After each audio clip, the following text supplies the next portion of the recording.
There'll be an extra fee for that.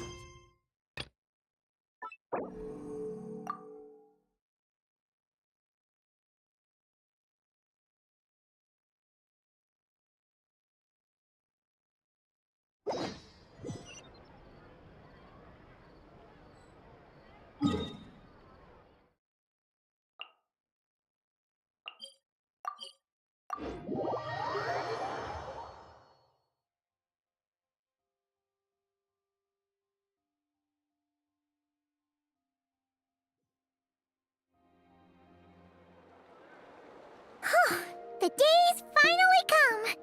We're off to meet the Tsaritsa of Snezhnaya! What is she planning? And why does she need the gnosies? Soon, we'll have our answers! Guess this'll be the end of your journey that your brother mentioned. What is he expecting you to find there? Snezhnaya still feels like a long way away. Hopefully, there'll be plenty of time to relax, eat some good food, and have fun before we arrive. But whenever Paimon gets thinking about how our destination is right around the corner, all these questions come flooding into Paimon's head. It makes her so nervous. Yeah. Anyway, enough about all that. We can't start the final leg of our journey with that kind of mindset. Just think. We've fought dragons and sea monsters, defeated creations of the gods, faced prophecies of doom and the threat of the abyss. Heck, we've even been to the moon! With all that experience under our belts, how can we be any more prepared? Sure thing! Now, stick close to Paimon, the best guide you could ever ask for, and let's charge straight for the finish line! Off we go! What about me? Do I get a call out? Whoa! Columbina? You kind of snuck up on us there.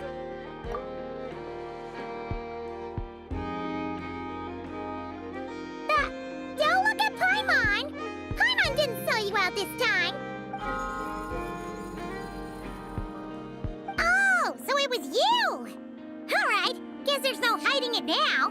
All your friends have gathered at the flagship to see you off. I invited Sandrone too, but she said she had to go back to Snezhnaya. She must be busy. She had some nasty things to say about you before leaving. Would you like to hear them? She hasn't changed a bit. Alright, let's hear it.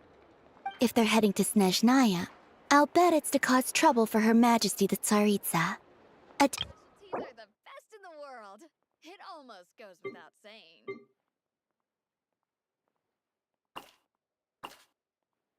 Now, dear. Also, please tell them not to count on getting help from a Fatui Harbinger in Snezhnaya. Our time working together was not terrible, precisely, but we're on different sides. So when you get there, don't do anything to make life difficult for both of us. Well, that definitely sounds on brand for her. The attitude, the reasoning. All right, we'll do our best to keep our distance then. No, you've misunderstood. I think she means that she'd like you to go see her. As long as you don't make things difficult for both of you, you'll be fine. Huh. You really have to read between the lines with Sandrone. Go on, get to the flagship. Everyone should be there by now. I told Lauma that you once treated me to a truly unforgettable meal. Today, I want to return the favor. It's my gift to you. It's definitely nice to be treated, but hopefully by this point, you know that you don't owe us any favors. The moon of Nodcry will always give you a warm welcome.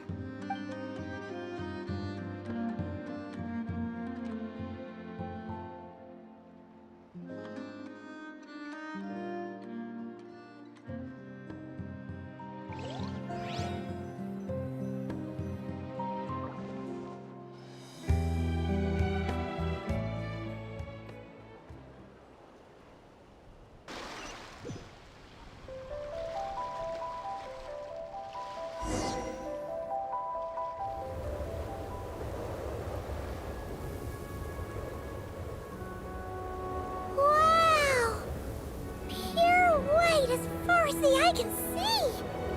It's so pretty! Come on, give up!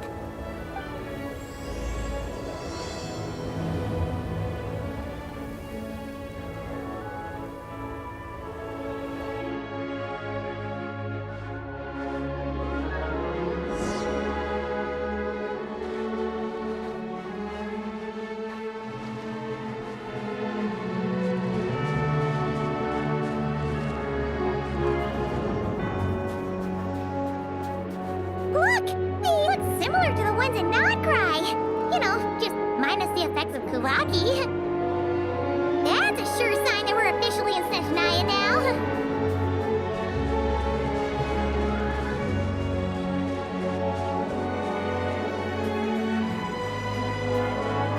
There's gotta be a treasure chest around here somewhere. No adventure is complete without a chest or two. Wow!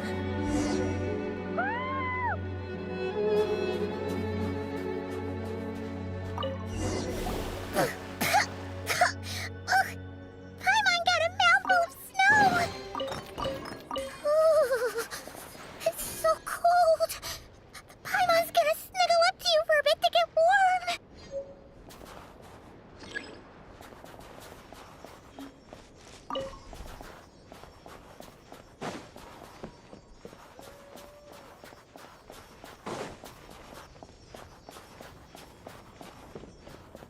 Hey, check it out! Those are bears, right? Oh, look how big and fluffy they are! So cute! Quick, take a picture before the moment passes. Right here. If we get any closer, we might scare them away.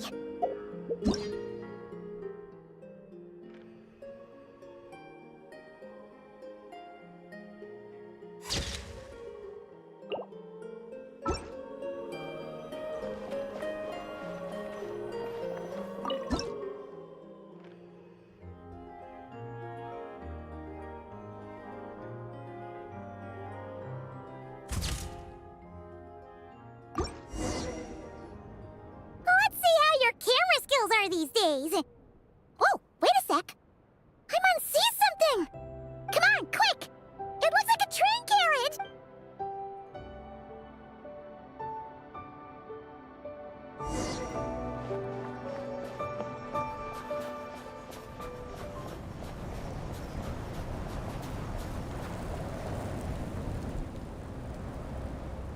Paimon's heard that Snezhnaya has loads of railways and trains. This must be one of them.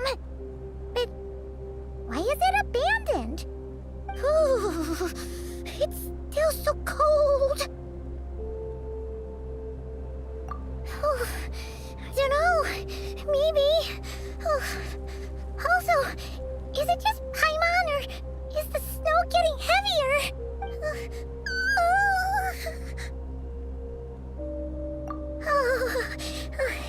Thanks for offering, but this isn't just the weather. It's hard to describe, but Paimon feels so weird. She's never felt like this before. Everything feels heavy. Getting kinda dizzy, too. Oh, no need. Paimon's just feeling a little low on energy. That's all. It's nothing serious. Not worth ruining our travel plans over. Yep, sure thing. Snezhnaya, here we come!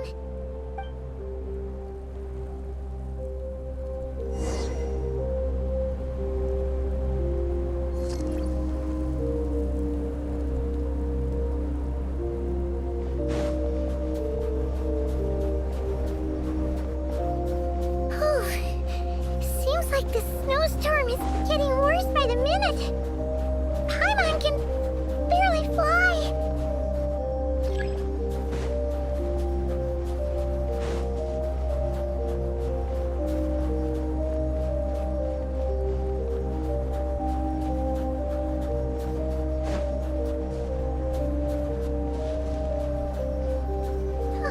Oh, look! There's a cabin over there. Phew. Let's get out of this storm.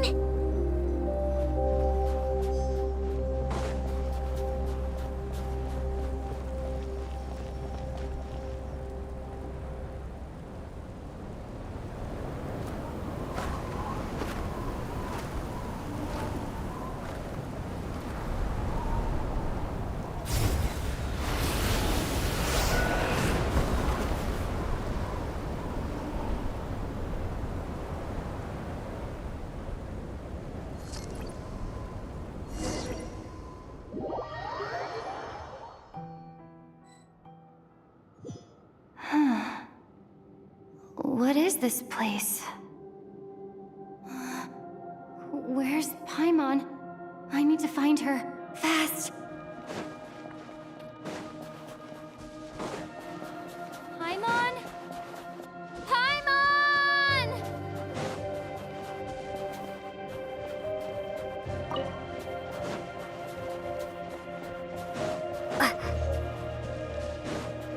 That's strange. Where could she be? I guess I'll try further ahead. Hang in there, Paimon.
Is that a train carriage? Maybe I can get up from the inside.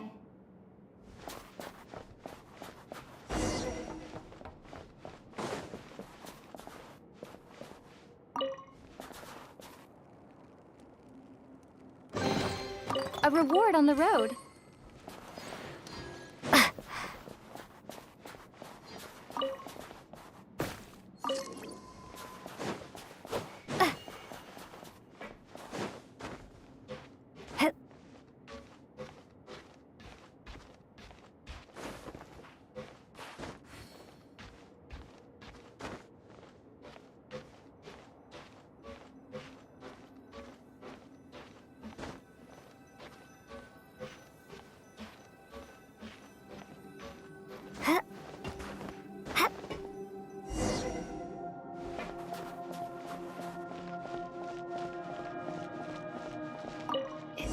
Here, Krasnik's torch, civilian model.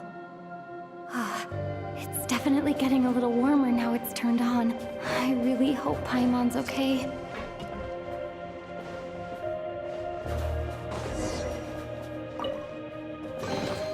I'll keep this close. What was that strange sound? I can't tell if... Paimon? Paimon, is that you?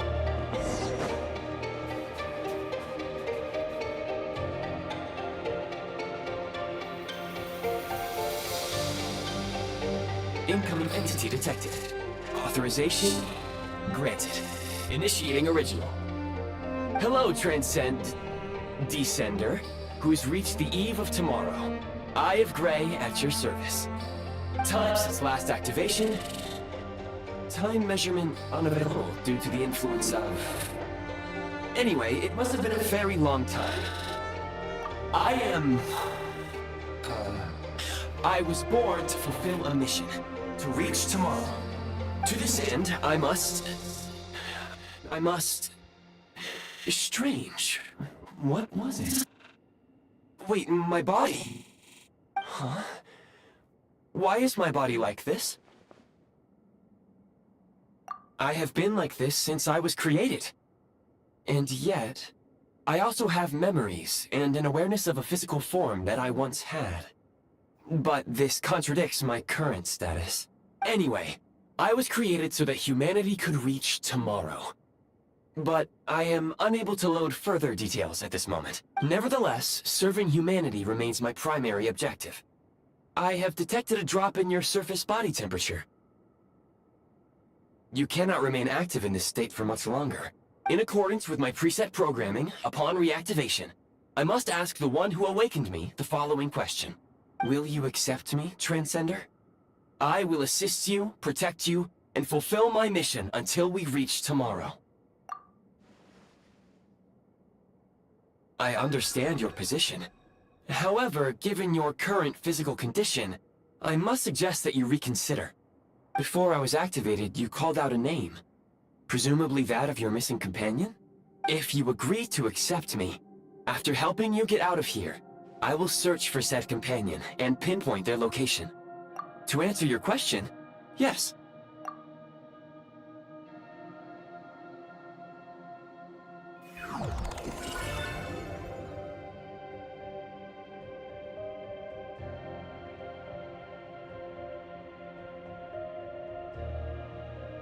You have made a very wise decision. Now that we have reached an accord, you will be my new user. May I ask your name? Very well. I will remember this name until the mission is complete. I need to recover my body, retrieve the power to unlock tomorrow, and help the suffering masses to reach the far shores where the empty Ark floats. I can sense my power scattered across this ice-covered land. I even have a vague sense of where it might be found. But right now, that is not essential. The key right now is you. You must survive and reunite with your companion.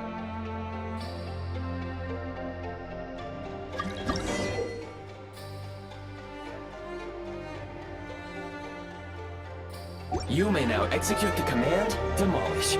Use it to remove the Prime Ice blocking the path and obtain Prime Ice units. Prime Ice unit count has been updated.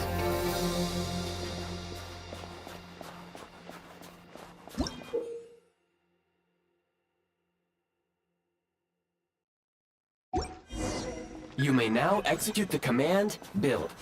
Use it to create a Prime Ice construct to prop up the door.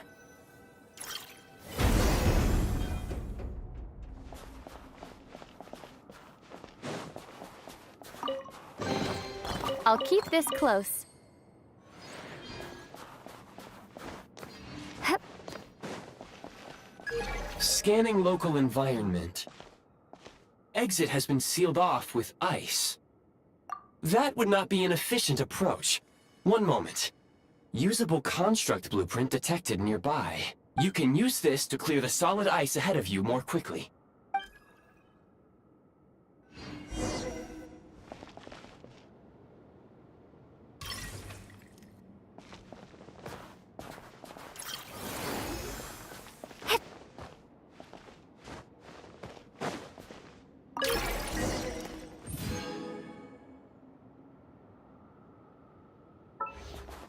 Construct blueprint added to records. You may now execute the command, Build Heat Source. Generate a temporary heat source to rapidly melt the solid ice.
A reward on the road. My scan indicates the path is straight ahead. I recommend we proceed.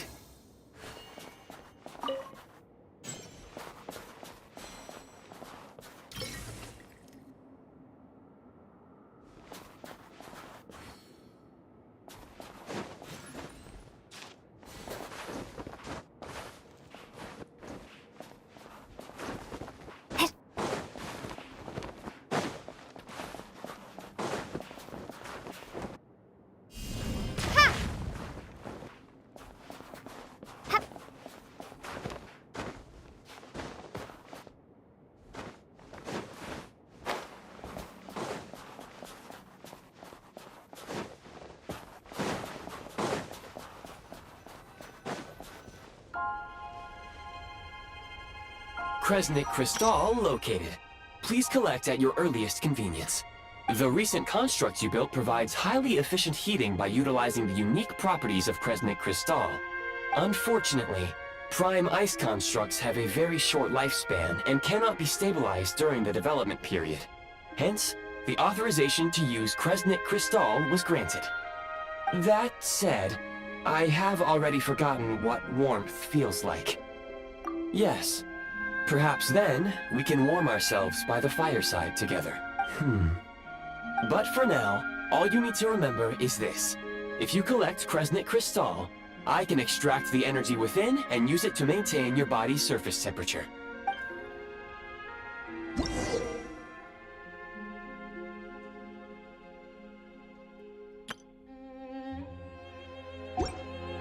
Low power. Please use Kresnik Crystal to replenish energy reserves. Signs of physiological activity detected in the distance. It is highly likely to be your travel companion, Paimon. Go.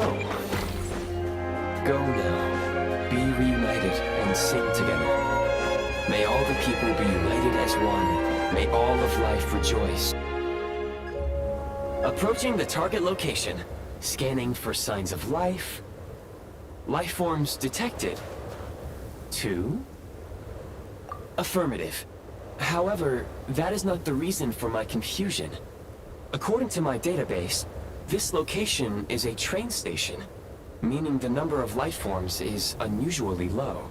Real-time environmental data suggests that the train station may no longer be in use. But whatever the situation, please exercise caution.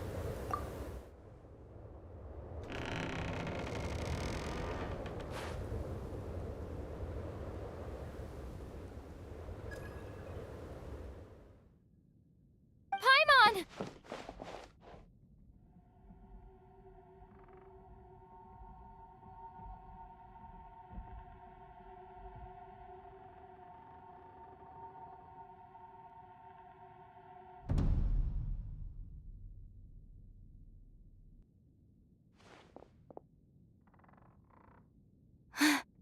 Who are you?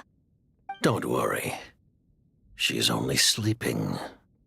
You must be the Traveler. She called your name repeatedly while attempting to battle her way through the blizzard. Newcomers to Snezhnaya struggle to adapt to the sheer cold at the best of times. Lately, even the locals are suffering, with a powerful monster having summoned a bitter snowstorm. You two must be very important to one another. You should take more care not to get separated. Your eyes. Are you Conrian? There are indeed some Conrians left in this world who survived the cataclysm.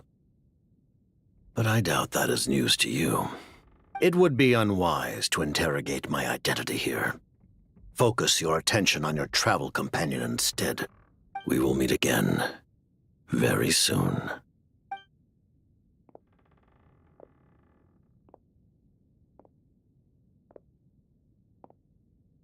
The unidentified subject has now left the area.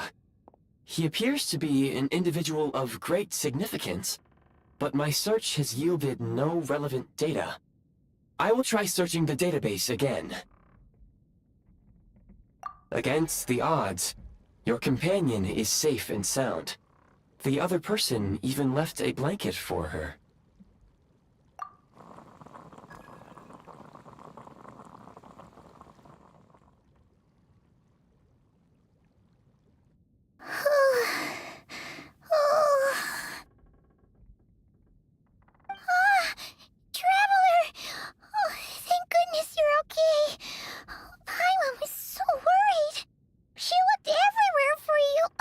It's okay.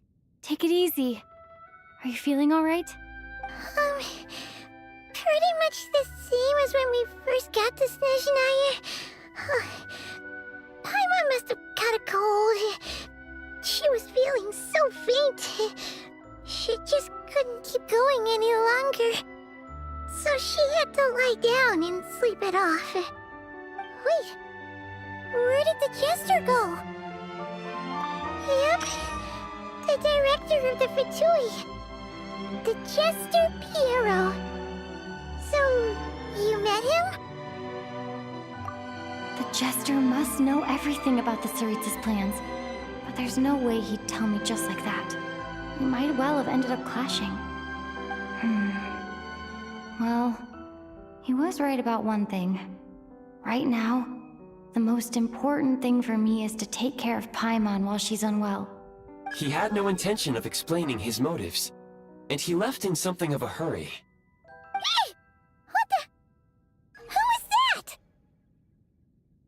It looks like half a pair of goggles. How amazing! A self-aware, talking pair of goggles. Snezhnaya was once the land of the Fae. There are many ancient creations here that I'm sure would broaden your mind further still. Mind you, my database is also expanding as we speak. You must be a rare creature yourself. Oh, wow! Well, thank you so much. You've earned yourself some of Paimon's favorite candy. Oh, but by the looks of it, you probably can't eat that, can you? Goodwill detected. Instead of candy, perhaps I can suggest my preferred strategy. Please clean me regularly to keep me operating at peak efficiency. Oh, that makes sense. Every pair of goggles needs wiping clean once in a while. Anyway, back to the Jester for a second. Paimon's still confused about something.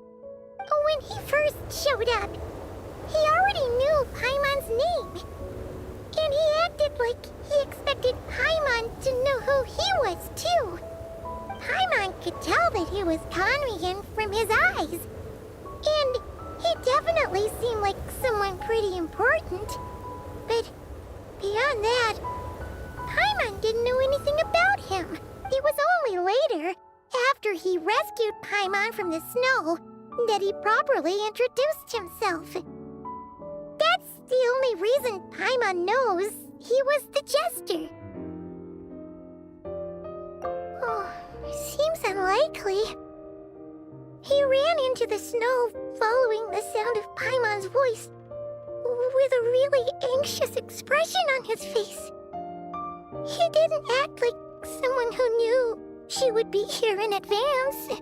And after bringing Paimon here, he just stared out at the snow. He didn't do anything to Paimon at all. In fact, he barely said anything. Wouldn't even answer any of Paimon's questions either. Paimon didn't feel unsafe around him, and he didn't seem to have any ulterior motives. For all we know, he might have just ignored Paimon's questions so she'd give up and go to sleep. Please allow me to interrupt. Fatui and director are unfamiliar terms. May I ask for clarification? Wait, you've seriously never heard of the Fatui? Oh, they're like the Tsaritsa's inner circle. Really powerful people. And the director is their boss. Understood. Since they hold elite positions and serve their god directly, it stands to reason that they would conduct themselves with due decorum. I am inclined to agree with your assessment, Miss Paimon. I did not detect any ill will from the gentleman in question. Sorry, I shouldn't have encouraged you to talk so much. Paimon, new plan. Let's get out of Snezhnaya for now. We can come back after the weather clears up and you're all better. The Jester mentioned that this snowstorm being the work of a monster is worse than most. Even if we made it to Snezhnograd, we'd still have to wait out the storm before we could do any exploring. Oh, well, it's really nice of you to look out for Paimon, but she doesn't want to hold you back. We were really psyched up for this journey when we first set off. Just think of all the burning questions we have.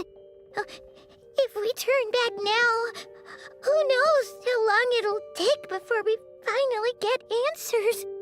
Further information is required regarding the monster situation. But objectively speaking, there is another, more pressing issue at hand. At this point, we have traveled a significant distance into the blizzard. Were we to turn back now, the road would be extremely treacherous, especially since we would need to travel on foot. If, however, we continue onward, there may be a better solution. Do you remember what I said as we neared this location? I told you that this is a train station. While it has evidently fallen into disuse for unknown reasons, the tracks remain intact. We can break through the blizzard and forge ahead by driving a train. That is the Snezhnayan way. There is a small town up ahead, which would be the perfect place for Miss Paimon to rest and recover. Paimon thinks Goggles here makes a great point. Let's do that! Oh, come on. Don't worry. Think of all the traveling we've done so far. When has Paimon ever gotten sick before? Practically never. 'Cause she's in great shape. Sure, she's a little tired right now, but it's sure to clear up on its own. Affirmative. Should you ever need my assistance during your future adventures, please call for the Eye of Grey whenever you wish. Otherwise, I will remain silent to avoid causing any unnecessary distraction. Now, please follow me to the train tracks.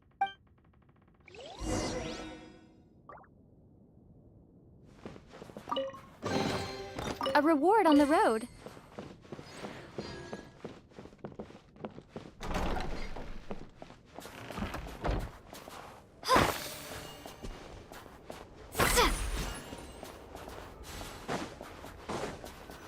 Please confirm when you are ready to depart.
Heading north from here, we will soon arrive at...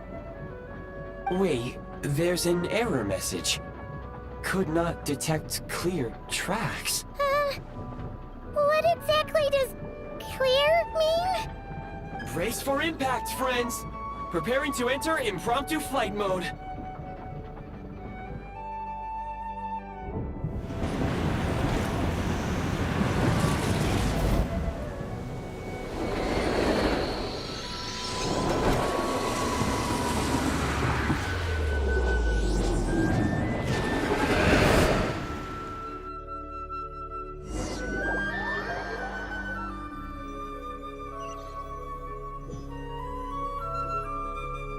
How strange. Not only was the station's status different from my records, but even the railroads and the terrain itself have changed substantially. Yeah.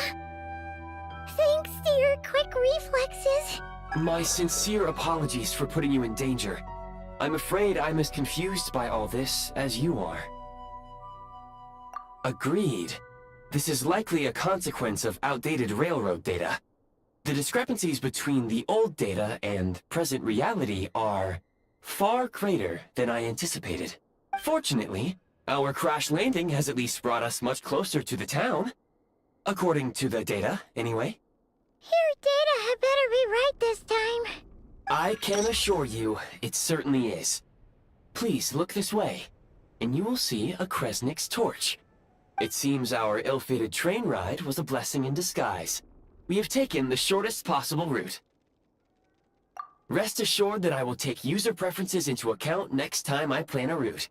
Next time, I will get it right.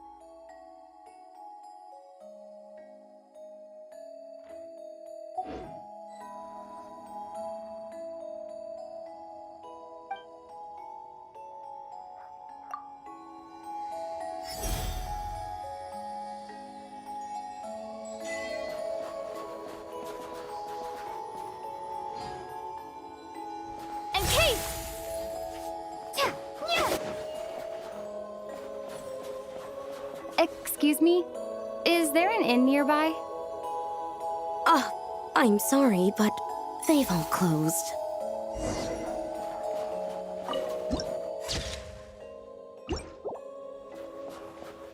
Cryostorm! Oh, sorry to interrupt. We're looking for a place to stay. I can't even afford to warm my own house, let alone run a business. Excuse us. Is there anywhere we can stay around these parts? I'm afraid not. You'll have to try your luck somewhere else. All we can do is wait for the next shipment of Kresnik Crystal to get here.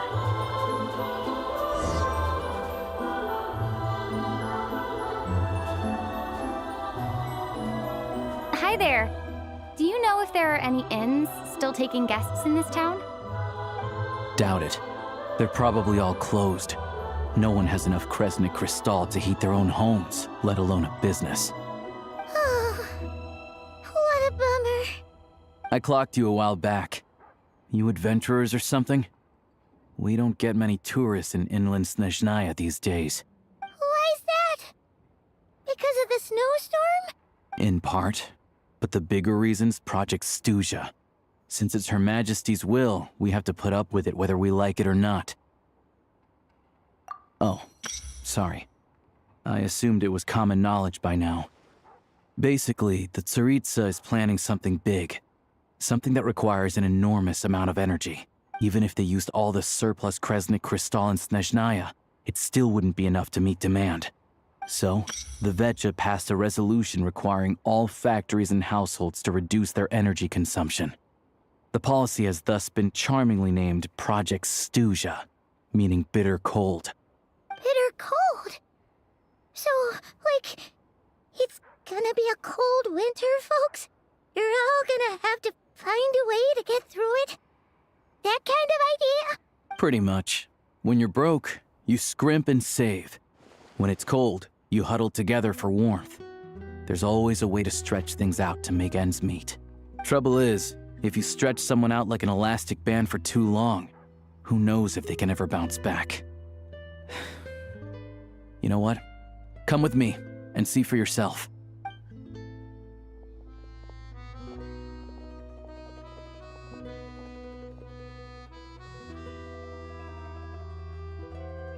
Can you please explain to me why the price of Kresnik Crystal has gone up by 1/3 again? Even as our purchase quota has gone down. You only come here twice a month. This won't even last us a week. The supply and pricing of Kresnik Crystal are based on current production volumes and price data. We Fatui are only responsible for delivery and security. I'm not in a position to explain to you how the figures are calculated, but I assure you, they are as fair and reasonable as possible. Oh, so our lives mean nothing to you? How can you expect anyone to survive a single night in this weather without heating? Since you insist on making me repeat myself every single visit, I will remind you again. There is no monopoly on the trade of Kresnik Crystal. You are free to purchase the shortfall from elsewhere on the market. What market? Nobody else is selling! And when they do, they charge 8 times the normal rate! It's robbery is what it is! Which is why the Snezhnaya Veche passed a resolution to support border communities, without which you wouldn't even be able to buy crystal from us to begin with. So if you're here just to argue, move aside and let the next person in line come forward. Everyone's feeling the cold here. You... All right, everyone, let's calm down for a second. A few words, if I may. We're all subjects of Her Majesty the Tsaritsa, and I'm sure every one of us is dedicated to her great cause. We all know how cold it is. And the more it snows, the harder life gets. Everyone's struggling already. Let's not make things even more difficult for each other. But Liaison Shishkin, there's clearly something wrong with this quota. I have a family in Marepasak who tell me they can buy at least double our crystal allotment. Oh, believe you me, I had the same reaction when I first saw the numbers. Couldn't believe what I was reading. I even wrote a letter to confirm the true figures, but... I'm afraid the quota really is as low as you've been advised. Still, you must understand that calculating these energy quotas is a complicated balancing act. They have to factor in population, town size, industrial application. Our top priority must be to keep the largest Kresnik's torch burning continuously. Only then can we sell the remaining crystal for household use, and in doing so, we must make sure that everyone is treated fairly. As our Fatui comrades said, they are only responsible for delivering the goods. They need to keep accurate records, and they do not have any authority to modify the rates or quotas. That's right. Our duty is to do things by the book. Tell you what, listen. I know how anxious and upset everyone is. As a matter of fact, I was just discussing it with the mayor. What we can do is open the lower combustion chamber of the Kresnik's torch to the public. You can come to me directly to register, and I will allocate time slots accordingly. I can't guarantee there'll be ample energy for household use. But we can at least make sure you'll be able to boil water and cook food each day. Let's hang in there and make this work together, all right? Fine. I don't see any alternative. So, this is Project Stuja in action, huh? Oh, no wonder nothing's open for business. You were looking for an inn, right? For your, Fae friend? Oh, Paimon's not a Fae. Just Paimon. She must have caught a cold or something. We only just got to Snezhnaya, and we're still getting used to the climate. I have a small place in Stratomaros. I don't stay there very often, though, so it's pretty basic. But if you're not picky, you're welcome to rest there for now. It's not much, but I've got blankets and a warm fire. Are you sure? Oh, that's really kind of you. All right, then. This way.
Paimon's getting nice and toasty.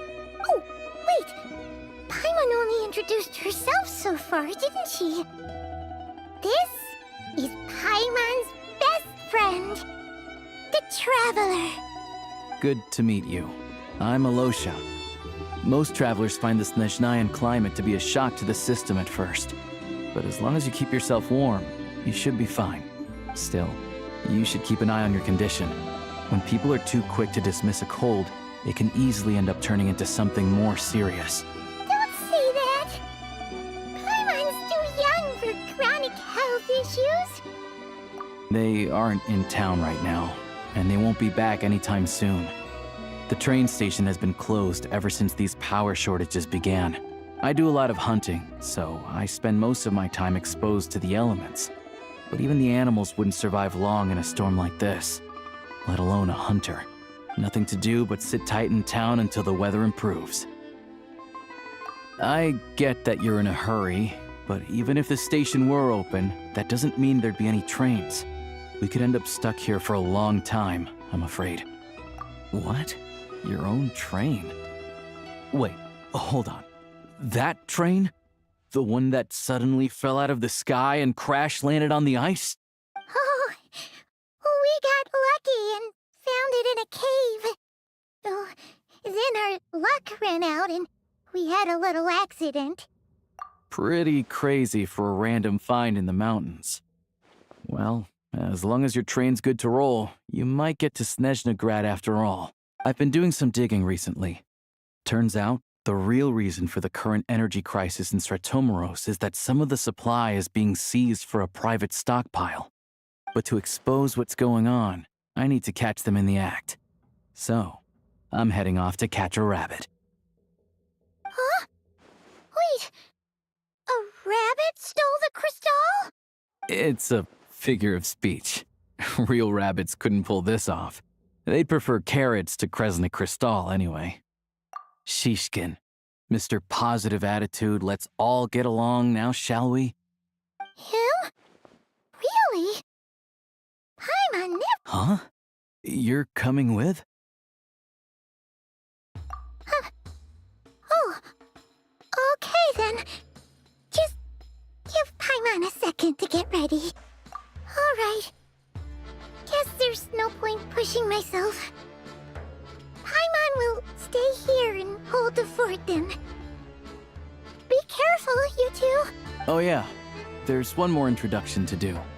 Tagarin, get in here. Oh, a doggy. Oh, angry doggy.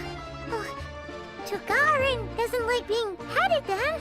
He likes to think he's above that kind of thing. He's my hunting partner, so he'll be joining us when we head out. Carrots aside, we'll need to stay completely undetected. We can't risk spooking our rabbit, but there's no telling which burrow he'll scurry back into. First, we need to find a way into the train station and see if we can find any real freight data. Shishkin's figures can't be trusted. Then, we get Tugarin to catch a scent and find out which way the crystal went. What are you eating? Oh, check it out. When you're all out of carrots, try turkey. Good doggy. Good doggy. A fellow dog lover, huh? Yup. And rabbit lover. Carrots are great too, you know. Good to know. Eat up, Tugarin. We got a lot of work to do.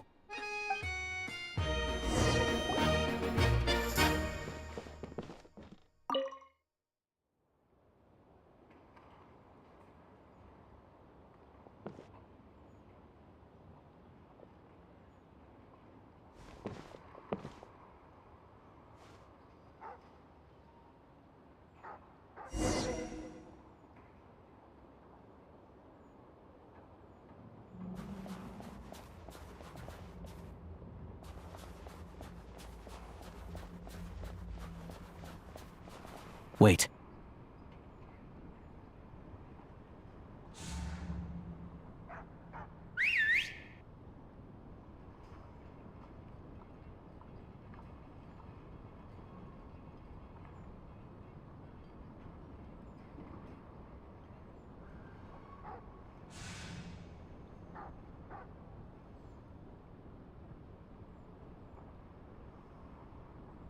Nice work, Tugarin. Come on.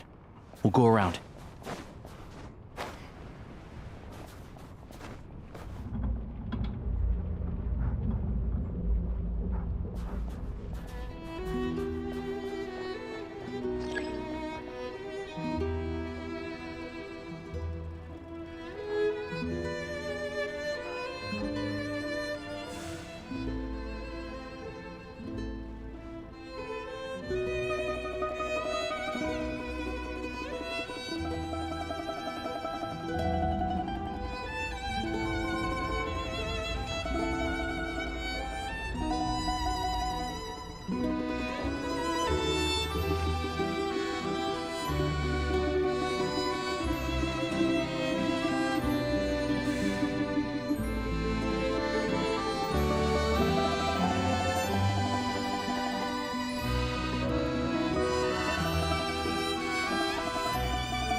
This way. We'll enter from the upper floor.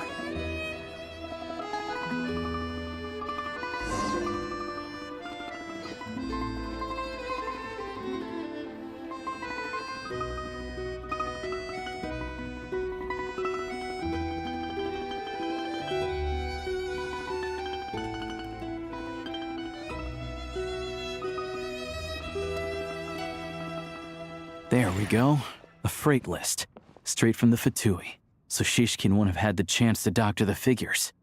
Looks as new as the day it was printed. I guess no one bothers reading these unless they have ulterior motives. Yeah, this is all we need. Come on, let's get out of here. Then go track down the Crystal. Tugarin's a keen hunter, and catching rabbits is his specialty.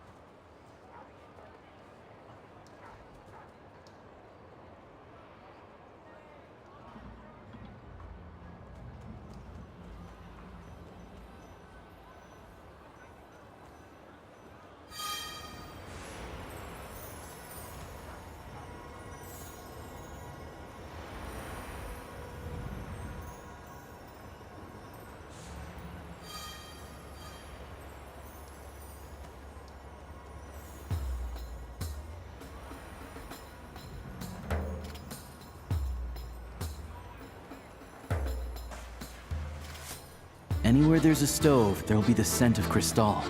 That's normal.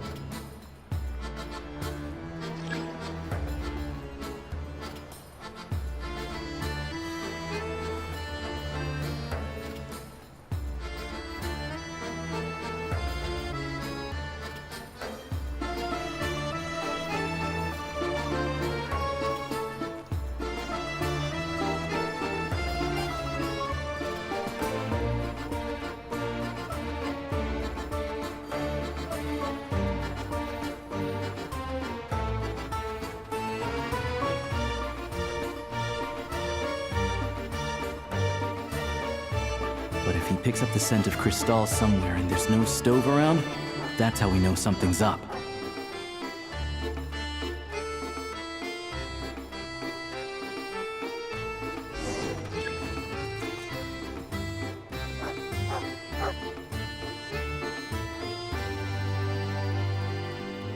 This must be the rabbit's warren.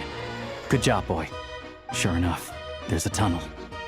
You stay here and keep watch. I'm gonna take a look inside.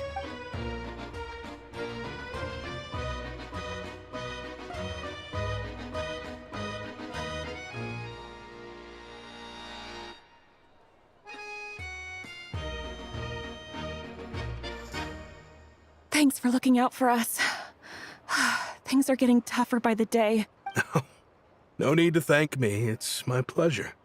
Sure is Her Majesty the Tsaritsa watching over us, every sacrifice will be worthwhile. Let's grit our teeth until the blizzard passes. These days of hardship will be over soon. Maybe for everyone else, Liaison Shishkin. But for you, the hard times have only just begun. Huh? Who are you? What's the matter?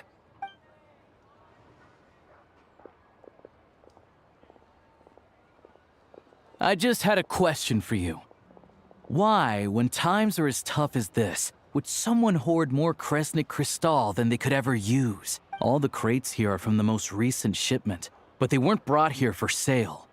Instead, they were secretly stashed away. Would you be able to shed any light on the situation, Mr. Shishkin? Me? Why, I have no idea. But look at how much there is. It's quite a godsend. Now there will be plenty to go around. This godsend was found in a cellar adjacent to your residence following a tip from Mr. Alosha.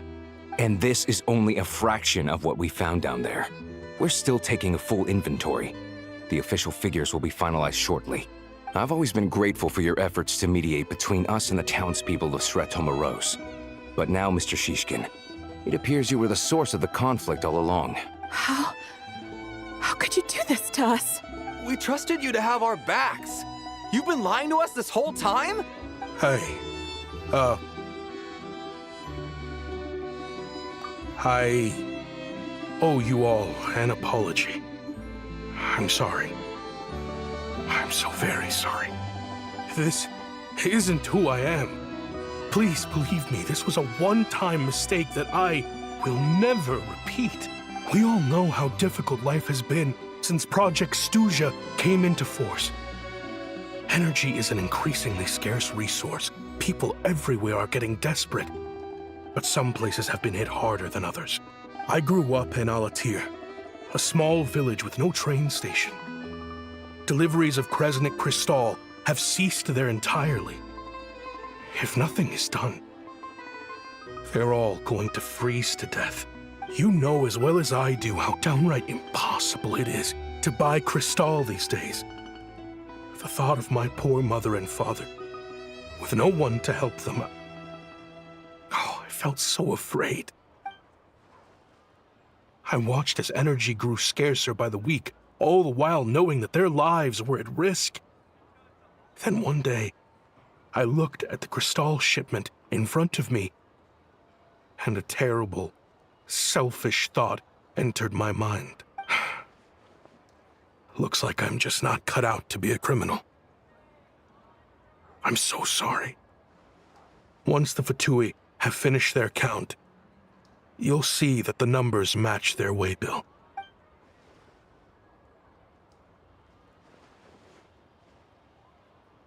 I have the official Snezhnayan quotas here. Anyone who has already purchased energy, please make your way over here to correct your transactions. I'll make a batch purchase of Crystal worth 3 months' salary for you all to use free of charge. As for Alatir, I'll think of something else. You don't have to go that far. Yeah, owning up to your mistake is enough for me. You've done plenty of good for the community in the past. I'm not looking for a handout. Drop the act. You claim this was a one-time mistake, but the real reason there's only 1 shipment's worth of stolen Crystal in your basement is that you have an accomplice. Reporting in, sir. We've conducted a full search of the mayor's house. As expected, we found many crates full of Crystal, half of which were still in their original shipping containers. This wasn't your first time at all. You've been colluding with the mayor of Stratomeros for a long time now. The train station's currently out of service, but it does open for a short window every time there's an energy delivery.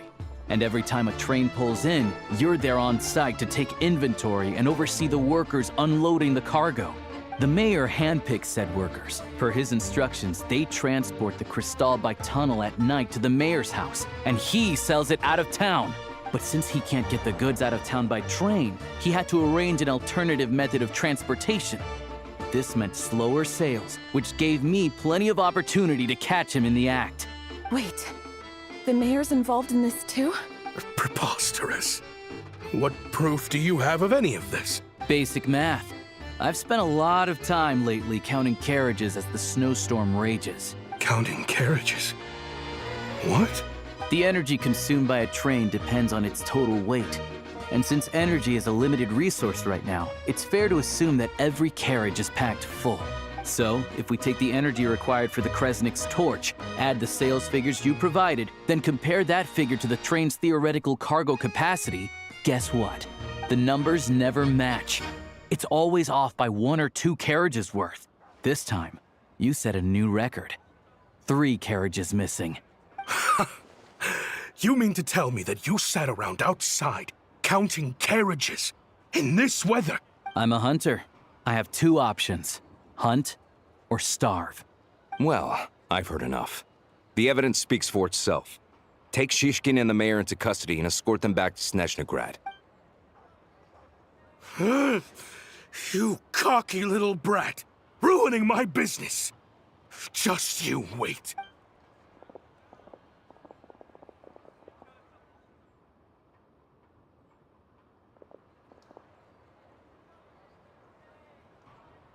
Yeah, something felt off, so I just followed my gut. Math isn't my strong suit, though. I'm lucky my dad made me learn enough to get by, but all this number crunching was a million times harder than the aim and fire work I'm used to. Thank you for your assistance. You're a brave lad. Shishkin was quite the cunning criminal, as I'm sure you can tell. He did all of this right under our noses, and we never suspected a thing. A wolf in sheep's clothing. He had everyone fooled. Even with that sob story he fed us. He was probably trying to keep the mayor out of it, not just mask his own motives. Without the compelling case you put together, even I might have fallen for it. Alosha, was it? Tell me, are you really a hunter? We can go find some wild animals if you want. I'll fire off a couple of shots, and you'll see whether I'm the real deal. I didn't mean to cast suspicion on your identity. It's just... well, I'm sure you've heard of the Rokot. Recently, they've been recruiting people with your kind of talent. They hide in plain sight under false identities, working against Project Stusha, sometimes directly opposing the Tsaritsa herself. They aren't a violent organization, and their goal is to improve the lives of the common folk. But still, as a member of the Fatui, I wouldn't be doing my job if I didn't keep tabs on them. First I've heard of this. I don't really keep up with what goes on in the city. All I know is, people who don't mind their own business in the city end up paranoid about everything. As for me, I just couldn't stand Shishkin.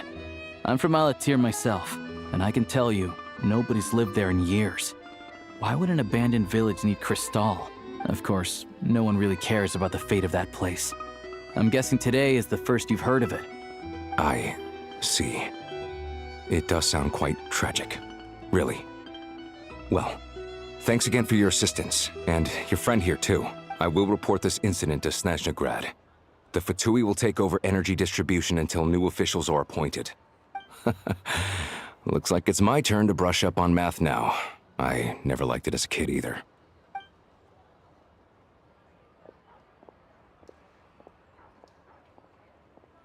Don't mention it.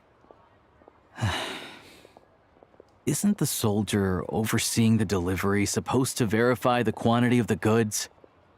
Was he just careless? Or was he being paid off too? Who knows? Excuse me. I'll take a share of Kresnik Crystal too. Thanks. I need to take a detour before we head back.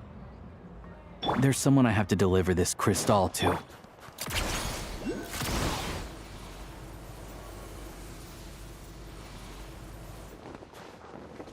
Come on, keep up.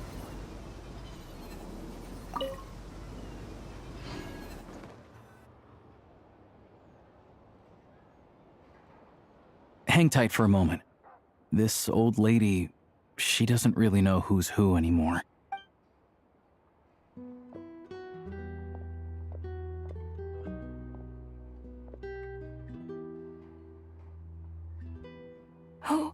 Oh, grandson. It's so cold today. You must be freezing. Ma'am, it's me, Alosha. Alosha? Alosha who? You know me. I came by earlier today. Cleaned the ashes out of your stove, gave you some warmer bedding, and washed your back. Oh, I'm sorry, I don't remember. Now, how often do I get to see my grandson? Come on, take a seat and relax while I fix you something to eat. It's okay. You just rest. I'm fine. Oh, you. It's nice to come and visit your old granny once in a while, isn't it? Sit down. Come on, take a seat. I still have some fruit left. Let me get it for you. Please, don't get up on my account. You need to rest. Where's the fruit? Right under the basket by the door. Or maybe it was on the bedside cabinet.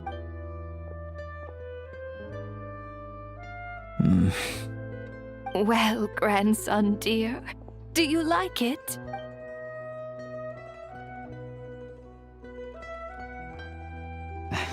Very much, ma'am. It's delicious. Good, good. Wonderful. You don't need to save any more for me next time, all right? Fresh fruit is hard to come by at the moment. Oh, I don't need it. I'm fine. But if you like it, come back for some more soon.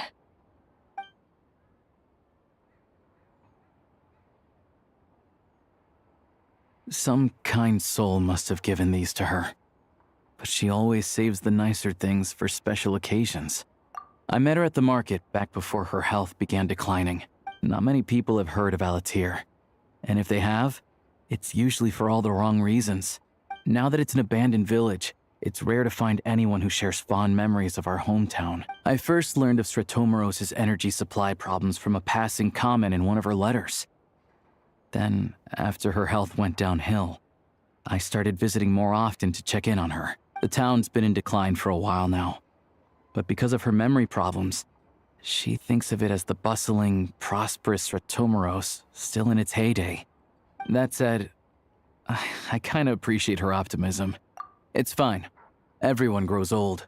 In Snezhnaya, some people believe that in your final moments, you'll sense a familiar presence by your side. You turn to look at them, but their face is blurry.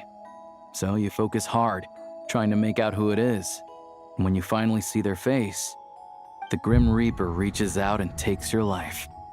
She still calls me grandson, though. So at least I'm not a blurry face in her world just yet. Come on, let's get back and see how Paimon's doing.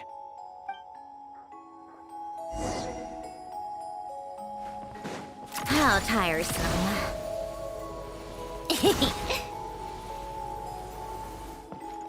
Take a break. Pick up the pace.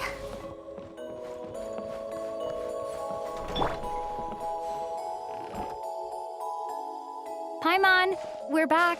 Are you feeling any better? Yep. Paimon's not cold anymore, but she's still a little dizzy. Flying probably isn't a good idea right now. Paimon might lose her balance. But Paimon's sure she'll be fine. It's probably just from getting hit on the head by that pile of snow when we first arrived in Snezhnaya. Her complexion's looking much better. Let's keep an eye on her. Sure, but enough about that. How did everything go on your end? Are you all set? Did you have any trouble? I'll explain. It's a bit of a long story.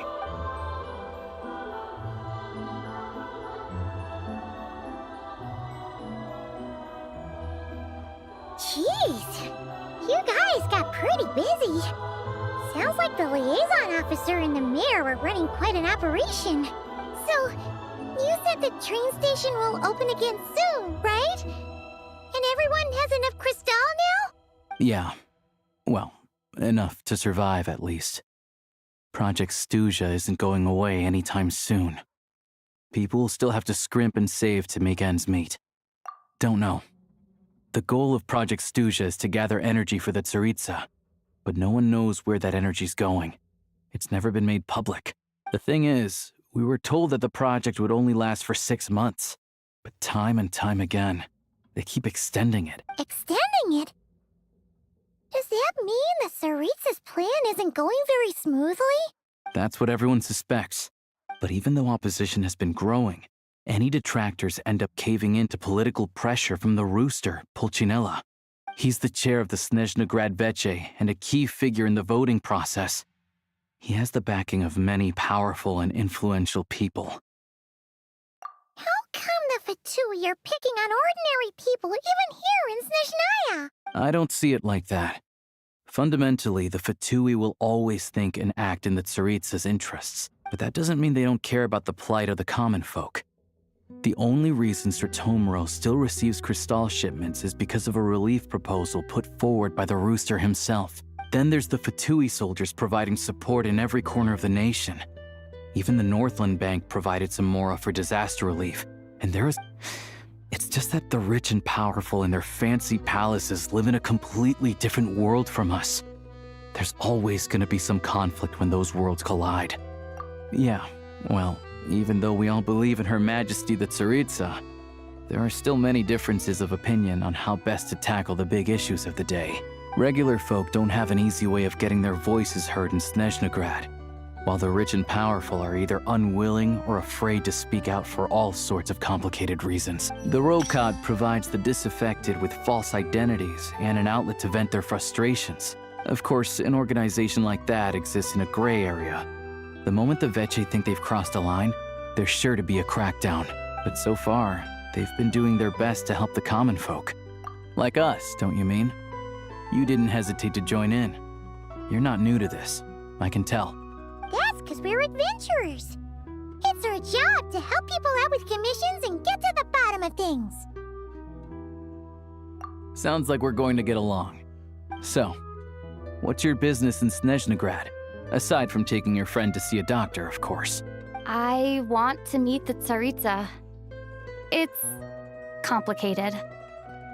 I've had run-ins with many of the Harbingers along the way, and I really need to know what the Tsaritsa is up to.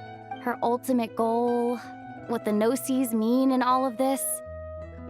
Since I've made it this far in my journey, I have to find the truth. Whatever it takes. Wait, so... No way. Are you who I think you are? Sounds like you've heard of us then. We're getting more famous by the day. I didn't realize I was in the company of giants. Honestly, we're all as curious as you are about what the Tsaritsa's planning, and why it has to involve us freezing to death in the snow. But getting in the same room as her won't be easy. The common folk aren't permitted to meet her at the best of times. And right now, she's probably not even in Snezhnaya. Word is, she's heading east on a campaign to slay a monster. Yeah, so you've heard of it. A wild, unpredictable monster with the power to summon snowstorms. It also absorbs everything around it into its body, so it's growing constantly. Now, it's so big that the Tsaritsa has deemed it the #1 threat. Luckily, as it grew, it became increasingly less mobile, so it doesn't pose an immediate threat to this town or to Snezhnaya. I'm sure that Tsaritsa and her personal guard, the Druzhna, won't have any trouble defeating the creature between them. It's just a question of how long it'll take. Suffice to say, you won't be seeing her anytime soon. You'll have to wait until she gets back. Fair. Well, the Fatui will be taking over management of the train station for the time being. Things should be up and running by tomorrow. Once it's open, we can see about getting your train towed to the station. Whoa! That's gotta take a lot of manpower. Are you sure we can talk them into it? The Fatui aren't exactly spotless in this whole mess. Plus, we helped them out. Should be easy enough to negotiate. As far as I know, all the paperwork is dealt with upon manufacture. I've never seen anyone check it, so I wouldn't worry. Having a train makes everything much easier. We'll reach Snezhnaya in no time. I need to head there myself anyway. Got some game to trade for Mora. I know a good doctor in the city. I'll introduce you when we get there. Oh, thanks so much. Let's get a good night's sleep ahead of our big trip tomorrow.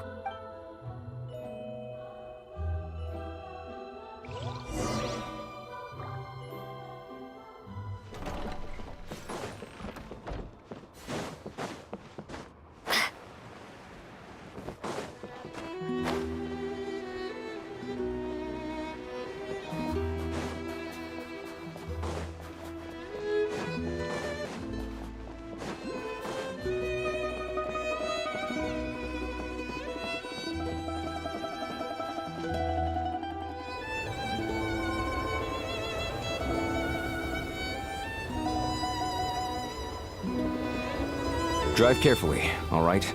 You don't want to end up in this situation again. Also, I don't think I've seen a train like this before. Is it a new model or something? Not a fan of small talk, are you?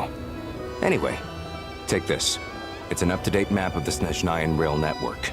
All the track switching is automated. So, as long as the train's moving, you don't need to worry about collisions or anything. We'll leave you to examine the train's conditions yourselves. Fingers crossed nothing's broken. I doubt Sir Tomoros has any engineers with experience working on this model. Shouldn't be a problem. Thanks for everything. All right then. Have a safe journey. And make sure to check everything's working before you set off.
illumination settings have been applied.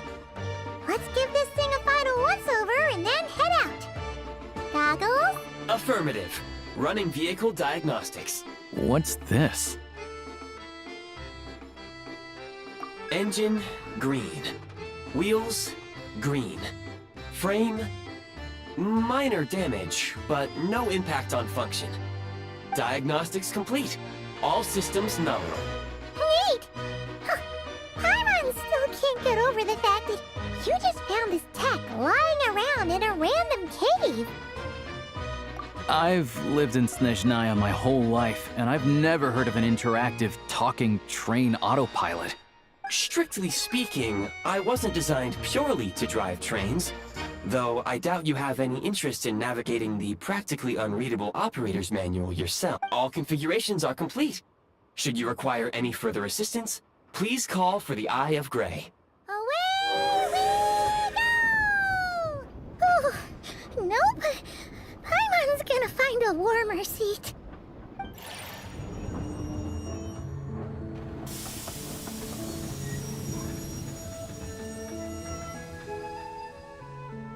Huh? What's going on?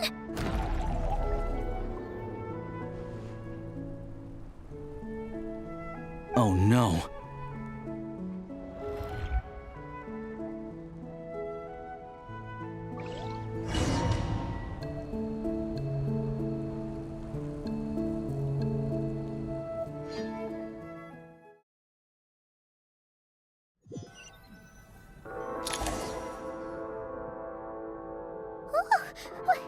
What is this place? Traveler, are you okay? Paimon's still airborne, but it feels like swimming through thick, gloopy water. Ugh, it's horrible.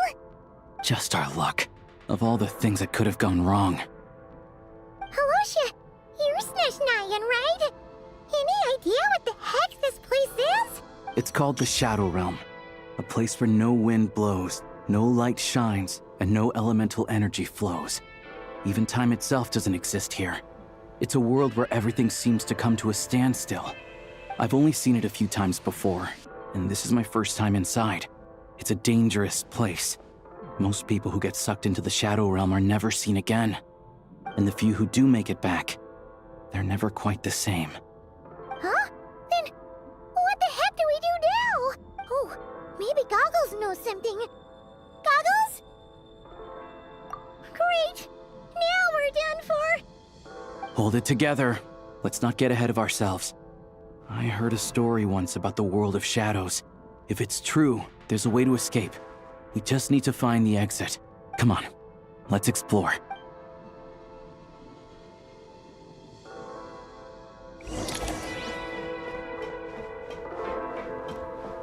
Look at these Fatui! It's like they've lost their minds! Their shadows have been devoured. They're no longer amongst the living.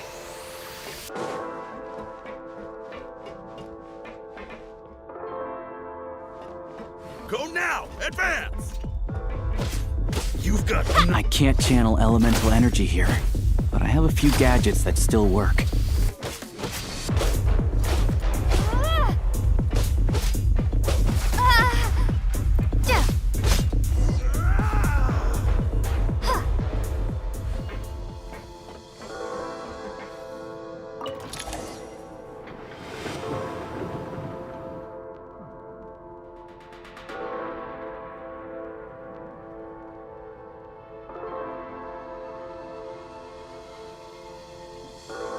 Wait! What's that blue thing? Is that... Goggles? Guess we'd better find a way over.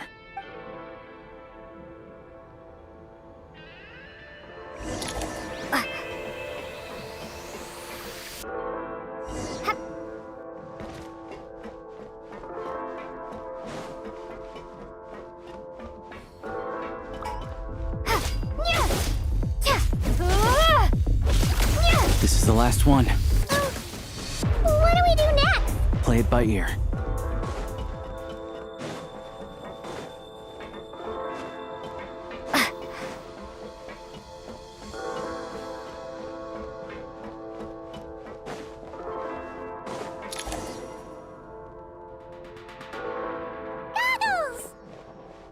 Hello. I am glad to see the three of you safe and sound. For now, at least. But things aren't looking too good. Correct. We are now inside what is known as the Shadow Realm, the darkest space in the shell. Time and space hold no meaning here. It intersects with the world of the Light Realm only rarely, like an air bubble that rises to the water's surface.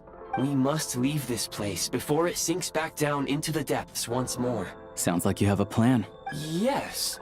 In fact, the very purpose of my creation was likely to... from the Shadow Realm. It appears that key data is currently inaccessible. But now is not the time to resolve that problem. I have marked the exit to the Shadow Realm for your convenience. In addition, I have prepared some equipment to aid you as you traverse the Shadow Realm, Traveler. It may well be one of my core functions. Scan complete. Construction in progress. Activation code?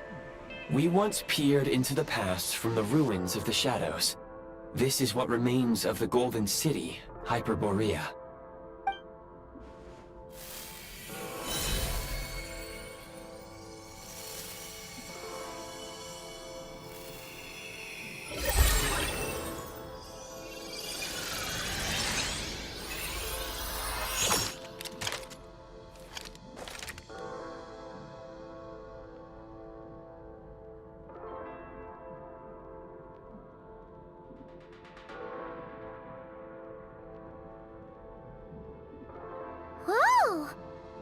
Now go. Arm yourselves with weapons of the spirit. Bring down the walls of the stronghold, and extinguish the flaming arrows of the wicked. Is this a gun?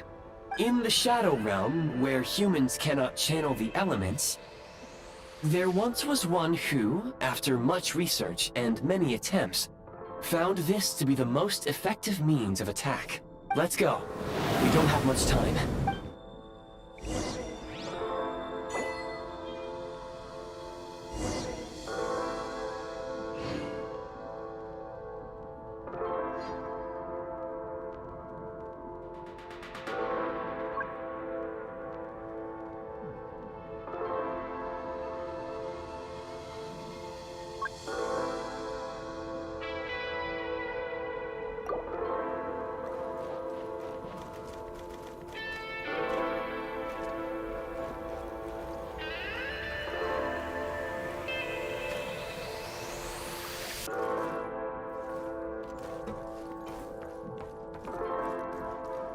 When you encounter small obstacles, you can simply clamber over them.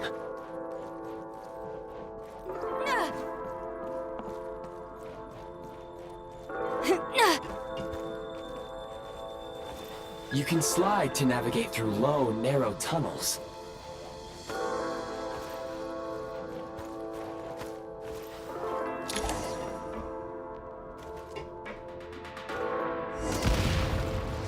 Since elemental energy is obstruction ahead, you may be able to use the explosives nearby.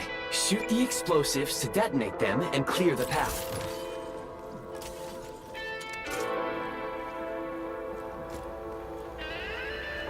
For long-range targets, try using the scope to line up your shot.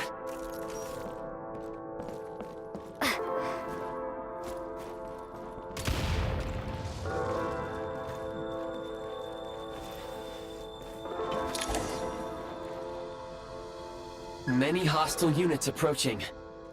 I suggest a new strategy. Take cover, and pick them off one by one.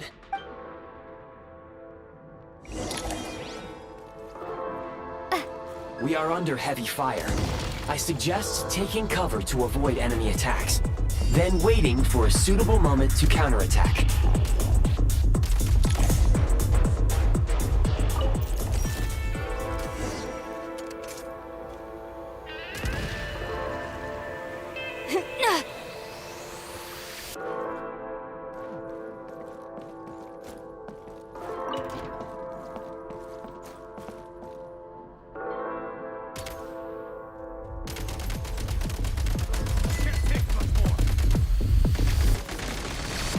Gotta recharge.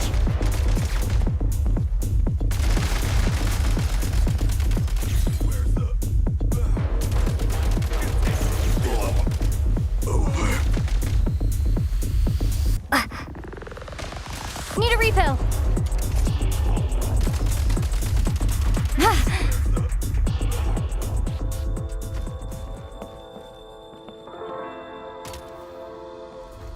More enemies detected. Try attacking with the newly unlocked Assault function.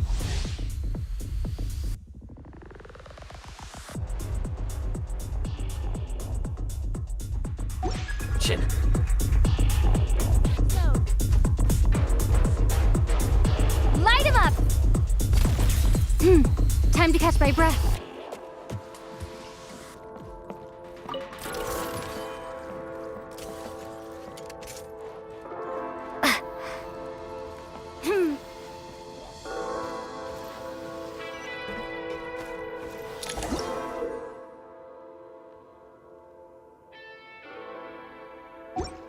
Aim at the freeze mark and pull the trigger to move using the rope.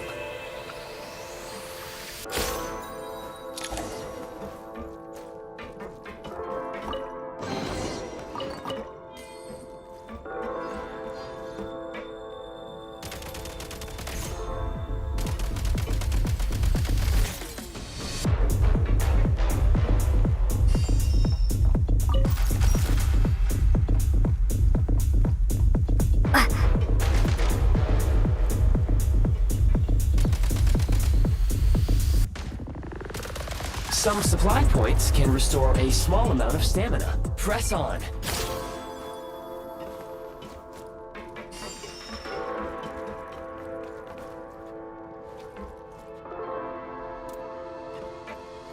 Light him up! Where's the reach? Can't take much more.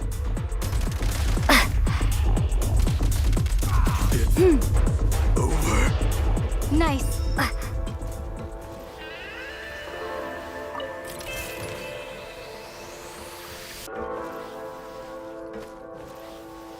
You should be able to use the prime ice construct left here to cover long distances.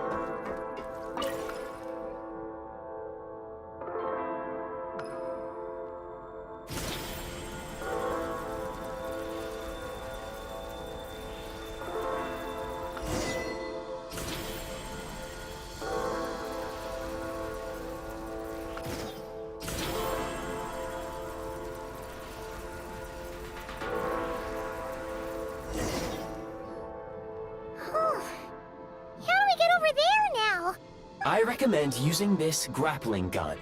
Such devices were originally used to secure structures in the Shadow Realm. If you detach the connected hook, the grappling gun will automatically fire a rope to another nearby hook. Okay. So, we just remove this hook, right?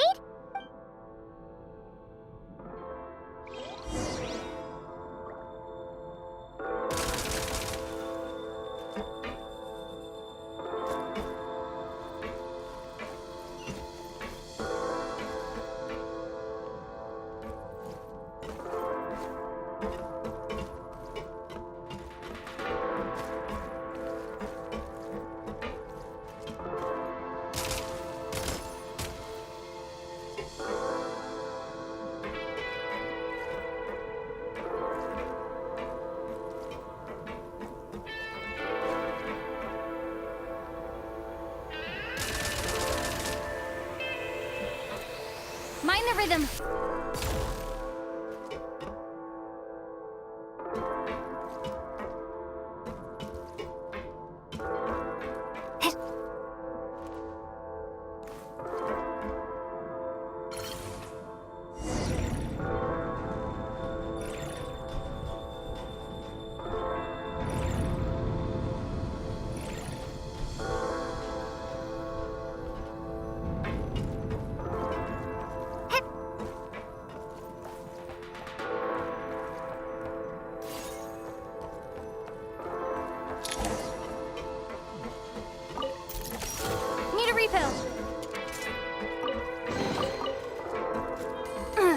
Back in business.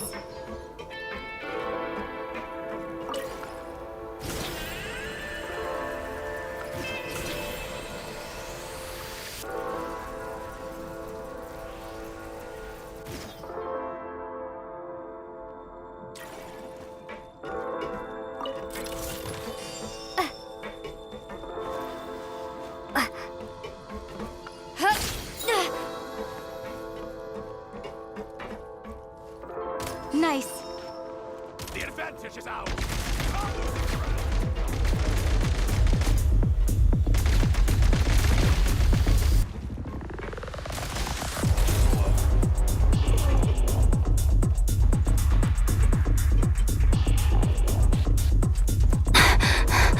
Sprint at the prime ice launcher to reach high places with ease.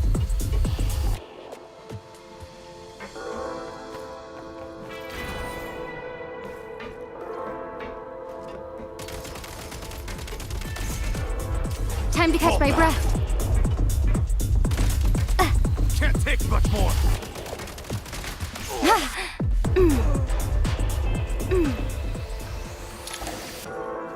Usable munitions detected. Frag crystal.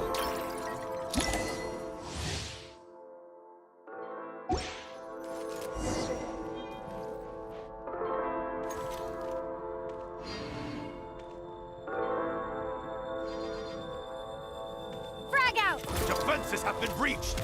Taking cover! It's... Where's the... Time to catch my breath. Losing ground!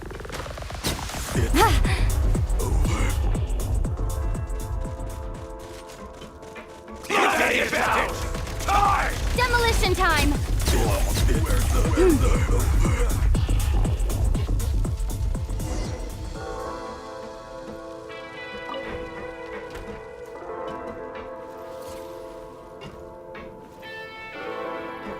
careful! Shift your center of gravity and slide down.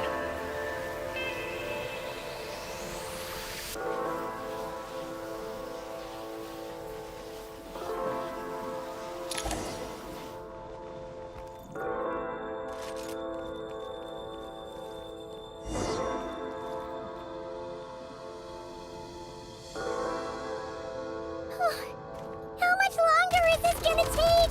The exit is right ahead. We are very close now. However... It's like they're trying to keep us trapped here. That platform and the carriages are swarming with undead Fatui. Guess we gotta storm through.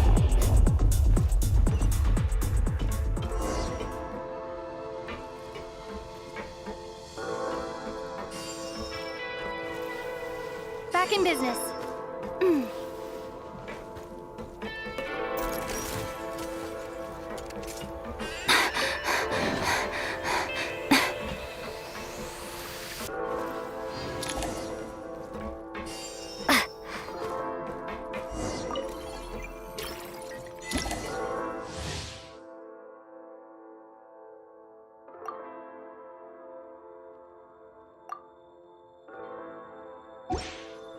You may find switching to assault mode makes your attacks more effective.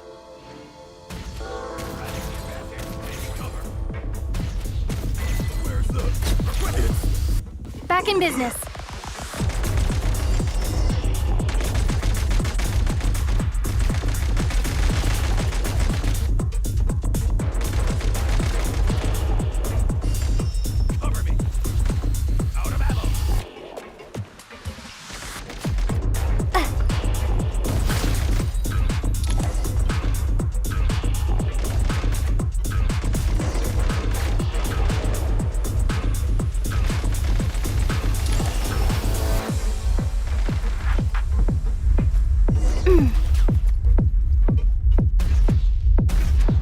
Need a refill.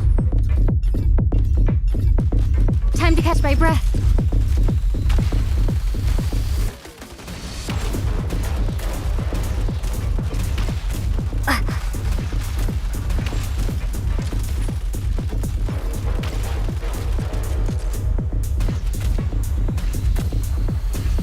Come on! We're almost there! Huh? Why is everything shaking so much? Looks like the Shadow Realm is about to sink back down into the depths. The exit is right here. You mean this weird bubble thing? Wait, how exactly do we... No time to think. We just gotta go for it.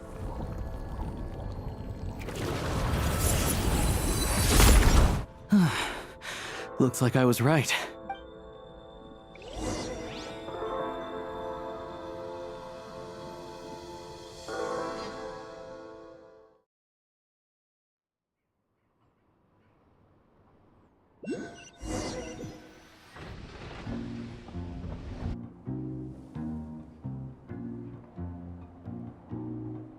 I can't believe the Shadow Realm manifested right on the railroad tracks.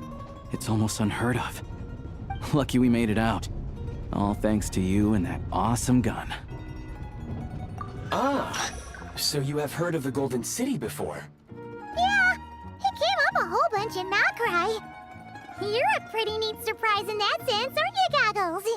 We had no idea they left cool gadgets like you behind. Make no mistake, it was a team effort.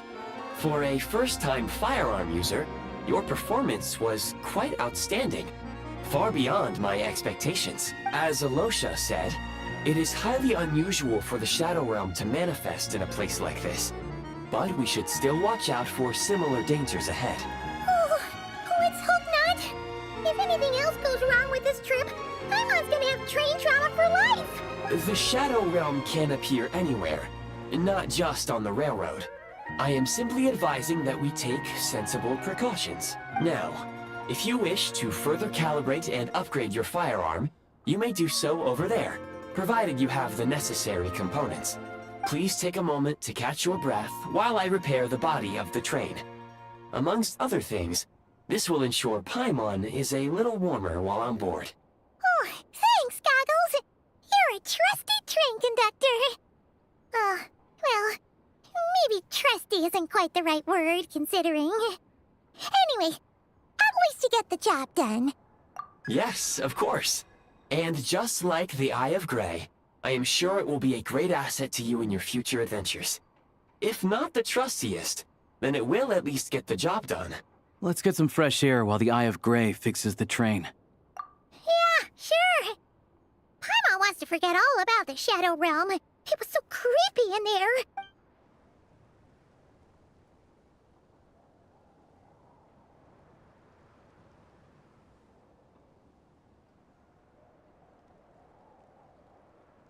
It's so quiet here for a train station. Not a person in sight. Just abandoned houses.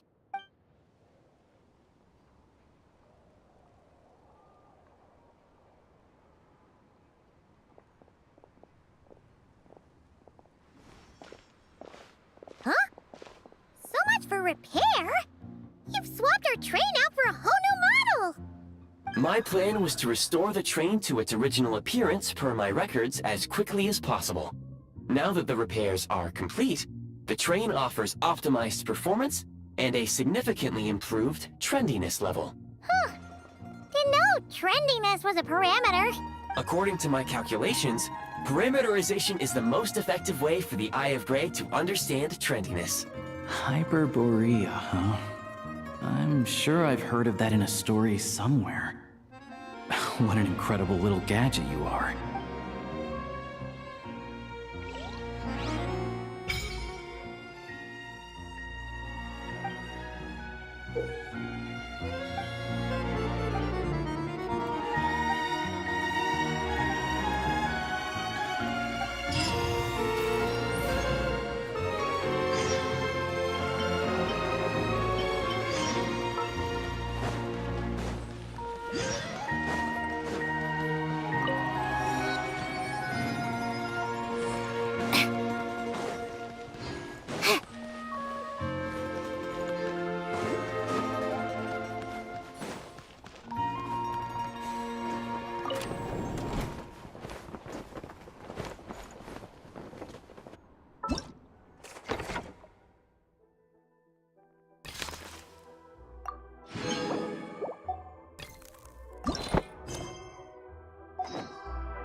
You might want to avoid looking down if you're afraid of heights. No, it's not that. Paimon's just praying that we don't have yet another accident.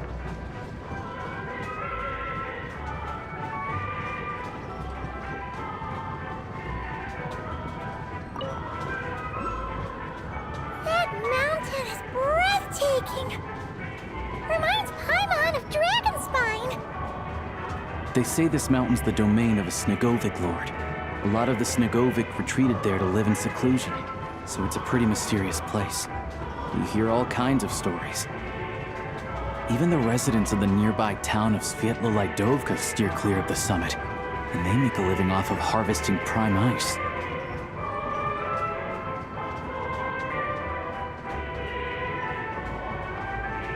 Look, Snezhnagrad's just up ahead.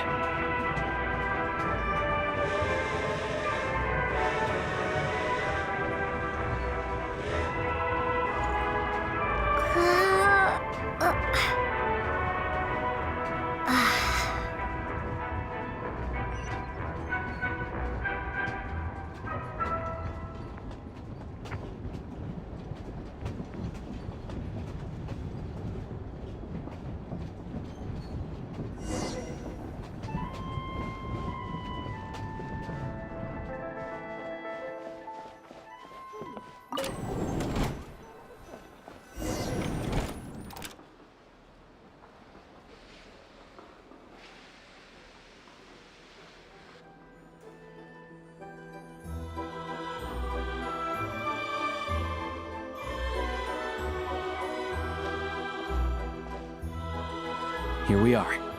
Welcome to Snezhnagrad train station, the biggest transport hub in the nation. Wow! It's so majestic! Just flying from one side to the other would probably leave Paimon out of breath! It's built for maximum efficiency, but yes, transferring trains here can be a little tiring. In the future, you can use this train station to travel anywhere you want in Snezhnaya. For now, though, come with me. Let's get Paimon checked out. This way. There's a lift car that goes straight to Sapoliarny.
Those would be Volkerblatt and Domovoy. You'll also see the Winged Vila and the Snowborn Snegovic, amongst others.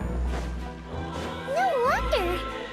We'd heard that Snezhnaya used to be the realm of the Fae. Paimon can really see it now.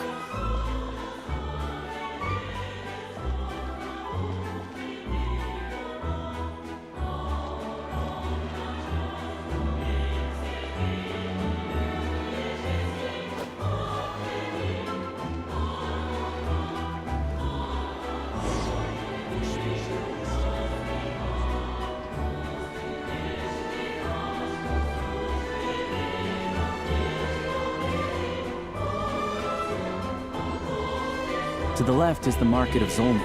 They sell everything there. You can often find some nifty little trinkets. To the right, you'll see the Korolyevsky Theater in the distance. Look at that! Incredible!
Snezhnaya is stunning! Seeing it with our own eyes makes all the trouble we went through to get here worth it! I found it pretty stunning when I first came here too. But I soon found out that stunningly beautiful means stunningly expensive. The prices here are crazy. I'm just a small-time hunter, so Zolny is where I spend most of my time. This way will take us to Podvorier restaurant. They offer food and lodging there, so you can get settled in while I fetch the doctor. Is that gonna be stunningly expensive too? Yeah, I mean, there are places to stay in Zolny, but I highly doubt they'd meet your standards. Most of the stoves are out of crystal, the windows are drafty, and at night, four-legged roommates come out to play, sharpening their claws on the roof beams and floorboards. Yep, no way! Not a chance Paimon's staying anywhere like that. Maybe we can split the cost of the room between us? Paimon still has some savings left. Fine then. It's your treat. Paimon will save her money for buying a nice little cake. Don't worry, you'll get some too. I'm glad to see you've perked up. If you find yourselves in the mood for some sightseeing later, there's a few places around here worth seeing. This way leads to Zapoliarny Palace, which serves as the Tsaritsa's audience chamber and also her personal quarters. The adjacent block is kind of a city in its own right. That's Glupov, the headquarters of the Fatui. Inside, there's a munitions factory known as the Armory Palace, producing a constant supply of all kinds of equipment for the Fatui. A lot of important research happens there too. And over there is the Snezhnaya Vecha, where all the big shots meet regularly to make policy decisions. These places are best admired from a distance. I'm sure I don't need to explain why. Yeah, they probably have super strict security. We're not looking for trouble right now. The downtown area is near the center of Zapoliarny. That's where you'll find the restaurants, bookstores, and gift shops. Another place of interest is the Northland Bank, which is over this way. Oh, and I'm sure you'll want to make contact with the Adventurers Guild at some point, right? That's right here. Ooh, speaking of adventuring, we use alchemy quite a lot. Do you know where we can find a crafting bench? No one practices alchemy at Snezhnaya, I'm afraid. Apparently there's some historical reason for it. Oh. We'll just have to use the one on the train then. Kinda inconvenient. Wait, how come there's one on the train if that's Snezhnayan too? Yeah, I don't know. Not my area of expertise. Still, I wouldn't say the absence of alchemy makes life here any less convenient. Anyway... Finally, there's Zolny in that direction. It's mostly residential buildings and factories, but there's a few shops too. Worth a look around if you're interested. That's about it.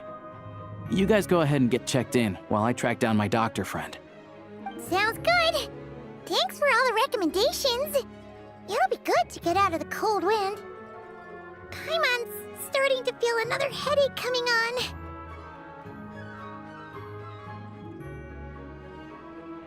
Podvorier restaurant is right this way.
You all missed the good times.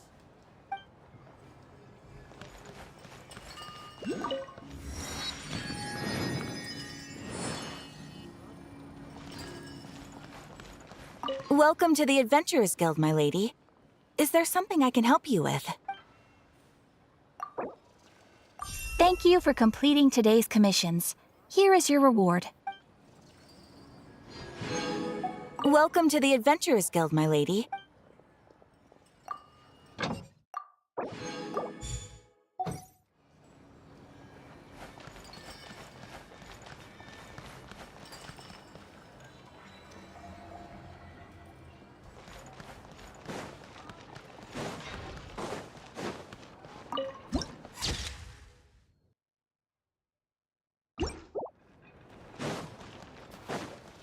How tiresome.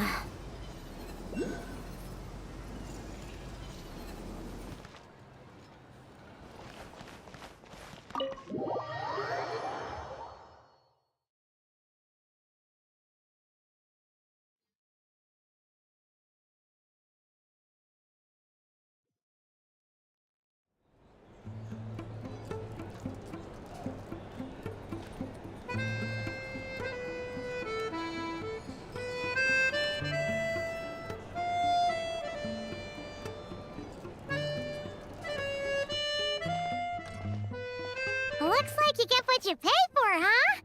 Paimon likes this room a lot. Yeah, much better now that we're out of the cold. Oh, thanks for taking such good care of Paimon. Honestly, she feels kind of bad for throwing a wrench in the works. If this were anywhere else, we'd be out investigating and adventuring by now.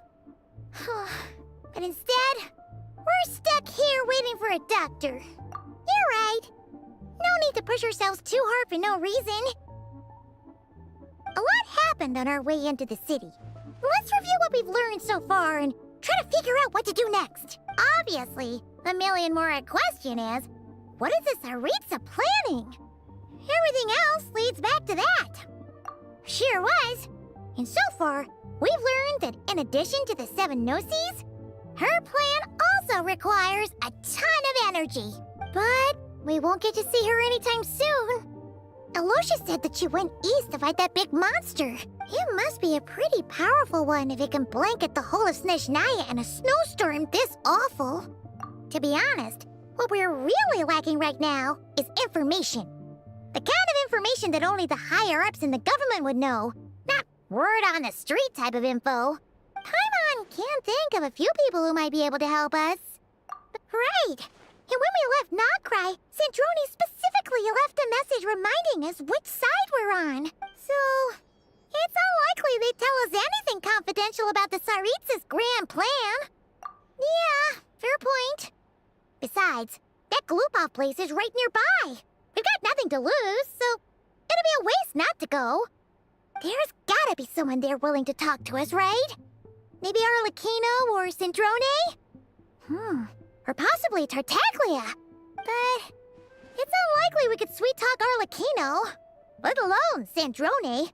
She basically told us to stay in her lane already. Yeah, the last time was all the way back in Fontaine, right? Too bad we missed him in Nogcry. Apparently, he came to help out. Hello. Is there a traveler in Paimon in there? That's Alosha. Come in! Hello, I'm Dr. Luneva. Alosha mentioned that one of you is feeling a little under the weather. I see. So you're my patient today, yes? And you're, Faye, I presume? Good question. Paimon's not too sure either, but she's definitely not the same kind of Faye as the ones we saw at the train station. Is that gonna be an issue? Not exactly. It's just, I'm used to treating human patients. Fae tend to be far more resilient than even the healthiest and most long-lived of humans. But don't worry, I do have some experience treating Fae. I've even diagnosed plenty of cats and dogs in my time. It'll be fine. Paimon's basically the same as a human, right? We're no different when it comes down to it, are we? That's just because Paimon knows how to eat.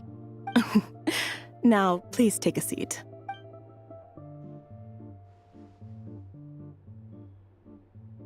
Okay, vital signs are good. Test results are all within normal ranges. I don't think it's anything serious. More than likely, you've just caught a cold. I can give you some medicine to tide you over, but as long as you rest properly for the next couple of days, you should feel better. Make sure to keep an eye on your temperature, though. If you find yourself with a persistent low-grade fever, or if your symptoms don't improve, just contact me again. Sounds like there's no cause for alarm. Thank you, Doctor.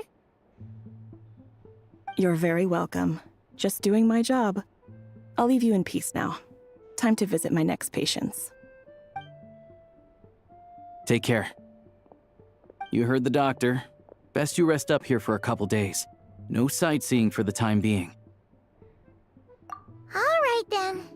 Guess we've got no choice. Let's just treat it as a short vacation. I have to get back to it. If you need anything else from the doctor or me, go to the Hunter Trade Station in Zolny. The boss there knows how to reach me. Hey, no big deal. You saved my life in the Shadow Realm. This is the least I could do. See you around.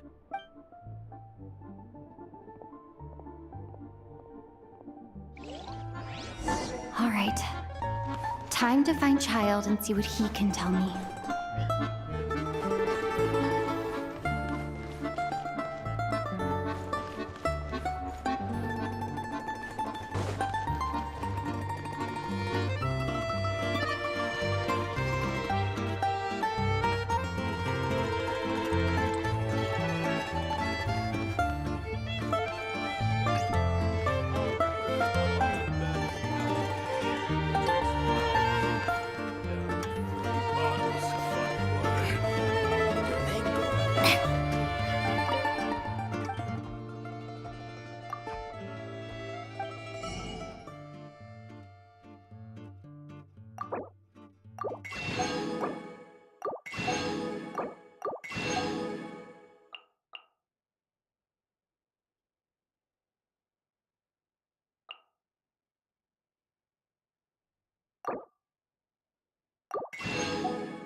Come on, keep up.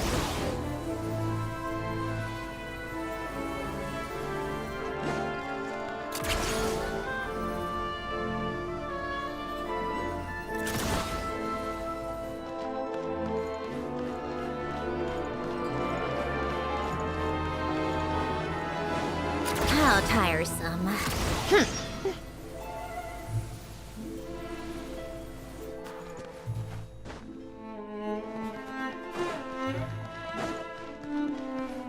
Take a break.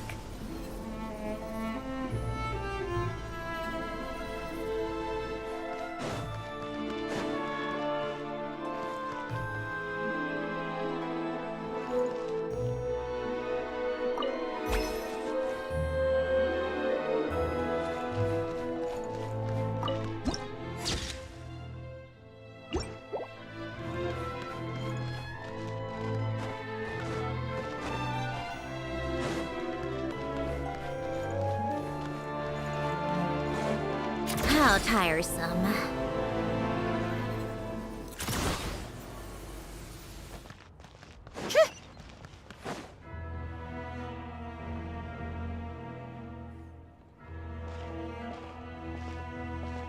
Hold on.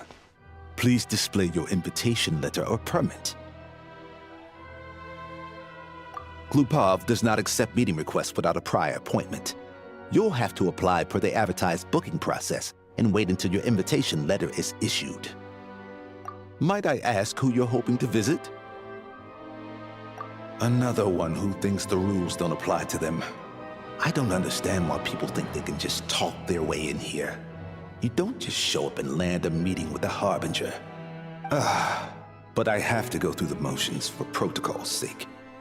Honestly, it's such a waste of time asking when I already know what the answer's gonna be. Wait a moment. I'll pass on your message. If Child is unavailable, you'll have to go through the proper procedure.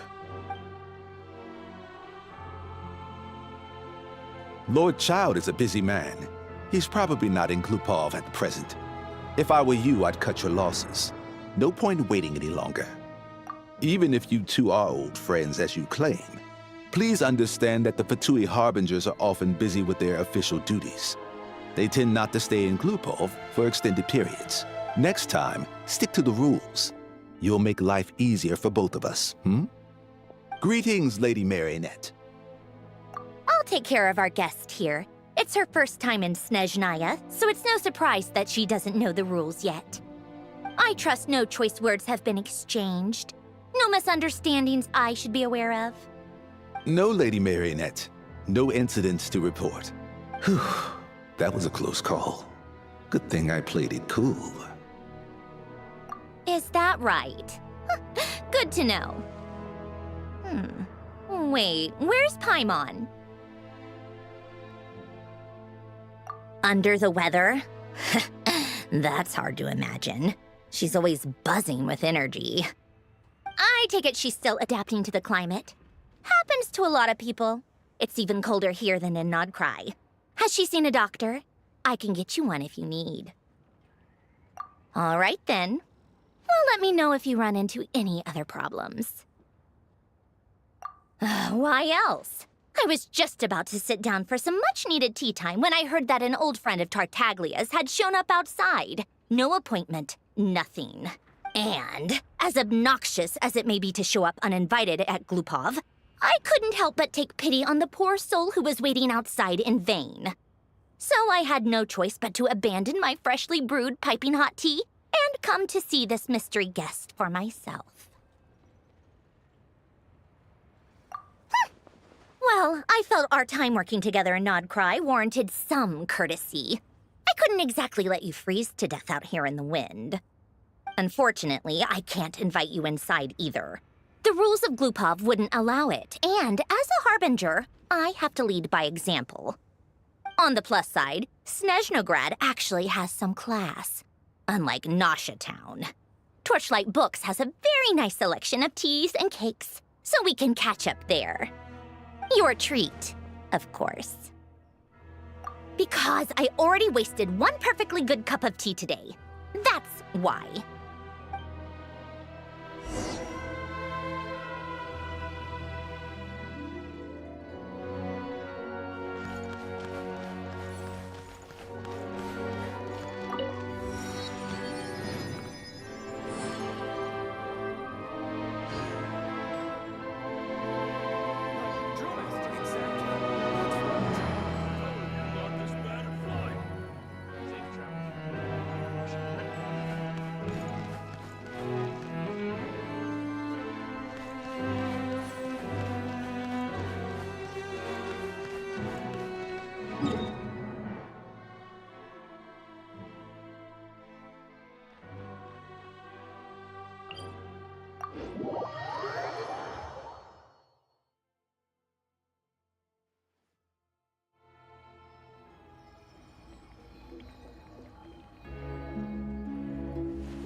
Keep up.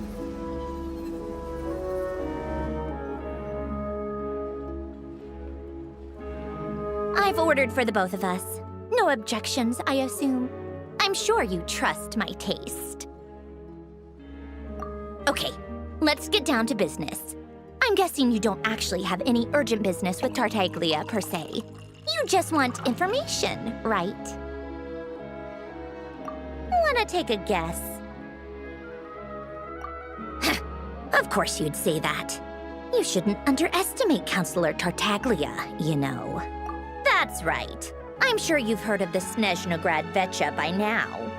Well, he's busy preparing some paperwork for their next meeting. They'll be discussing yet another extension to Project Stuzha. It's basically all anyone cares about in the Vecha these days. Yeah, he's more of the shoot first, ask questions later sort, isn't he? It all started with a very detailed letter that Capitano left for the jester, Piero, before leaving for Natlan. In that letter, he detailed the future arrangements for his subordinates. All of his key people were reassigned to Tartaglia.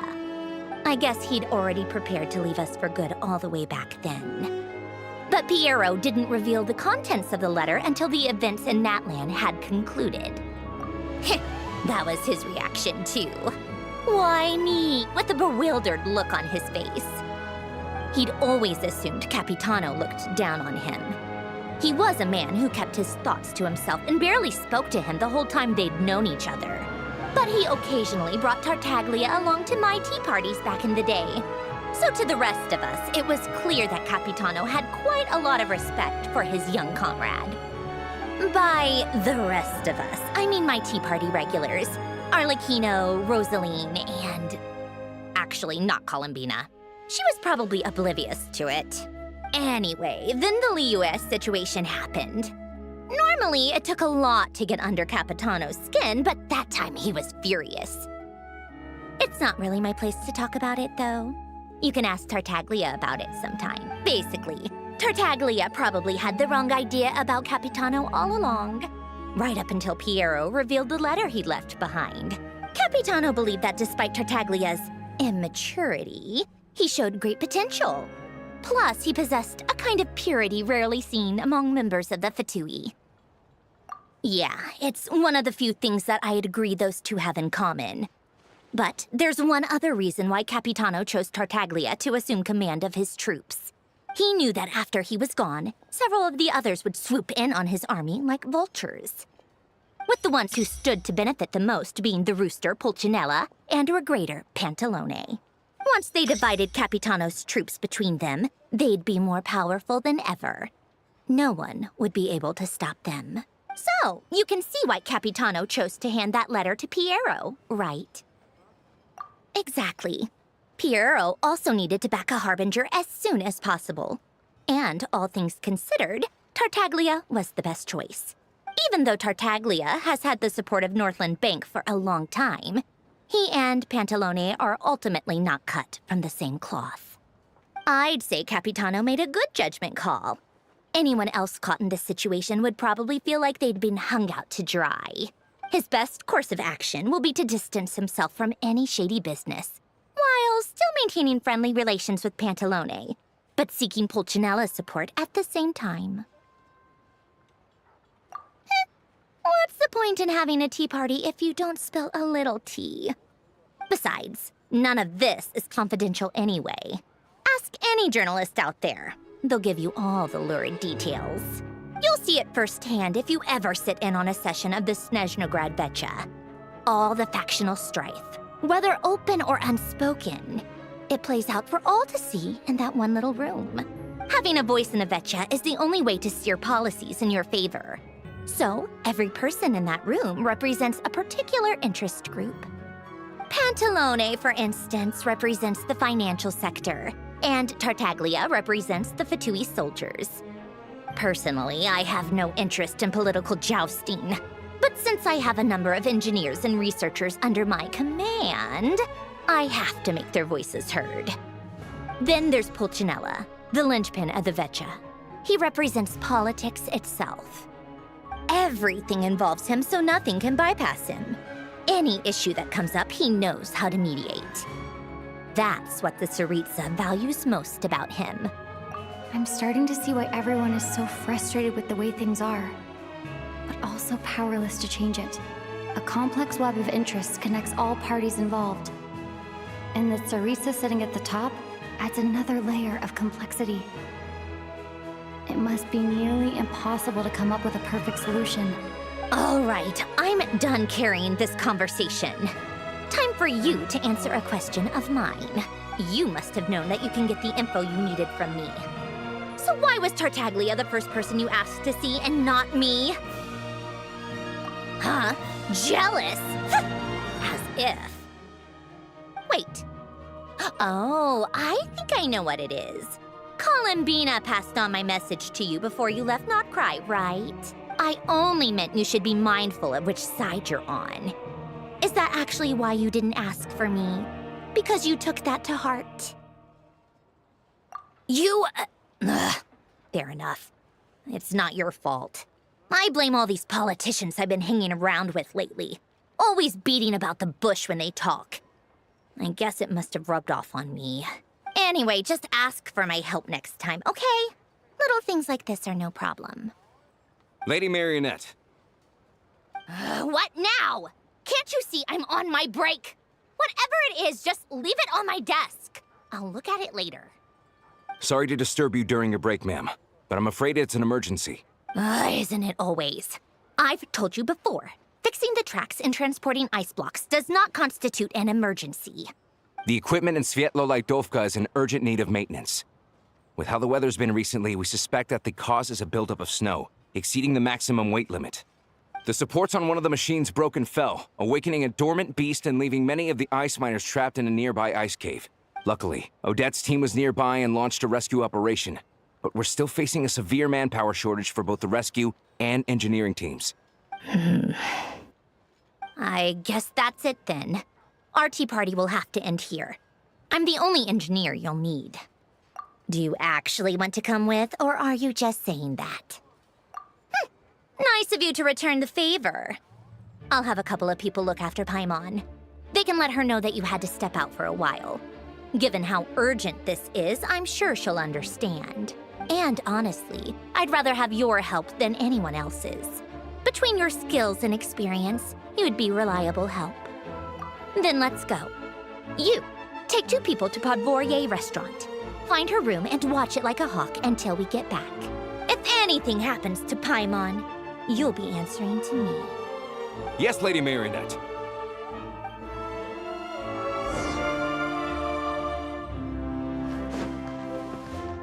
Take a break.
Keep up.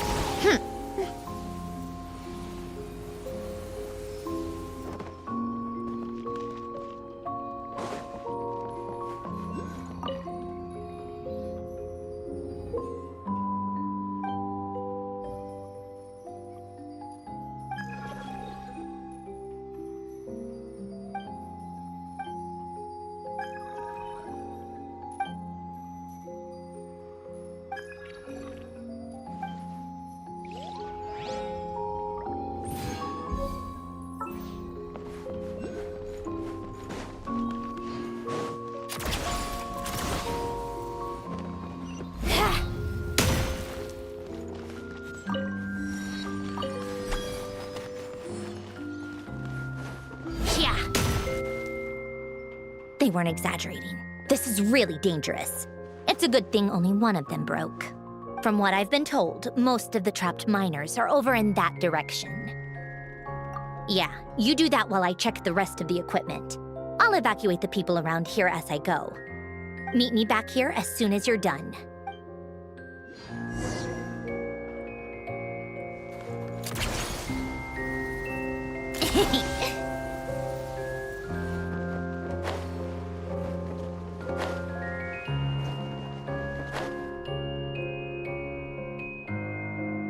I have to be getting close.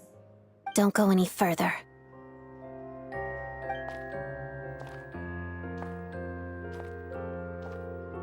It's too dangerous here. There's a highly aggressive monster on the prowl. You need to leave, now. Ah, I see. You're the backup from Snezhnagrad. Well, I'm Odette. Good to meet you. Ah, so this is Odette. She was the first member of the Fatui on the scene. There are 5 people trapped in the cave. Monster type is unknown, and so is its location. Let's go. Every second counts.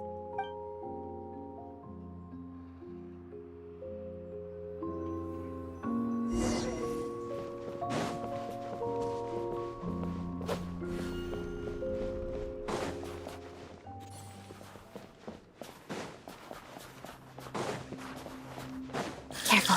Something's moving.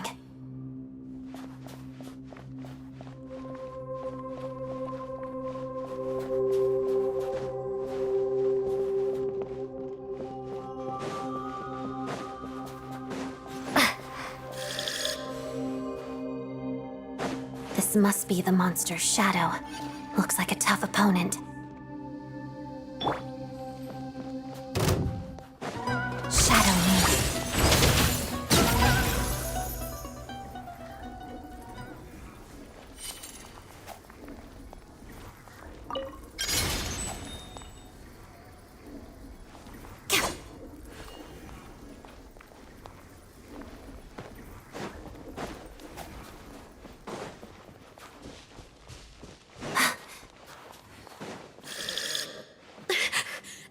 Stay back!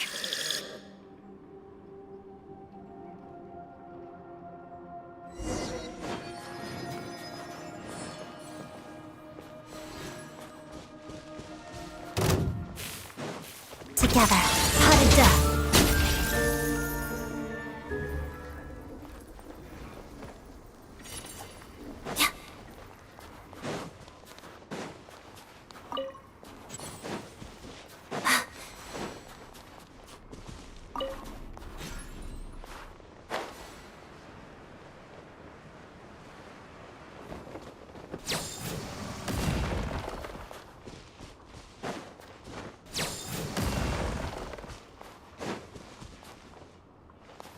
I see them. They're right behind the monster. The monster seems very agitated. It could attack at any moment. Let's make the first move. Take this! Shadow me. Waltz of the snowflakes.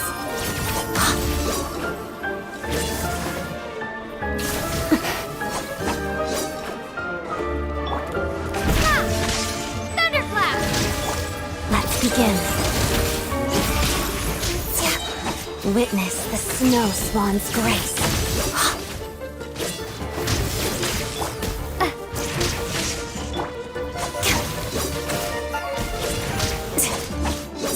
Shadow me.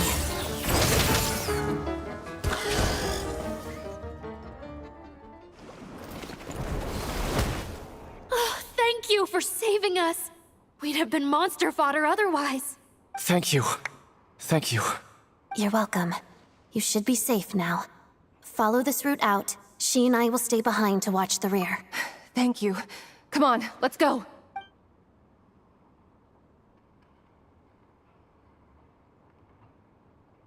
I've searched the area. Pretty sure the monster made a tactical retreat. Yeah, but with us here, it won't be coming back anytime soon. It may be small, but don't be fooled. It's a ferocious beast. People are just food in its eyes. It's lucky we got here when we did. The trapped miners have been successfully evacuated. Time for us to leave.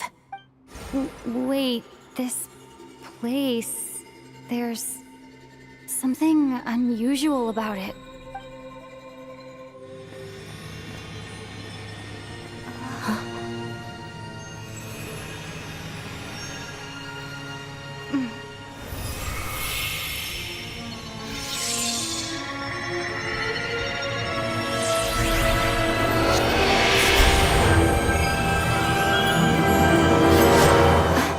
What is that? I don't know. It's back? Guess it has family.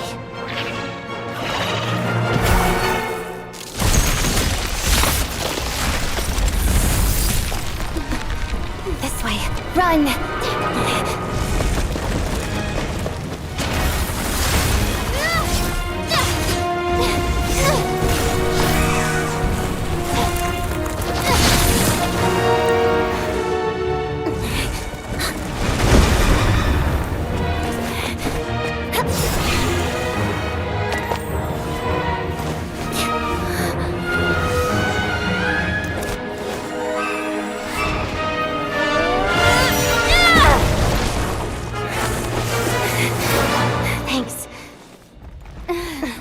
out of here.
Everyone's accounted for. We managed to rescue them all. We also placed a sign at the entrance to the cave, warning people to stay away. You really held your own today. I still don't know your name. Don't think I've seen you before. I'll remember the name. All right then. See you around. Hello, Lady Marionette. I hear the rescue operation was a great success. I knew I could count on you. What brings you here, Odette? Here for a performance? No, a Fatui mission. I happened to be nearby and heard the crash. She hasn't introduced herself then. Odette is the prima ballerina of Snezhnograd. She's quite the celebrity. If you ever hear people mention the two crowning jewels of the Kawai troupe, they're talking about Odette and the prima donna, Vodianitsa. On top of that, Odette's also a rising Fatui star. It's looking likely she'll inherit the title of the Fair Lady. She learned all her combat skills from Rosaline herself. Used to be one of her most valued subordinates, too. You flatter me, Lady Marionette. If she's Rosaline's protege, that makes me... never mind. There's no need to bring it up. No point making... How's progress on your end, Lady Marion? Equally successful. I finished reinforcing all the equipment. Took me a little longer without Polonia's help. But the outcome is the same, of course. Even if the heavy snowfall summoned by that monster lasts for another 3 months straight, this equipment won't give way. All right, now that we're done here, it's time to get out of this blizzard. Sure, but Snezhnograd will send someone to investigate and draw up a relief plan. And I guess I'll have to write the incident report myself this time, since it involves a mechanical malfunction. First, Pantalone needs to approve the budget, then Pulcinella has to sign off on the plan. Once they've argued it out and reached a compromise, we can move forward. That's the rough process anyway. Could take anywhere from a couple of weeks to a couple of months, depending on how smoothly it goes. Yup, nothing we can do about it. There's... The snow has eased a little for now, but there's no telling when that will change with that monster still at large. Fuel for heating is in short supply, and relief is weeks away. There's no immediate threat to life, but still, it just feels like there should be a better way. Hey, quit daydreaming. Let's get back to Snezhnograd. When did you get a new sword? I found it in a cave. It handles pretty nicely. You have a strange affinity for secondhand swords.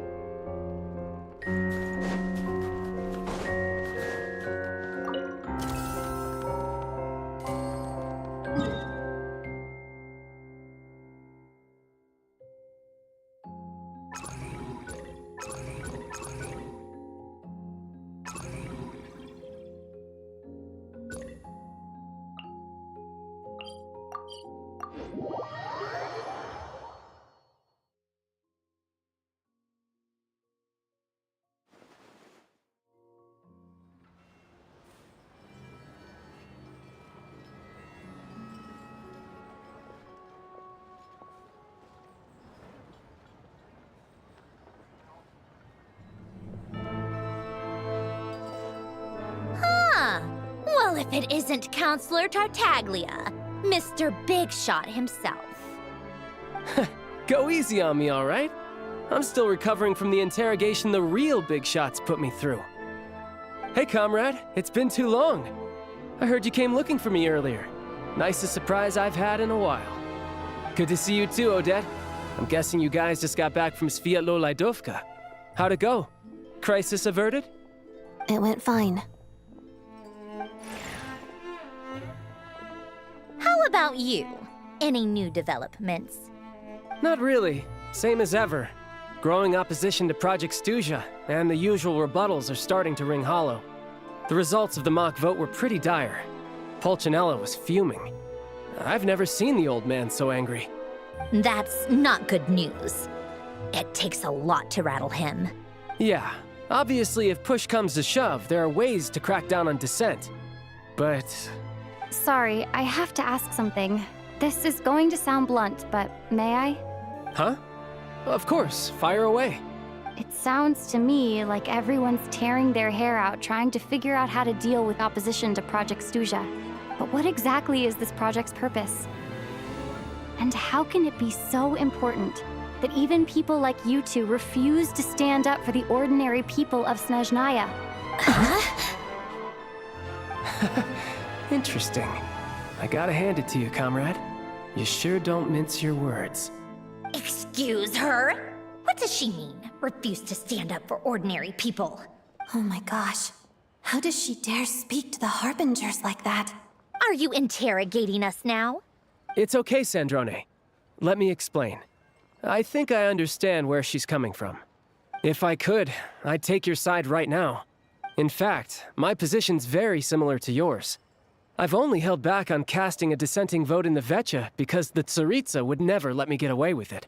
Still, I have a responsibility to the Fatui armed forces, so I do what I can to make their voices heard. Most of them are just regular folks from small towns far from the capital. I'm sure you've seen how much those kinds of places are struggling right now. Oh, and for what it's worth, I'm from Arepasak myself. Things aren't going so swell there either. The Tsaritsa wants to create a better, safer future for the people of Snezhnaya, but she's thinking long-term. I don't doubt that from where you're standing, Project Stuzha seems to be creating all sorts of issues for everyone. But considering the Tsaritsa's vision for the future, these are sacrifices worth making. Sounds cold, I know, but I promise it's not as black and white as it seems. Maybe Sandrone and I can't oppose Project Stuzha outright, but we're constantly raising our concerns in Vecha meetings. And even though we can't put an end to it, there are plenty of other ways to make a difference. We're trying everything we can think of, and so is Pulcinella. I respect Her Majesty, the Tsaritsa, and trust her decisions. But at the end of the day, I'm still just a normal guy who cares deeply about my homeland. And my family, who all live here. There's no way I would ever abandon them.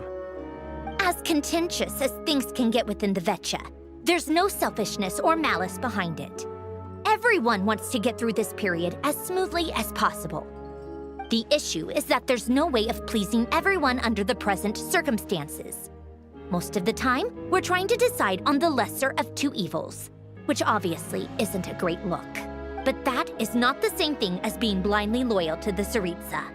No one's got their head in the sand here. We're all well aware of the way things are. We're just doing our best to make it work. In fairness to Sandrone, she rushed to Sviatlo-Laidovka's aid the moment she heard that people were in danger.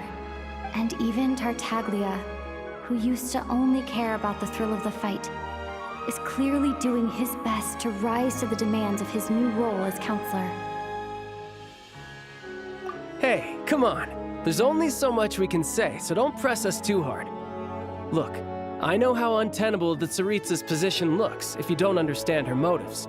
Maybe you've heard already, but she's currently leading her army on a campaign to the east to defeat the monster that's been causing these brutal blizzards. Striking that monster down will be a significant step in dealing with the present energy crisis. As laser-focused as she is on realizing her lifelong ambitions, she's still putting time and energy into taking down this powerful monster. To me, that says a lot. If she thought Snezhnaya and its people didn't matter in the grand scheme of things, why would she waste her time on something like this? Thanks. I meant every word I said, though. I wasn't just trying to placate you. I've already done more than enough diplomacy for one day. I still think this adventurer raises a very important point. Our two harbingers have made their positions very clear. But there are many others in the Vetcha who must feel trapped and forced to vote against their conscience. I think it's a very valuable quality to be willing to speak one's mind, despite the risk of offending powerful figures. You can say that again. I highly doubt we'd feel the need to explain ourselves so much if we didn't know you so well. Forgive me, adventurer, but might I be so bold as to ask about your background? How is it that you can converse so openly with two harbingers? Oh, haven't you been properly introduced? Easier said than done. I like to think I'm not the kind of person who goes around busting open people's old wounds. I've only learned her name so far, and no details of her experiences. Is something wrong? Uh-oh. Is there no avoiding the subject of Rosaline? No, it's just... all right. I guess there's no getting around it. This is the world-renowned traveler who helped resolve the storm terror threat in Mondstadt, cleaned up after the mess I made in Liyue, and then went to Inazuma, where there was a duel before the throne in which the traveler defeated Rosaline. Oh. I'm sorry.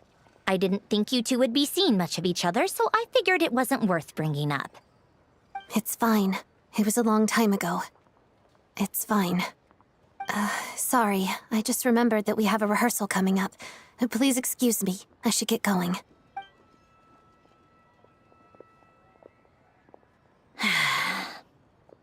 I've mentioned this to you before, remember? She was Rosaline's most valued subordinate. But they didn't actually get along. Not that Rosaline was really the type of person to make friends, but death has a way of resolving a lot of conflicts. Don't let it weigh on you. Like she said, it was a long time ago. It's in the past now. Odette has a very different personality from Rosaline. Give her some time. I'm sure she'll work through it. Oh, by the way, where's Paimon? It's not like her to hide away. She hasn't been feeling well, so she's resting at Podvorier Restaurant. I got a couple of my people to look after her while we were gone. Oh, right. Sorry to hear that. Poor thing. Reminds me of when Tonya was little. She really felt the cold back then. Used to get ill all the time. I felt so bad for her seeing her lying in bed, coughing. She was so mature for her age, though. Whenever someone came to visit her, she'd greet them with a smile and would never complain. I'm sure Paimon's a good kid, too. You're a little short on manpower, right? Let me have a couple of my people take over for yours. I'll send my most capable and reliable. They'll make sure Paimon can recover in peace. Well, that would be great. Your people are more qualified. Hey, don't mention it. I'm sure you have things to do. Hopefully this takes a load off your mind. So no more accusing me of not being on your side, all right? Already? That was quick. I'm afraid I can't help you there. Our director's recent movements are confidential. Even we're not in the loop. If you hadn't told me, I never would have known he'd gone south. I assumed he'd been in Glupov this whole time. Well, I guess I'd better go sort out Paimon's security situation. I have some other work to catch up on at Glupov anyway. Me too. I have an incident report to write up. Let's leave it there for now. I guess everyone's in a difficult position. But Tartaglia's right. I have things to do. Things I want to do, and things I ought to do. To start with, I should go ask Alosha if he knows of any way to help Svietloledovka.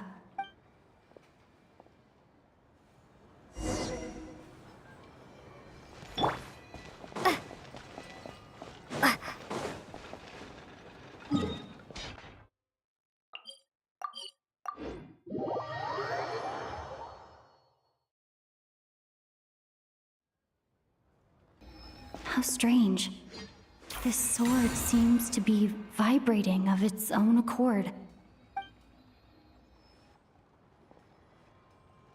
It's a very faint vibration, but it's getting stronger as I get closer to the statue of the Seven. Does this sword have some connection to the statue? But all it does is vibrate, even when I touch it.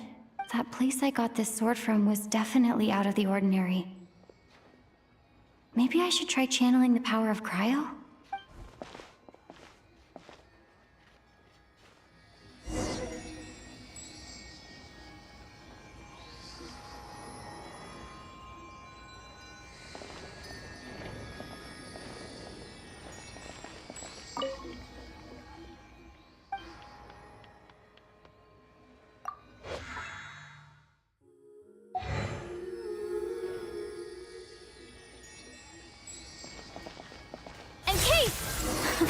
It worked!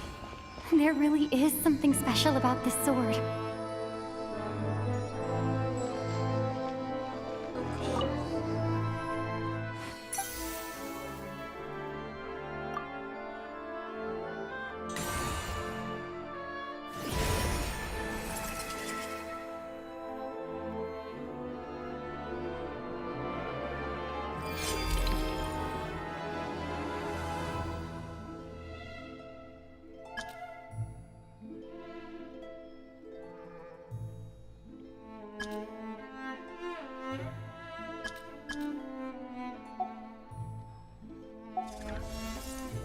I don't really understand what just happened, but I'm pretty sure this sword just got a little more powerful. I'll have to try the same thing again when I come across another statue of the Seven. In the meantime, I better go find Alosha.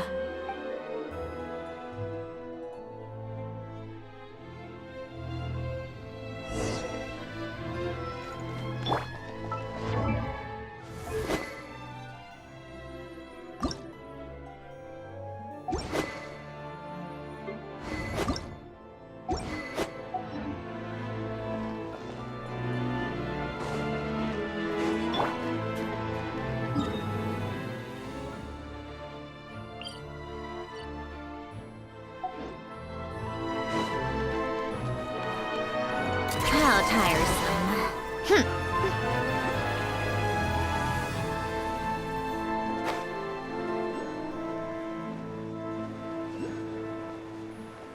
Ugh, time for more snow, damselettes.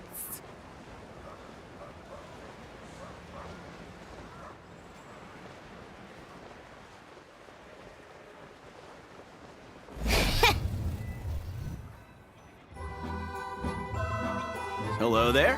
How can I help? Ah, sure thing. Give me a second. I'll go fetch them for you.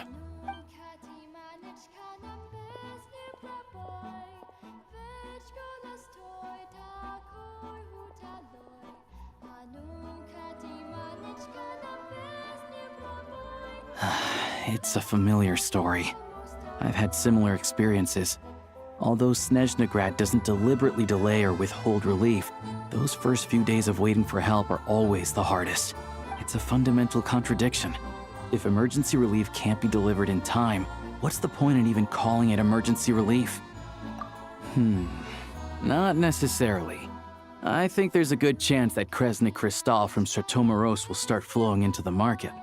When we resolve Stratomeros' energy issue, it's like we open the floodgates. A huge backlog of Crystal is now available to the townspeople. There's no way they can use it up at once. A lot of them will probably stockpile it and slowly work their way through. Probably a good idea, since energy prices are only going to keep rising. But there will always be people who urgently need Mora. Exactly. At the current prices, selling Crystal is an easy way for an ordinary person to make a fortune. Hey boss, how much do I have left in my account? 1 second, let me check. So, you're planning on buying the crystal out of your own pocket? Yeah. I don't know if I have enough, so I'll chip in a little extra and buy as much as I can afford.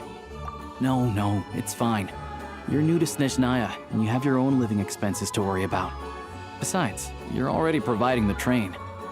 Here's your Mora. See what you can find at the market, but I doubt there'll be much crystal left. Yeah, well, can't hurt to take a look. Let's see. Huh?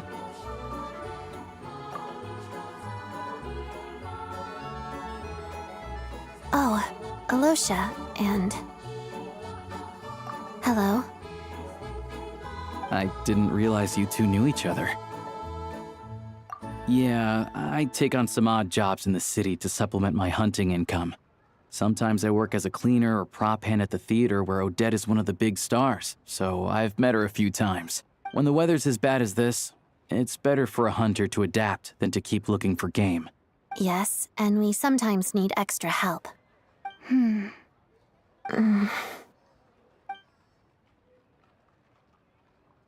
Wait, why is the atmosphere so awkward? I thought things went pretty smoothly in Svietlolaidovka. So, what brings you here, Miss Odette? Looking for some new props? No. After I got back to the theater, I couldn't stop thinking about the situation in Svietlolaidovka. It bothered me so much I couldn't focus on my dancing. So I decided I'd come here and see if there's anything I can do. You too, I presume. I suppose that's why you're here. I didn't feel comfortable expressing my true opinions in front of the Harbingers. Not least because ordinary Fatui like me don't even know what Project Stuzha is all about. Without knowing the full picture, I can't make sense of it. And at some point, if things aren't making sense to me, I can't just keep going along with it. So many people feel the same way. They wish they could do something, but all kinds of reservations hold them back. Explains why groups like the Rokot are springing up to fill the gap. Yes. Well, that's one option. But there are risks to consider with organizations like that. The Fatui does not encourage their activities. Right, because things can get out of hand, and Sandrone said Odette was on track to inherit the title of the Fair Lady. If so, she'll be able to find out what Project Stuzha is really about. Still, it's probably a little soon to ask her about that. There may be more to the story. What's on your mind? I think we can both agree that no matter which side you're on, it can't stop you from doing the right thing. Where there's a will, there's a way. I know what Rosaline did while she was abroad. You made the right decision, so no hard feelings. So, what's your plan? oh, we were gonna buy some crystal. I heard there's some on the market right now. Funny. I had the same idea. In that case, let me pay. I can claim it back as mission expenses. The real issue here is that government relief is behind schedule. Surely it makes more sense for the state to cover these costs than for us to pay out of our own pockets. True. It's a huge expense after all.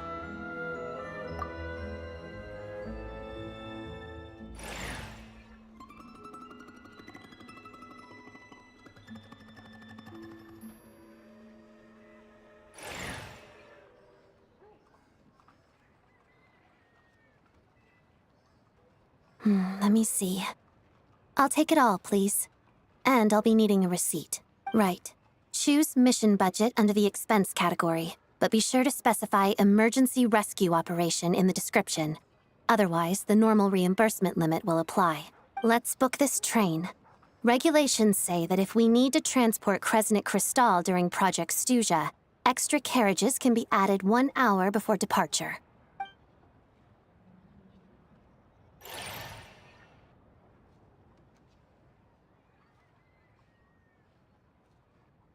That should do it. The train will be escorted to its destination by Fatui guards. This is my first time seeing you handle Fatui affairs, Miss Odette. It seems you're as skilled an officer as you are a dancer. You flatter me. It's only because I've been doing both my whole life.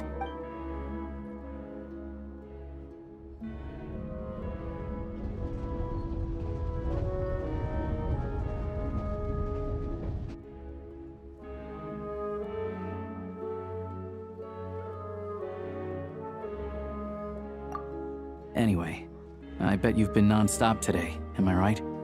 Any idea how Paimon's doing? What's wrong? Who's Paimon? Her travel buddy hasn't been feeling well. She caught a cold right after they got to Snezhnaya. Sounds like she's important to you. I can't believe you've been dealing with this on top of everything you've been doing to help the people of Snezhnaya. I've got nothing going on right now, so I'll join you. I want to see how she's doing. May I come too? I have some candy that someone gave me back in Svietlo-Lidovka. Plus, I know a little bit about relieving cold symptoms. All right then, let's go.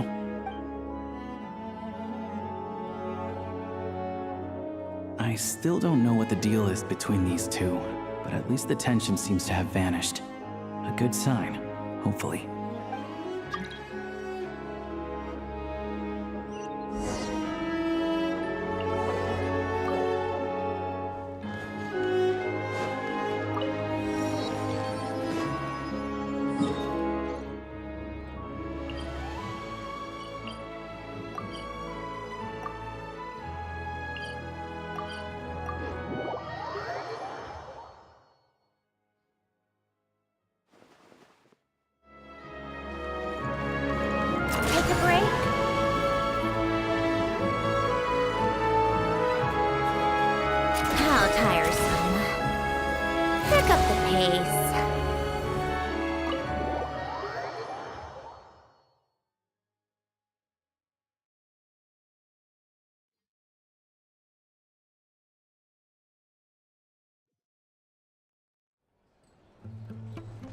Take a break.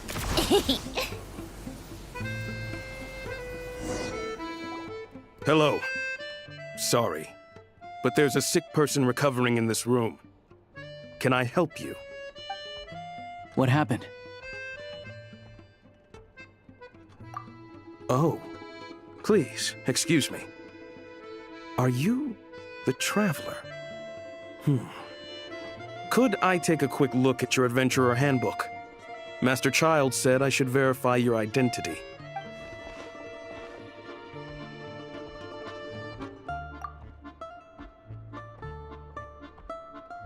Ah, it's really you. Sorry for the inconvenience. We're under strict orders from Master Child to keep this room well guarded. At the same time, we can't interfere with Podvoye Restaurant's business. That would only seem all the more suspicious and draw unwanted attention to this room. Besides myself, a few of my colleagues are stationed in and around the restaurant, in plain clothes, of course.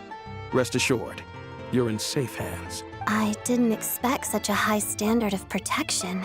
Well, Master Child handpicked us for this special assignment. We're not about to let anything go wrong. Anyway, I won't keep you any longer.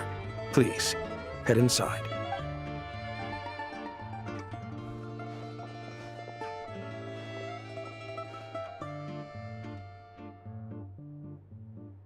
Traveler! Alosha, you're back! Oh, hey! Who's our new friend? Hi, I'm Odette. The Traveler and I crossed paths a few times. Another friend from the Fatui, huh? You're practically a member yourself by this point. Paimon's definitely on the mend. We should be back to our usual travels in a few days' time.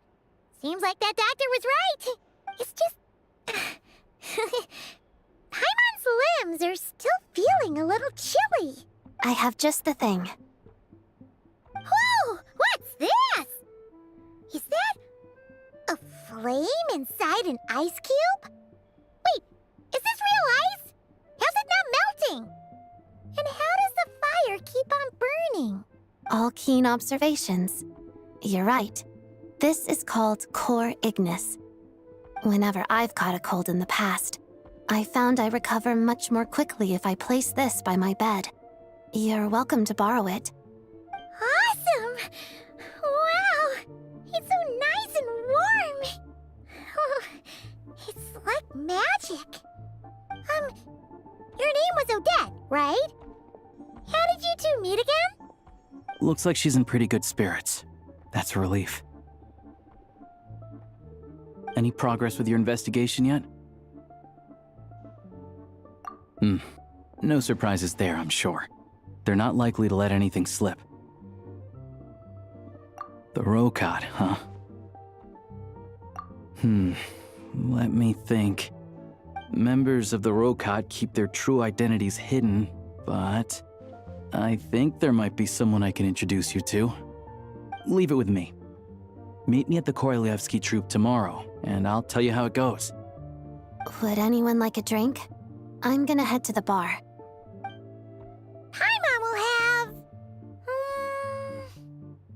maybe some hot milk? Yeah. Paimon's in the mood for something warm. Enough with the secret chat, you two. Let's catch up properly in a minute. Paimon wants to know everything that's happened today. It'll be kinda like Tabletop Troop. No reason why listening to a story can't be an adventure.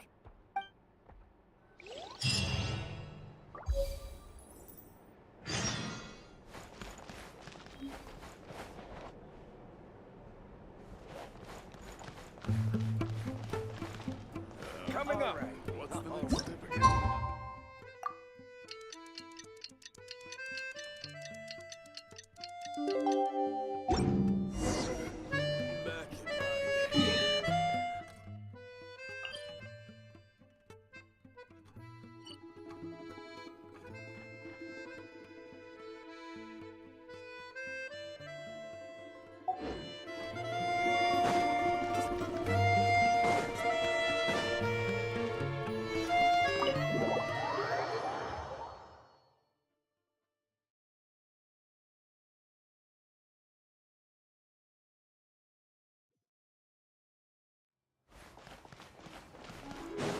Come on, keep up.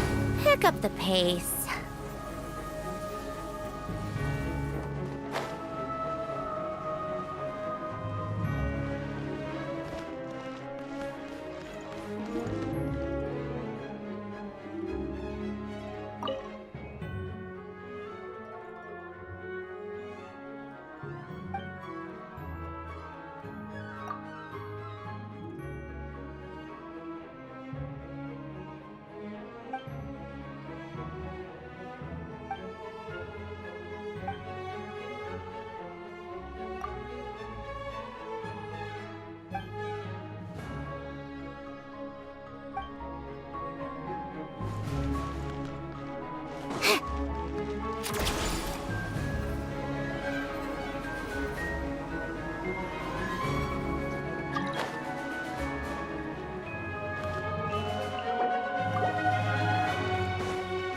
Take a break?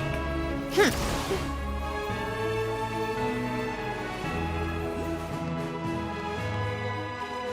on, keep up.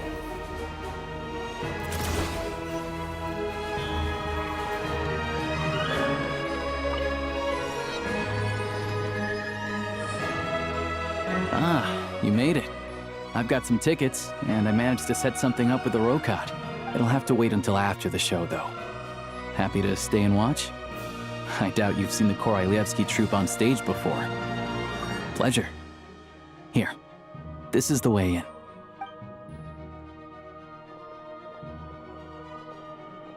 Please present yourself for a routine inspection in accordance with theater regulations.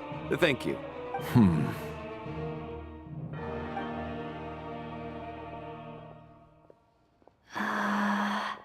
Is that guy with the fatui?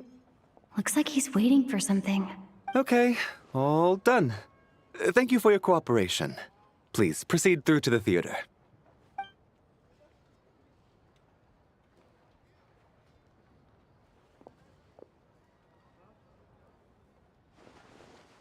What's up? Everything okay? Snezhnaya's business and political leaders are always passing through here, so it makes sense that security's tight. Still, it's a little unusual to see the Fatui's Armory Palace guard here. You saw him, right? The guy right at the back. Strong, silent type. His name's Valeri. He's part of the Special Assignments Battalion, but I only ever see him here for one thing. To look for a guy named Mitya.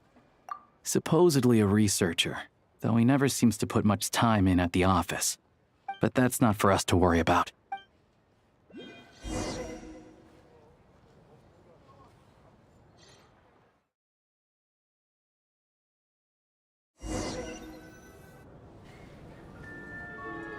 What do you think? Pretty impressive, huh?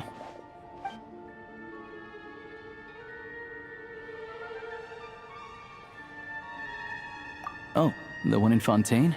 I hear it's iconic. Never seen it for myself, though.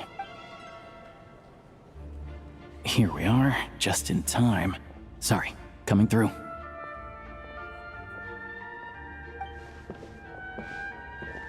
Ugh. If you're gonna show up late, keep your mouth shut. What's his problem? Whatever. No point arguing with people like that. Look, there she is. That's who I'm introducing you to later. She's the lead singer of the troupe, Vodyanitsa.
This leads directly to the green room.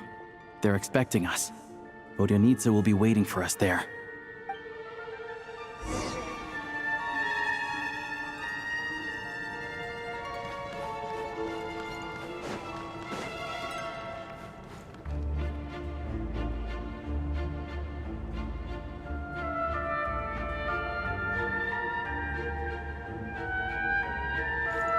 How tiresome.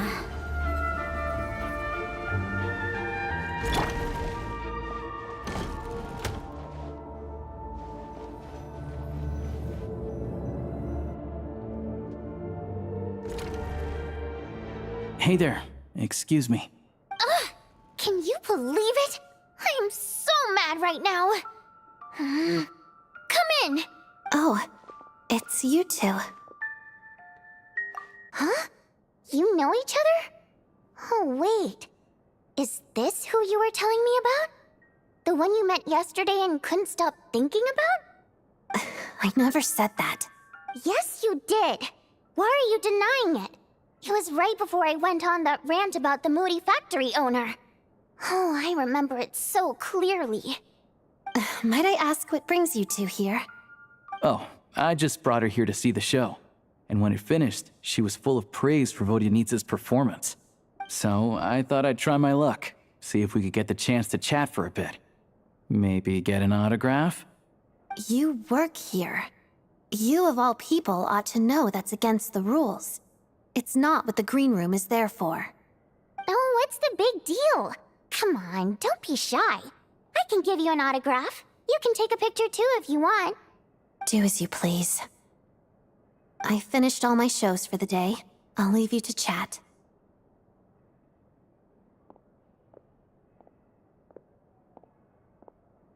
I wasn't making that stuff up, you know. Odette's just too proud to admit it. She thinks very highly of you. And so do I. You did the right thing in Svietloladovka. We're good. Odette's out of earshot. I'll lock the door. Confidentiality, of course. The Rokot is very strict on that. Whoa, Alosha! Not out loud! Not with an outsider here. Relax, I've taken care of it. Look at this. The President's reply sent this morning. Wait, so she's been approved to join?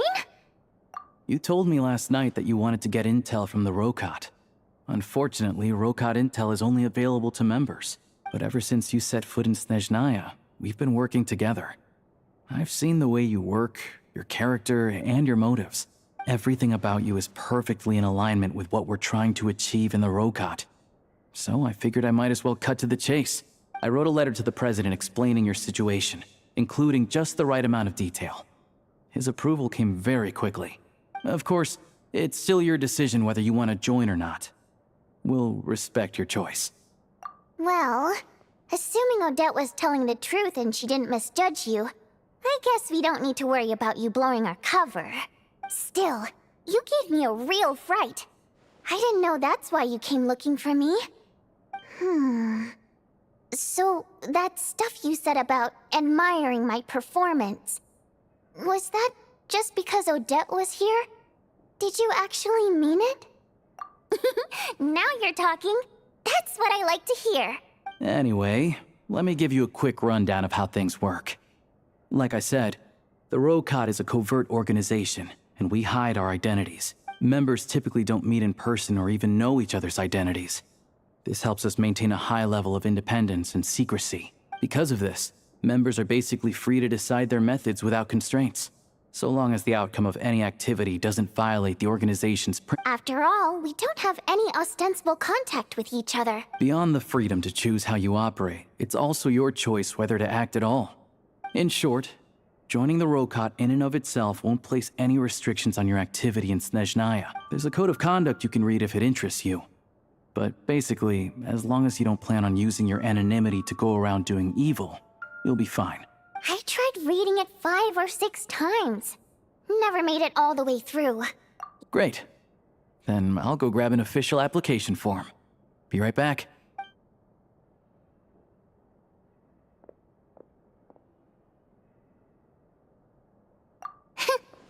Well, Alosha has this pet dog, you see. His name's Tagarin. And this one time, Alosha brought him backstage. Tagarin took quite a liking to me, so I played with him for a little bit and fed him some treats. Then, the Rokot was out on a mission one day, and even though we were all in disguise, Tagarin recognized me right away. Just a coincidence, really.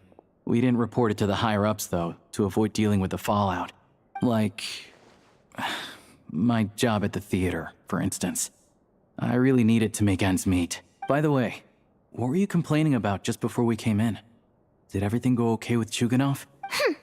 Everything did not go okay. That's why I was so mad. I tried to make some small talk with him before I went on stage to fish for intel about the Iskra manufacturing plant, but he wouldn't take the bait. And then he started complaining. He said he didn't appreciate his second-rate seat in the stalls because he usually gets a private box. I mean, what did he expect? Everyone knows that if you want a box seat, you buy a ticket well in advance. I had to juggle things around just to get him a half-decent seat, hoping he would appreciate the gesture enough to share some information.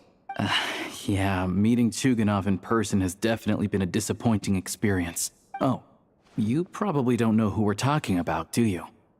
Chuganov was that older guy you were sitting next to today. I'm sure he didn't make a great first impression on you either. To the citizenry, he's a family man and a kind boss. But our interactions with him tell a very different story. It's one thing to ask for a favor, but he acts like it's his right. Take the ticket situation, for instance. I've actually gotten him a private box in the past. But not only was he not even grateful, now he's acting like I've sold him short this time. Not to mention that he's never paid for a single one of his tickets. And another thing, if he's such a big family man, why doesn't he bring his wife and daughter to see the show once in a while? Calm down, Vodyanitsa. But first things first. Here's your application form.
Looks like I'll need to make a few little tweaks here and there.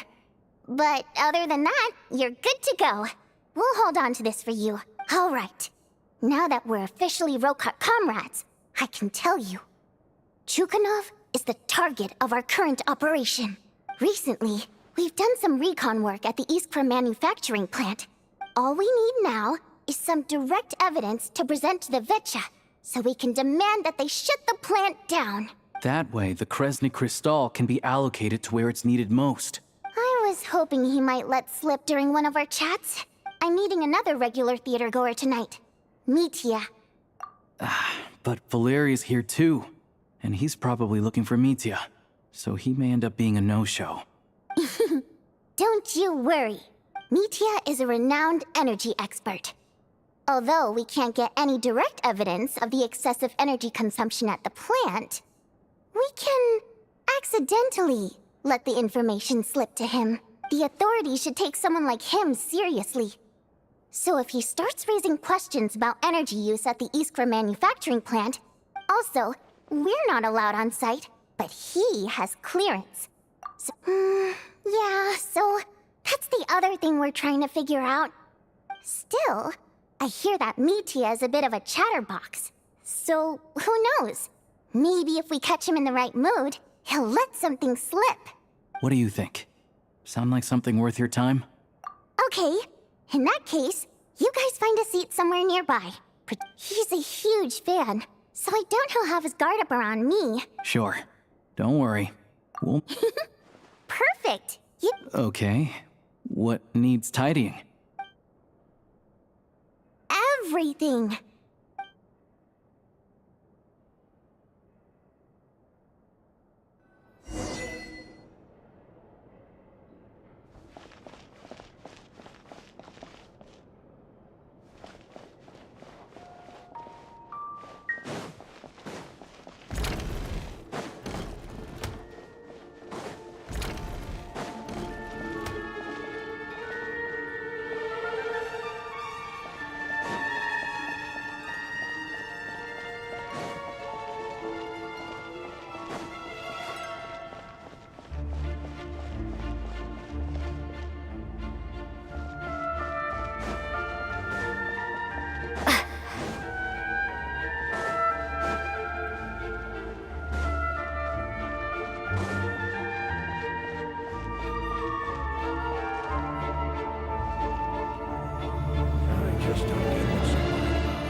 Pick up the pace.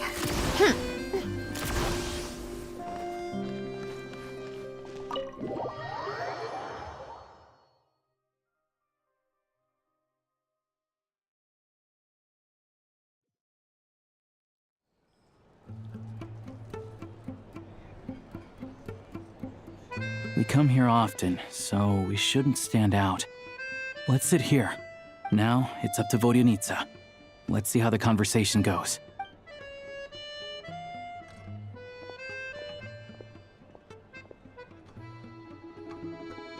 Mr. Mitya! Over here! Over here! Oh, sorry. I got a little held up on my way here. Now we have even less time than we planned. Go ahead and order some snacks and drinks. Whatever you like. Let me see. According to my schedule, we still have 25 minutes left. You're really pressed for time today, huh? I was imagining this would be a leisurely chat. If you'd prefer, we can always reschedule for another afternoon when you have more time. No need. Getting to meet the lead singer is a very precious opportunity for me. I'm not about to pass it up. I've already had to decline your invitation several times because our schedules rarely align. If I don't grab this chance while it's here, who knows when the next one will come around? Well, it's very kind of you to make time just for me.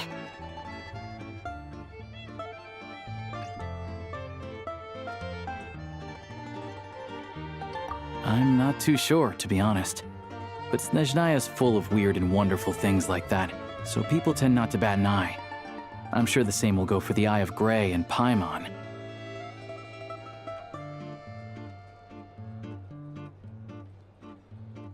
The reason I invited you out for tea and a chat today was to get some feedback from a true fan of the theater. Well, I genuinely have nothing bad to say. No matter how many times I hear you sing, it never gets old. It always seems fresh and new somehow. Maybe it's because the more times I listen, the more details I notice. Or maybe you simply improve with every performance, delivering it better each time. Thank you! I'm delighted to hear that! Could you give me any specific examples? Oh, yeah. The piece you sang today, for example. Beneath the Frozen River? Hey, what's with you? I'm just praising a good performance. I always used to find that such a bleak and lonely song. But the more you listen, the more you realize that it's not as cold and nihilistic as it appears. When you really dig down into it, there's a certain level where you're surprised by the emergence of hope. Wow, I'm impressed. I didn't expect you to pick up on that. Actually, I only tried out that angle after talking with a composer. Still, Beneath the Frozen River wasn't on today's program. Oh, really? But it's a classic. You sing it every time. Almost every time. Oh, well then. Let me say a few words about that other all-time classic, Flying in the Wind from the Mountain Sparrow.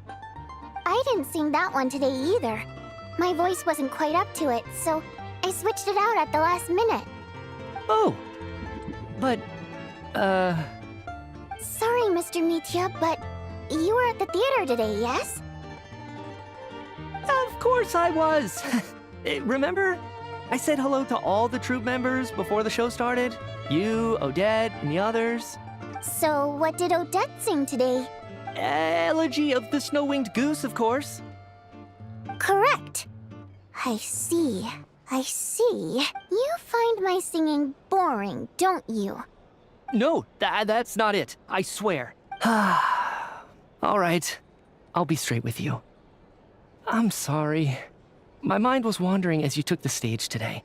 I enjoy watching your shows because the exquisite performances stimulate the mind. So whenever I get stuck at work, I come to the theater for a change of pace.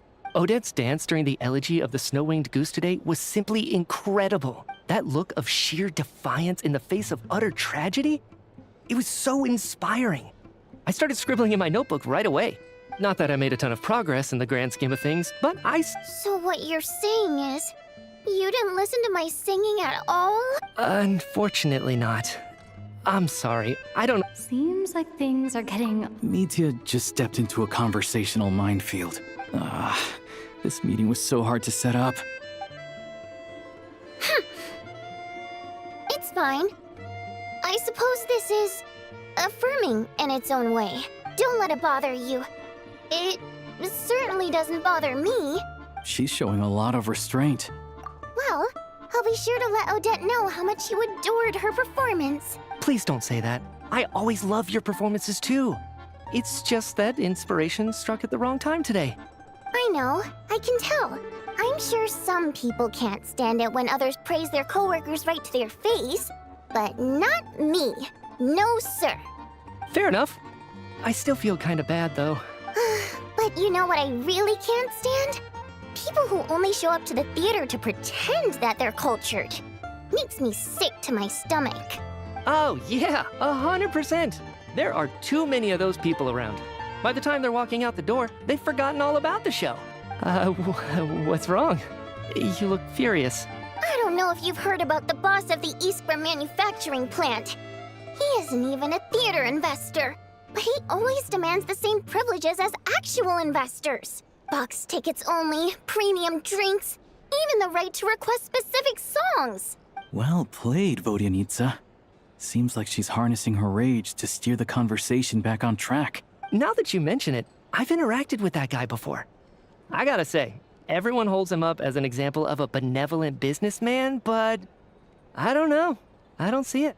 Yeah, he couldn't care less about what's happening on stage. He's just there to flaunt his social status. I hate that I have to prepare programs for guys like that. What's the big deal with that factory he runs anyway? Oh, really? Yep, the things people are saying are pretty damning. Low wages, insanely long working hours, equipment running around the clock. And as if that's not bad enough, he also strictly forbids his employees from giving any kind of interview. Project Stuja has now been extended so many times, we're at the point where crystal rations for the common folk are barely enough to survive on. If the rumors are true... Interesting. So you've heard about it too? What? So it's really true? Who knows? I've only heard the same rumors you have. But there's no smoke without fire. The Rooster's been coming down on us hard lately, demanding that we track and trace every single batch of Crystal. My coworkers in the Department of Energy have been tearing their hair out over it. The Rooster? I didn't realize he cared that much. Yeah. Even though there are no restrictions on Crystal trading, the poor will wind up freezing to death if we let the rich buy as much as they want. Looks like we'll need to arrange an investigation into the Iskra manufacturing plant as soon as possible. I never knew you kept up with current affairs beyond the theater, Miss Vodyanitsa. Most Fae in your position have long been indifferent. Well, those of us who choose to live in human cities are naturally going to pay attention to any significant upheaval. I'm just surprised to learn that even someone with as much experience as him is getting so stressed out over Project Stuja. This is it. We're finally going there. I'm sure Mitya can sense on some level that she's fishing for information. But since their conversation is so relaxed, he might just let something slip. It's stressing me out too. If I'd only made better progress with my research, things wouldn't have dragged on this long. Oh, so your work is related to Project Stuja? That's right. The Armory Palace needs a brand new energy source. Not the power of the Light Realm and not elemental energy. Right now, the only thing that meets the requirements is the power contained within stellar linchpins. But harnessing that power is costly.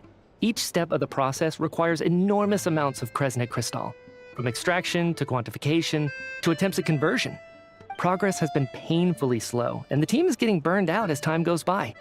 Sometimes, I see people staring into space as if in a trance. Could it be that this new energy source has side effects? No, it doesn't affect us, because the energy is used for... Okay, I got it. Stop choking me. Sorry, I can't talk about that. I think we're all just exhausted. We've been working ourselves to the bone for so long with so little progress to show for it. It's no wonder people are struggling to stay motivated. Seems like I owe you an apology. I shouldn't have gotten so mad at you for not paying attention during the show. Don't worry about it. So they're trying to develop a completely new... Yeah, censored by a scarf. Oh, dear. It looks like my time is up. I'm afraid I have to leave. I'm so sorry. We ended up barely talking about the theater. That's okay. It was a pleasure chatting with you, really. Let's make up for it next time. We touched on some confidential issues today. I'd be grateful if you could keep it between us. That could have gone worse. Nice job. Why was Mitya in such a hurry to leave, though? Sorry, routine inspection.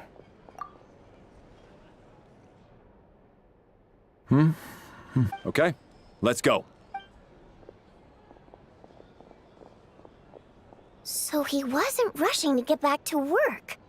One of the main duties of the Special Assignments Battalion is to ensure that... All right, time for us to get going too. Excuse me, check please. We'll settle our check too, then. Oh, hello there. Mr. Mitya paid the check before leaving. He also asked me to pass on a message. He said it was an honor to share his tea break with Miss Vodyanitsa and her two friends. Wait.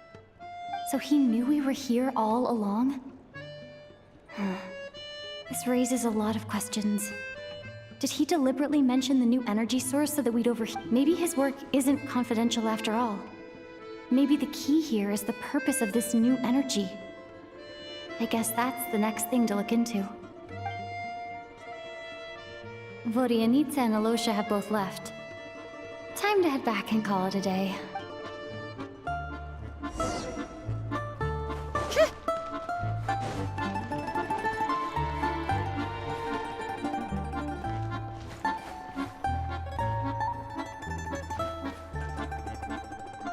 You're back! Here pretty early today. Paimon was just gonna mention that. After she woke up today, Paimon felt like her temperature was completely back to normal. But her strength still hasn't returned. Still, there's some good news. Paimon thinks she might have figured out the source of the problem. It's like there's some kind of mysterious power affecting Paimon. Paimon's never felt this way before during any of her travels. She only started feeling this way since we arrived in Snezhnaya. That's right. The Armory Palace needs a brand new energy source. Could that have something to do with this? What is it? You're making that face again. So, they're trying to develop a new energy source here? Well, Mitya denied that the energy they're researching has any side effects. Although, he did say that people working on the project have been having issues with their concentration and short-term memory. And even so, those are completely different symptoms from Paimon's. It's pretty faint, so it's kind of hard to tell. But, if anything, it seems like it's coming from roughly the same direction as the Armory Palace. Sure, Paimon's with you there. But how, though? The Rokat only has a limited amount of intel. Oh, great point! They argue about... Good idea! Oh yeah, while you were out, Paimon tried all the yummiest looking desserts in the Potpourri restaurant. This one seemed right up your alley. So, Paimon saved some for you. Come try it once you finish writing your letter.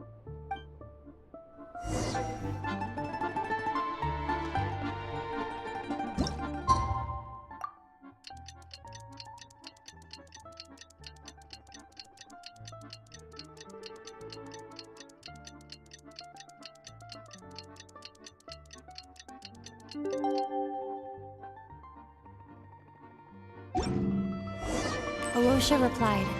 He says that we won't be able to speak at the Vetcha, but he can arrange for us to attend as visitors. Time to get ready. Then head to the Snezhnaya Vetcha. You're back! Paimon's been working on the crossword puzzle in the newspaper. It's actually pretty fun. Oh, shoot! Paimon forgot the next word. Oh, she had it a moment ago. Think, Paimon, think.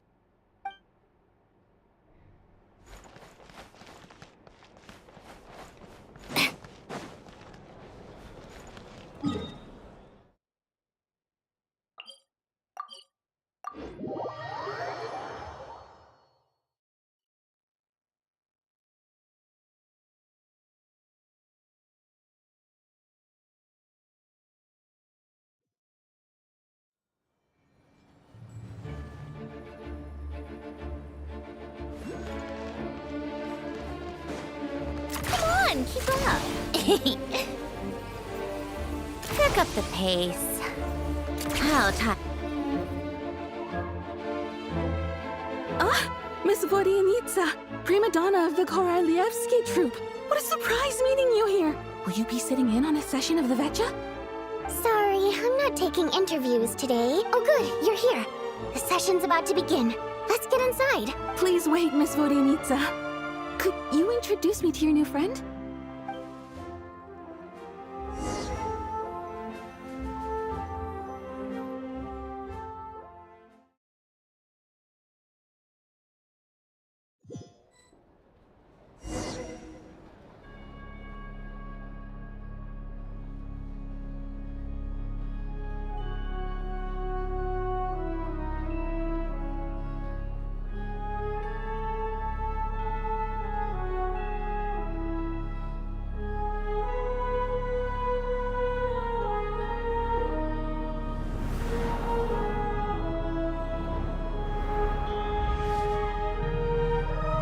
In summary, the energy management commitments made for the outgoing period have been delivered upon. Furthermore, both the production and consumption of Kresnik Crystal show clear signs of stabilizing. The relevant agencies have assessed the present circumstances and determined that the status quo can be sustained until the next period. For detailed statistics, I would refer you to the industry reports that have been distributed to all persons present. It should also be noted that while the recent blizzards have led to a significant increase in people's energy expenses, this is strictly a short-term phenomenon associated with a remotely located monster. Her Majesty the Tsaritsa is giving her full attention to this matter. We should have every confidence that it will be dealt with swiftly and conclusively. A financial report on disaster relief is also present in this report, courtesy of Pantalone. They cover the same old ground every single time. The rooster never seems to mind, but everyone else is getting tired of it. There's a general lack of trust. People aren't seeing any tangible benefits that affect them directly. Of course, none of that will be reflected in any of the reports on the table. Yeah, if it weren't for these hard copy documents, I could have at least made something up. Oh, don't mind me. I'm just out here trying to hit my interview quotas. Bring out the Kavas. Ever read it? Best-selling newspaper in town. If I remember correctly, you guys don't even have a sales permit. You have to sell from stalls on the street. Okay then, best-selling street stall newspaper in town. Still counts. Order! We will now open the floor to the representatives. If there are no further substantive issues to discuss, we will then proceed to a vote on this motion. Snezhnaya has a long tradition of treating members of the Fatui armed forces and their dependents favorably. But recent surveys shows that Fatui families in remote areas have access to 15% less crystal than the average civilian family in Snezhnograd. It's been said many times before, but it bears repeating now. There needs to be a clear and consistent rationale behind how crystal is allocated, or we will soon face immense public backlash. Perhaps you wouldn't need to keep repeating yourself if you would hear me out for once. I say again, true consistency exists only in principle. In the real world, fairness is relative. You appear to treat resource allocation as a simple function of production and population. So what about when the equipment used in production breaks down? Have you factored that into your equation? And do you even know how long it's been since Snezhnaya last conducted a census? If I knew the answers to questions like that, I'm sure I'd be a very wealthy man. And I doubt I'd be going by child. I'd like to bring the focus back to the specific issue I raised. Or do you wish to deny that favorable treatment for Fatui dependents is our long-standing policy? It's easy to be a critic when there's no accountability. That seems to be a running theme in the anti-Project Stuja cohort. Defeat the ringleader and all other problems will magically resolve themselves. That's what they seem to think. But in case you aren't aware, not one jot in my report would change whether Project Stuja continues or not. So you have no intention whatsoever of finding a solution to this problem? On the contrary, I'm the only one here who ever brings solutions. Child opened by speaking up for the armed forces. Regrator struck back with style and a war of words ensued.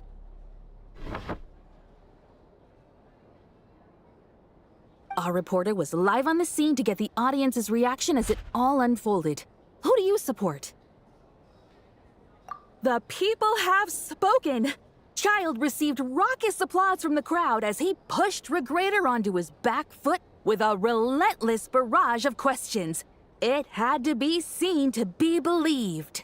Now you see why they don't have a sales permit. However this reporter wants to spin things, I haven't forgotten that Tartaglia was representing the Northland Bank when we first met in Liyue, so surely their relationship can't always have been this strained. You two are getting off topic. let's focus on what the data is saying. Mr. Pantalone, may I speak on your behalf? Oh, please do. I'm more than happy to save my breath. Crystal distribution policy undergoes modifications with each new period. The ultimate goal being to find the most reasonable method of allocation, which I believe is what Mr. Tartaglia also seeks. But I fear many may have been misled on this topic by extremist activists. To clarify, Project Stuja is not the root cause of the problem. It is merely a framework for resource distribution. The most recent reports all point to Snezhnaya's resilience and adaptability during this period of fine-tuning, and give clear indications that a distribution framework is improving with each iteration. To make drastic adjustments without first considering the risks would likely do more harm than good. It would be a waste of the hard-won experience we've gained to date. Renowned scholar of finance, Arapov spoke up to clarify the fiscal logic, clearly alluding to social organizations like the Rokot in his words. With the notorious Lelex still active to this day, should the Rokot be held responsible? No, there is someone else to blame. She's just rephrasing what Mr. Pantalone said. The Rokot are the critics he accuses of taking no responsibility for their actions. As for Lilac, you won't have heard of him yet. He's currently the most famous member of the Rokot. Well, more like infamous. Ending Project Stuja has become an obsession for him. Unlike the more decent ones among us, he believes that votes in the Vetcha are all that matter. So whether it's threats, coercion, or bribery, he'll use whatever means necessary to get people to change their vote. And since we're already on the subject, what do you think of Lelec's methods? Are you for or against? Well, whatever the story is, his actions benefit us all. We stand with Lelec. At least someone here wants to take this discussion seriously. I've been considering that issue myself. What you really need is more precise regional data, right? I think it would be easiest to let the Fatui handle it, since they're already in charge of Crystal shipments anyway. We may as well get them to collect some data while they're at it. Whatever you need, you can ask the Fatui to look into it for you. In terms of supervision, I think the Druzhna would be a good fit. I had hoped to discuss this with Miss Vesna, but sadly, she's not present. I will be happy to take a note of your suggestions and present them to Commander Vesna for a decision upon her return. The Commander has always taken a keen interest in Project Stuja. However, given the Druzhna's demanding workload, I'm afraid it may prove difficult for them to provide any practical support.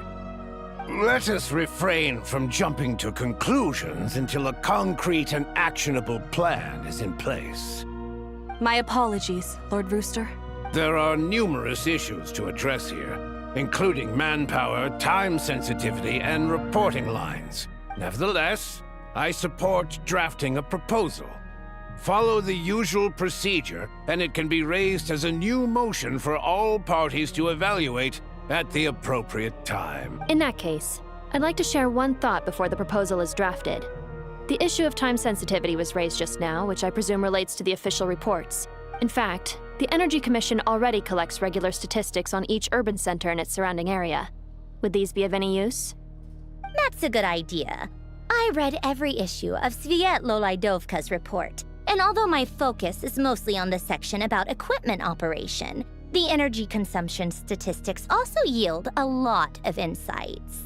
Be that as it may, does no one see an issue with using local data to determine Crystal quotas? In the long term, it seems like a very risky solution. Not if they are used purely for reference. So long as we have the report from the Northland Bank's headquarters to corroborate it, no one will be able to fool me. Very well then. It appears that this arrangement is acceptable to all parties. Yeah, sounds good to me. The members reached a provisional consensus on the issue of improving treatment for Fatui soldiers.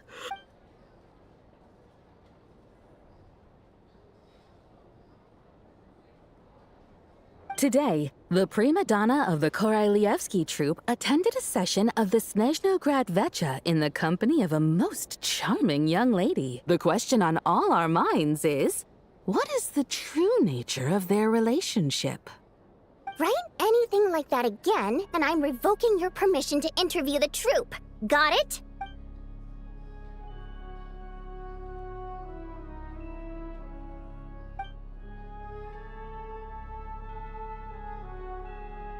Now then, if there are no further contributions from those present, we shall proceed to the final vote. Hey, check it out! What made him vote against? Why now?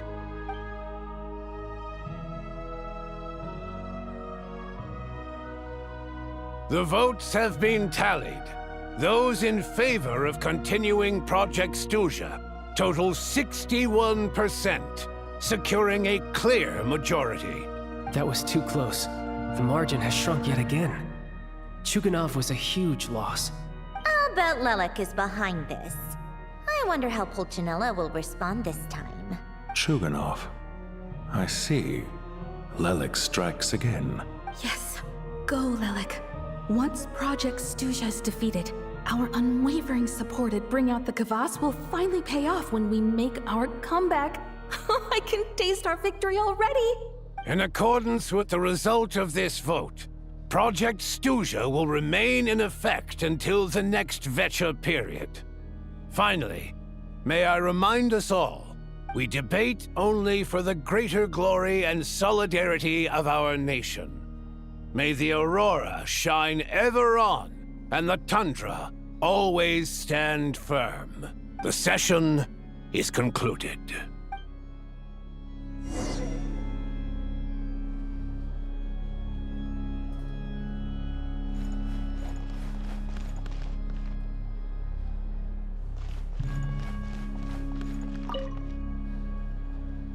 I have to say, I really wasn't expecting Chuganov to vote against Project Stuzha. Well, in principle, Snezhnaya's business and political elites ought to be the ones least likely to oppose it. As we heard, Project Stuzha is basically just a resource distribution framework that... But even if the policy got cancelled, the Tsaritsa's energy needs wouldn't suddenly go down. I got a letter from Mr. Mitya just before today's session. In a situation like this, once the Rooster receives the report, he'll order the factory to halt production and submit to an investigation before issuing a penalty. But that's a week-long process, and thus didn't make it onto the Vecha agenda this time. Exactly. And as you know, he's a very selfish person. I was originally gonna try and flip him after he received notice of the official sanctions. My plan was to convince him that the whole thing was completely unfair. Rather than just sit back and take the hit while his factory stopped production, he'd be better off voting to end Project Stuzha. At least that way, no one else would be able to make any money either. But now, he's already voted against it. Which means, someone must have used more forceful means to change his vote. Yeah, no one knows why Lelek is so obsessed with ending Project Stuzha. But by the looks of it, he's inching closer and closer to success. Lelek must have strong motivations, given how he'll stop at nothing to achieve his goal. Maybe he knows the full truth of Project Stuzha. Maybe my next step should be to focus on him. Oh, right. What are your plans for the rest of the day? Shall we head out? Hey, comrade. I noticed you were here during the debate. I didn't take you for a political enthusiast. Greetings, Harbingers. I just happened to have some free time today, and my new friend here thought it might be fun to check out the Vecha. Ah, Odette must have introduced you. Looks like you two are getting along pretty well. I'll leave you to catch up. I should head back to the troop. Sure. Break a leg and all that.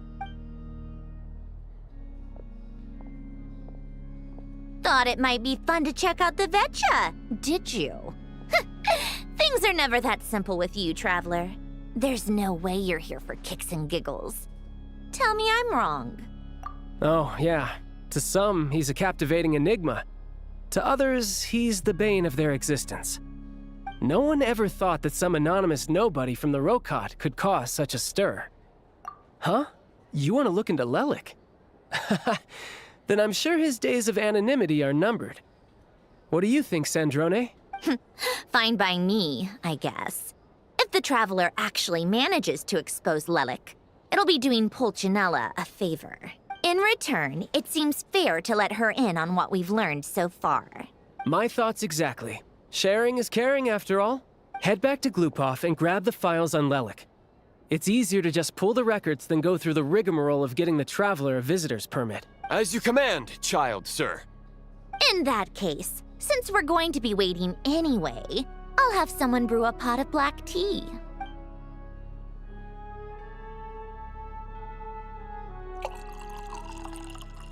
One common thread among the many incidents Lelik has been involved in is that the victims are all too scared to share any real information about him. His modus operandi is to silently infiltrate the scene and leave a threatening letter behind. But neither the letters nor the crime scenes ever yield any clues to his identity. So all these files have to offer are short statements by the people affected. They don't give us a lot to go on. If nothing else, it shows we're dealing with a trained professional who's versed in counter-surveillance. Yes, and to that point, he often strikes in highly secure locations. The victims are high-ranking and influential people who take their personal security very seriously. Somehow, Lelik slips right into their rooms without making a sound. There's never any eyewitnesses, nor the slightest trace of a break-in. If he can get in and out undetected, it means he can strike without warning. Not that that's ever happened so far, but the thought is enough to scare these people sleepless. It's hard to believe that a human being could pull this off flawlessly every time, so they switched the focus of the investigation to Faye. Unfortunately, no one's found anything yet. Careful, don't underestimate me. Although truth be told, I'd probably find it hard not to blow my cover. Direct confrontation is more my style. We haven't ruled out the possibility of Lelik being human. It's just, there can only be a handful of people in all of Teyvat who'd fit the profile. No, not as strong as me. You'll never find the culprit with criteria like that. Let's go with a little weaker than me. Oh, you hit me right where it hurts. I'll admit, he's strong and meticulous. But can we at least limit this to candidates who have something to do with Snezhnaya? She's just trying to find a reference point. Stop getting fixated on who's stronger than who. But that's the most important thing. In my opinion, anyway.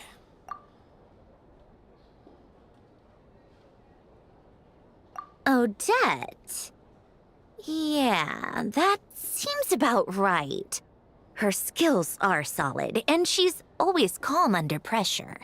Except she's Fatui, so the likelihood of her working against us is pretty low. But yeah, much more accurate than your previous example, at least. No, wait a moment. Maybe we should interrogate that assumption. What do you mean? Which assumption? Her Fatui identity doesn't necessarily exonerate her. And when you think about it, the Rokot would be precisely what she needs to conceal her identity. Plus, she wouldn't need to be such a pro at covering her tracks. She'd already know where the Fatui will be and when, so she could choose the perfect time to act. Oh, yikes. I was just thinking out loud. Why is this starting to sound like such a convincing theory? Still, what reason could Odette possibly have for trying to call off Project Stuzha? Arlecchino would be the best person to ask. She knows Odette best. Unfortunately, she isn't back yet. Rosaline used to open up to her in private about her struggles with Odette. As I'm sure you can imagine, Arlecchino is quite a lot better with children than Rosaline was. She gave her some tips on how to handle the situation, and Rosaline managed to reach a settlement with Odette before leaving. So I suppose there were at least no lifelong regrets left behind. Beyond that, I don't know the details about that side of things. But I do know that Odette definitely has a motive to hold a grudge against Project Stuzha. The reason being, her father passed away during the early stages of the project. That was back before it had been named Project Stuzha, when things were still being worked out. But in essence, it's remained the same ever since. The more you know. Rosaline was always so self-centered. I never understood why she started paying so much attention to Odette. Is that such a surprise?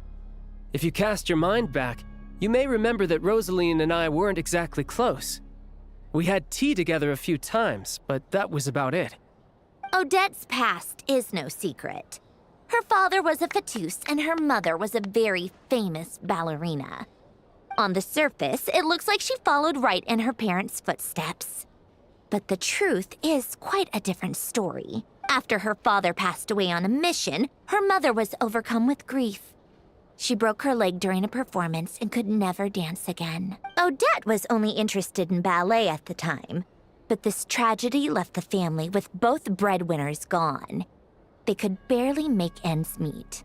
Per Capitano's policy, family members of Fatui who died in the line of duty had to be appropriately accommodated and provided with adequate assistance.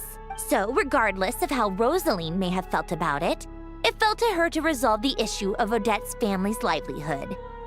In the end, the solution they agreed upon was to have Odette join the Fatui.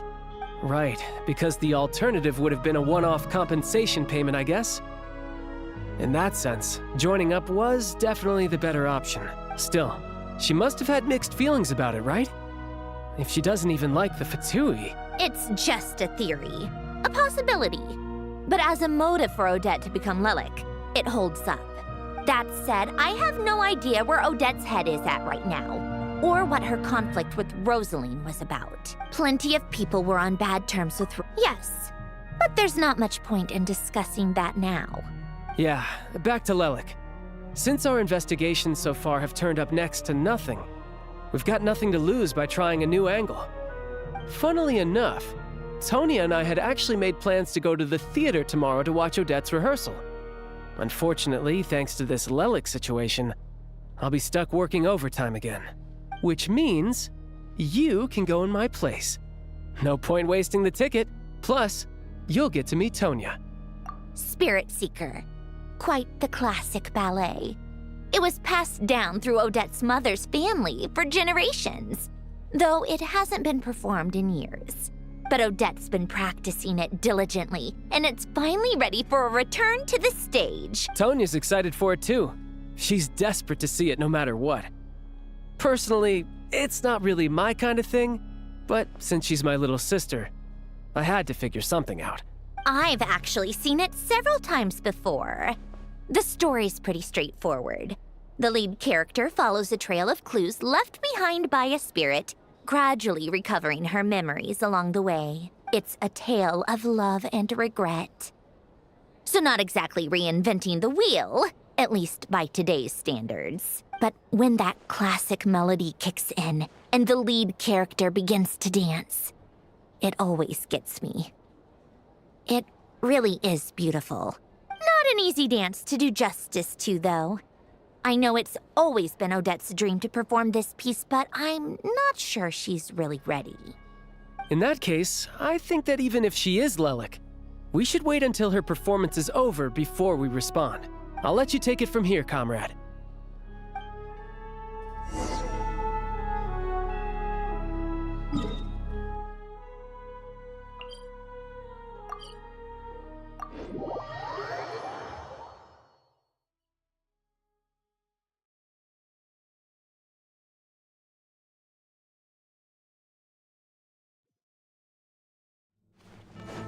Take a break? Pick up the pace.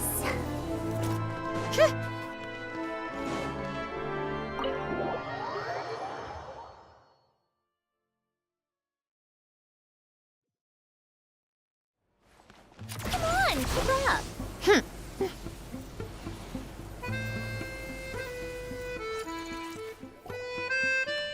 Sounds like you've made a ton of progress today. Next step is to head back to the theater and get a clear answer from Odette.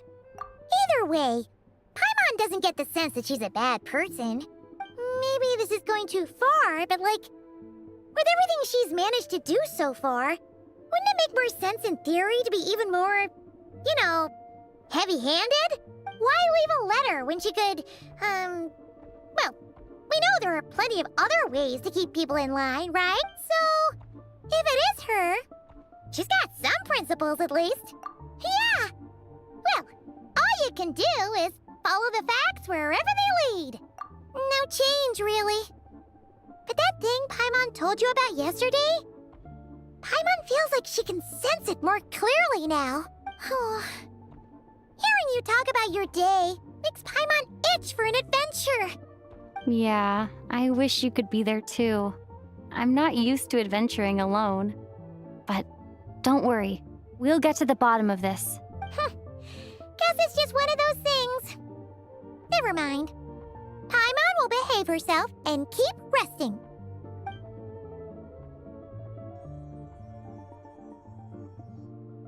If Odette is Lelek, she may well have inside information on Project Stuja.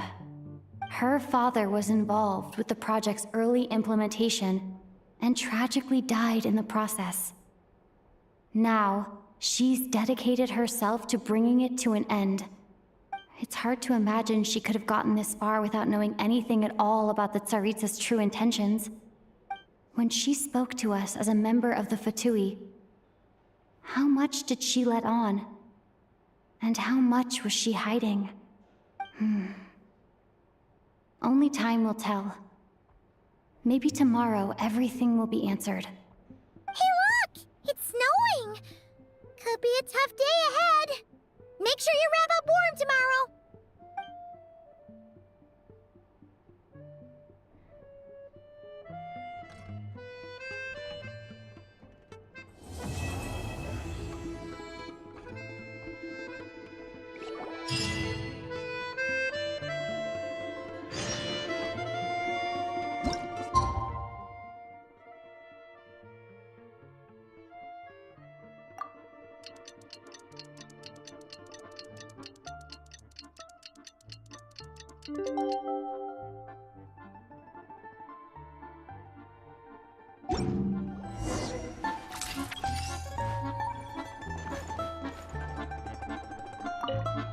You're back! Paimon's been Oh,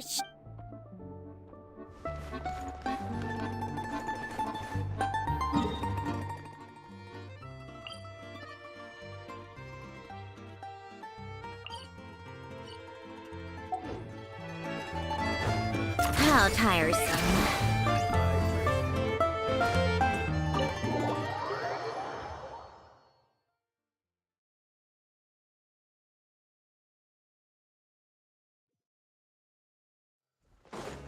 Come on, keep up. Pick up the pace.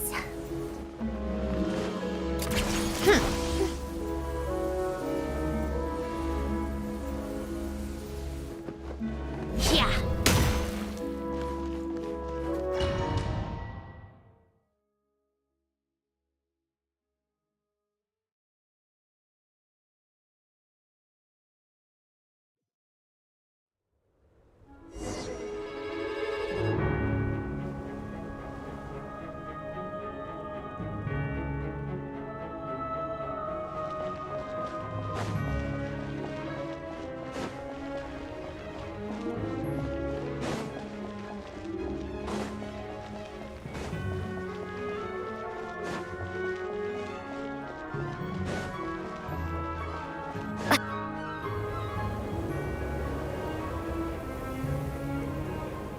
Ooh, it sure is cold today. I wonder how much heavier the snow's gonna get. Here to see Odette? I just need to see your tickets for the preview. Perfect. Thank you. I'll hold on to your tickets. Come on in. It's freezing outside.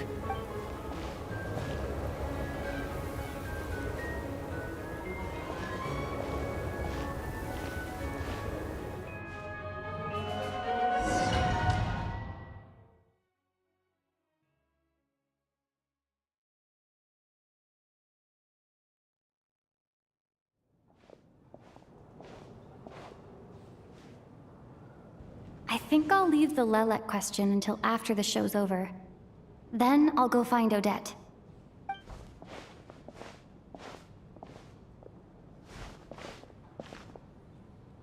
Child said he was originally going to come with Tonya, so I'm guessing Tonya's already here somewhere. Is there anyone here who looks like a Tonya? Let's see.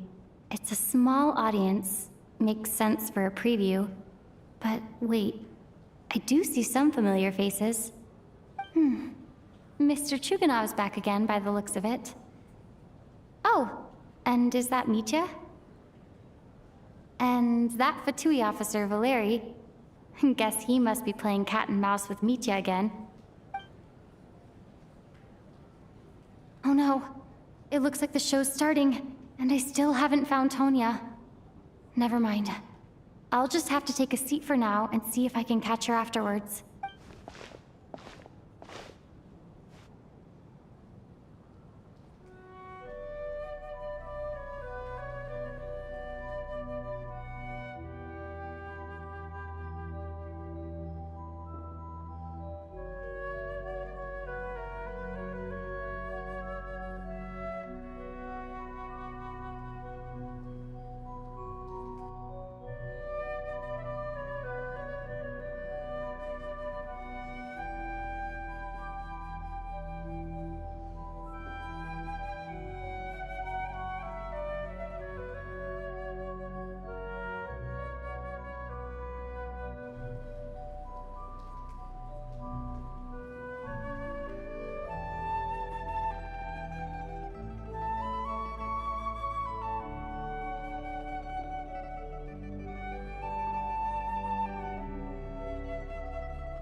Members of the audience, I'm a staff member here at the theater. Today's performance was a very special one for us, as it marks the first attempt in a long time to revive the classic Snezhnayan ballet, Spirit Seeker. To commemorate this occasion, we would love to take a group photo of the cast, crew, and audience members present today. Could I kindly ask the audience to please come up onto the stage?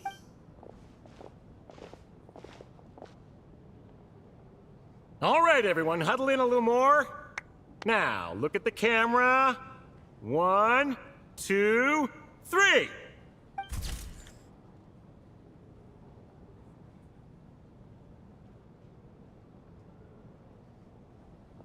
Are you quite satisfied, Mr. Energy Scientist? I rather hope you don't have any other escape plans to add to my workload today. What are you talking about, Sarge? This was simply my way of inviting you to watch Miss Odette's new show with me. And wasn't the performance spectacular? In the future, I heartily encourage you to take a leaf out of my book. Find some soul-nourishing pastimes to enrich your time outside of work. It was indeed a fine performance, but I must correct you on one point. This is not time outside of work. These are working hours. Working hours and non-working hours are just a social construct. Human technology can never advance if we're too rigid in our thinking, Sarge. May we leave now? Already? I mean, I was kinda hoping to soak up the atmosphere for a little longer, but... No? Okay, guess I'm pushing my luck. Didn't seem like too much to ask, but fair enough. Off we go then, Sarge. Back to the land of working hours. Lead the way. That has to be her. She's the only person in the audience around Tonya's age. Excuse me? Are you Tonya? Huh? Your brother's busy today, so I took his ticket. Don't worry about him. He's fine. Oh, okay. Sorry for the trouble. What's wrong? Are you sick? No, I'm fine. It's nothing. Maybe she caught a cold on the way here because of the weather?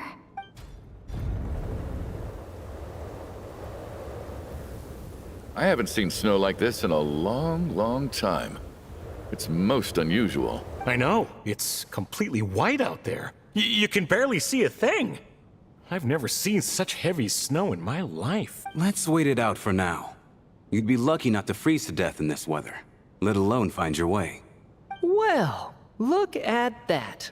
Maybe we shouldn't be in such a rush to get back after all. What do you think? Let's wait and see. Why do you need to take it so seriously? Fate has given us this wonderful chance to take a break. We owe it to ourselves to make the most of it. Come to think of it, there's a small inn not far from here that always keeps plenty of extra blankets on hand for guests. I know the route well. Shall I head over and borrow a few blankets? That way, anyone in a hurry can wrap up warm for the journey back. Just remember to return them next time you're over this way. Sir, there's really no need to go to all that trouble. Hey, it's no trouble at all. Wait here, I'll be right back. What a kind gentleman. Very good. My wife and daughter are waiting for me at home, so I shall be heading back as soon as I get my blanket. So... are you expecting us to go back to the Armory Palace wrapped in blankets too? Don't worry about that. I made arrangements in advance. Should I not return to the Armory Palace within 3.5 hours after Operation Showtime begins, an armed squad will be sent to collect us. They will escort us back. You are one of our key military personnel, so any weather-related risks must be eliminated. Operation Showtime? So, wait. Every single time you drag me back to work when I sneak out, it's a whole official operation? I gotta say, you've really turned this into quite a moral dilemma for me. It's snowing pretty hard out there. I think you should stay here for now. You seem a little under the weather. Sure. My brother might come pick me up in a bit anyway. Time to get to work. I should head backstage and find Odette. I need to look her in the eye and ask her about Lelek. Excuse me, are you looking for someone?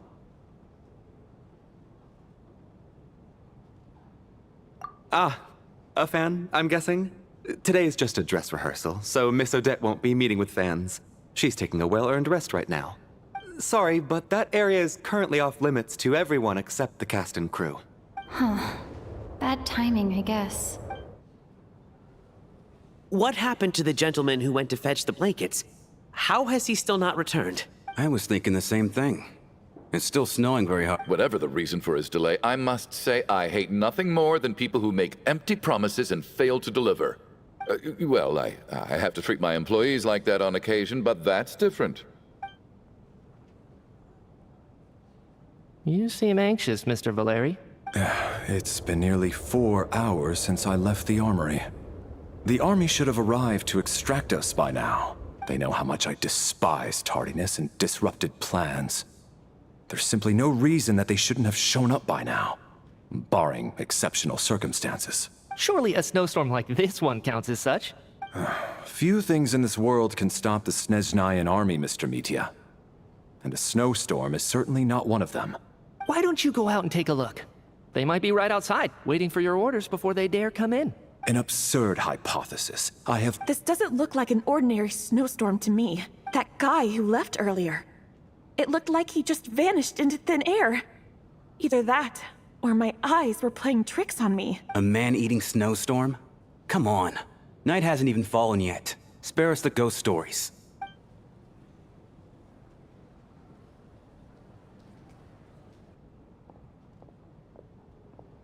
Traveler, didn't know you were coming today. How come you didn't say anything? Oh, right. I assumed you were looking for me in Vodenitsa. Odette's still backstage. Whoa, that's quite a snowstorm out there. I've been working backstage this whole time, so I didn't even notice. No wonder the audience hasn't left yet. Huh. Is weather like this rare even in Snezhnaya? Yeah, snow like this. I'm sure I've seen it out in the wild before, but never in the city. Actually, I take that back. I don't think I've seen snow this bad even in the wild. This is something else. It's not normal. If even Alosha thinks snow like this isn't normal, could it have anything to do with that monster people have been talking about? We can't stay cooped up here forever. Someone needs to go out and take a look. No need. I have plenty of experience with snowstorms. Besides, I work here while you're an audience member. I should be the one to do it.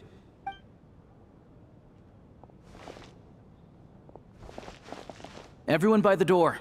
Careful not to let the snow soak into your shoes. In a snowstorm, you gotta look after your toes above all else. Heading out, my man? Be careful.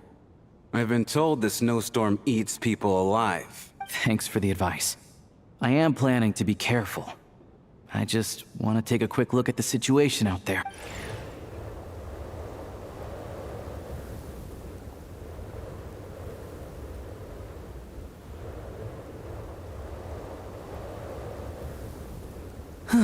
He's back! He's back! How was it? What's going on out there? Did you see any soldiers patrolling the area? Something about this storm isn't right. There's no one out there. I didn't see a single soul. And something in the air gives me the creeps. This isn't your average snowstorm. I suspect it might be related to recent events in our nation. I strongly advise everyone to stay here until the snow dies down. Are you serious? So all of us are trapped here now? That sounds a little far-fetched to me. You want to go outside and see? I, for one, am not risking my neck in that weather. This just turned from a minor delay into a major hassle. We can only hope that our friend who went to fetch the blankets just ditched us and went home. Is it really that bad? But my daughter, I won't be able to read her a bedtime story tonight. Huh? What are you all still doing here? Whoa! It's snowing hard. So now we're stuck here? Oh, this is terrible. Luckily, it was just a dress rehearsal today, so there aren't too many people here. On the bright side, the theater's always well stocked with supplies. If the snow still doesn't let up as we get into the evening, you can spend the night here, everyone. At least, I assume that's all right? Odette? Fine by me. This seems like a sensible backup plan under the circumstances. My thanks to the theater for being so accommodating. What are you staring outside and praying for, my man? You anxious to get home too? Oh, your majesty the Tsaritsa, I beg you, please do not let tonight's snowstorm stop. This is a golden opportunity to spend the night under the same roof as the two top stars in all of Snezhnaya. It's a once-in-a-lifetime experience. I think I've changed my mind. Sir, if you so much as look at us funny, you'll be seeing stars in a whole other way. Behave yourself, or you'll be begging for that blizzard. It's getting colder. We need to keep the indoor temperature up. Close the door and lock it tight. Let's head somewhere warmer.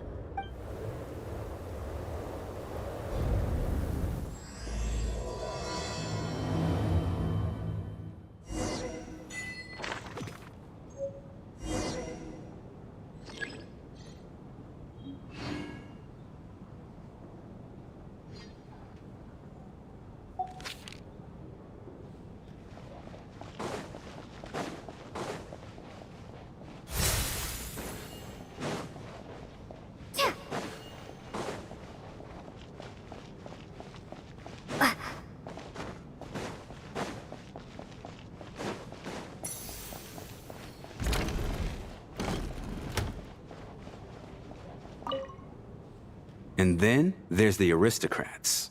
I don't. Do tell. Because nothing horrifies them more than the Unexpected, but... Look at that. I got myself a new listener. And I am Chuganov, an entrepreneur. Are you really that famous, Mr. Chuganov? Excuse me? Oh, I'll have to ask my...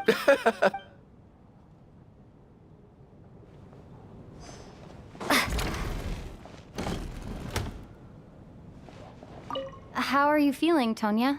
I'm fine. Sorry to worry you. I'm used to it by this point. I take medicine for it. My brother usually helps to get it ready for me. Child must take great care of his sister. He's never mentioned Tonya's illness, though. You know, I actually find this whole thing kind of exciting. Stuck in a strange place thanks to a snowstorm. Having to spend the night with a bunch of interesting characters. It's pretty cool, don't you think? Exactly. It's like one of those stories where an ordinary school trip turns into a magical adventure. I've always wanted something like that to happen in real life. I'm fine, really. Just got a little overexcited. Look after yourself. Otherwise, your brother will come after me.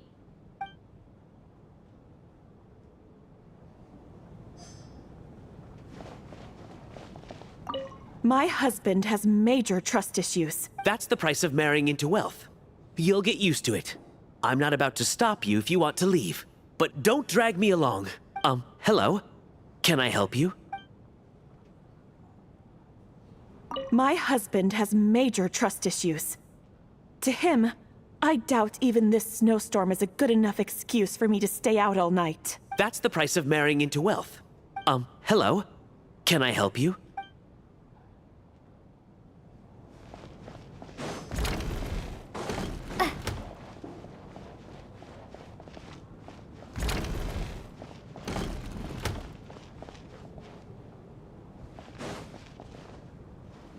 This is highly irregular. A delay of over an hour during an operation like this theoretically warrants a Harbinger-level response. I wonder what the issue is. The storm, or something else. Sarge, the day you learn to let go and just enjoy moments like this is the day you'll finally understand the meaning of life. Why, hello, ma'am. I believe you were the one sitting at a nearby table back at Podvorye Restaurant. Any friend of the theater's star performers is a friend of mine. It's a pleasure to meet you. I'm Mitya, from the Energy Commission. Greetings. Major Valeri, head of the Special Assignments Battalion. Armory Palace Royal Grenadier Guards, 1st Regiment. I am here to ensure Mr. Mitya's personal safety. Please let me know if I can be of any assistance. Miss Traveler, I cannot help but notice that Miss Odette is stealing glances at me. Any idea what that could be about? I've racked my brains, but I can't think of anything I might have done to offend her. Perhaps she noticed me spacing out during her performance? What? You mean I really did do something to upset her? Well, thanks for letting me know. So, Mr. Mitya, is your work related to Project Stuja? Yes, that's right. The higher-ups in the Fatui transferred me from the Energy Commission to the Armory Palace because they wanted me to... Really? I can't even talk about that? Pretty sure it counts as part of my private life. All right, I won't say anything. Sorry, Traveler. As you can see, I'm afraid this pleasant chat will have to end here.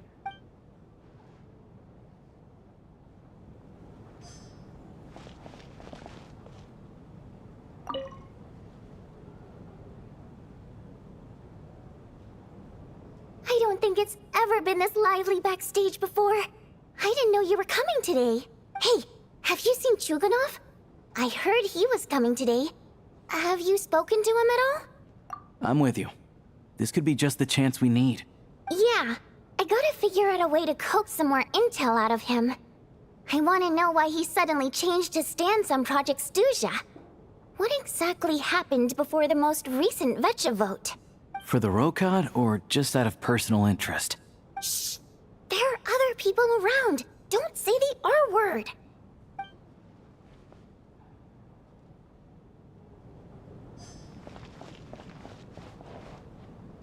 I have to say, even though today was a rehearsal and there were some hiccups along the way, Miss Odette's performance was one of the best I've ever seen. Even compared to an actual show. I couldn't agree more. Especially considering the weight of the subject matter. It takes a truly seasoned professional to do justice to a theme like love and regret. Do you think we were coming on too strong? Odette's ignoring us again. What about you? What did you think of today's performance?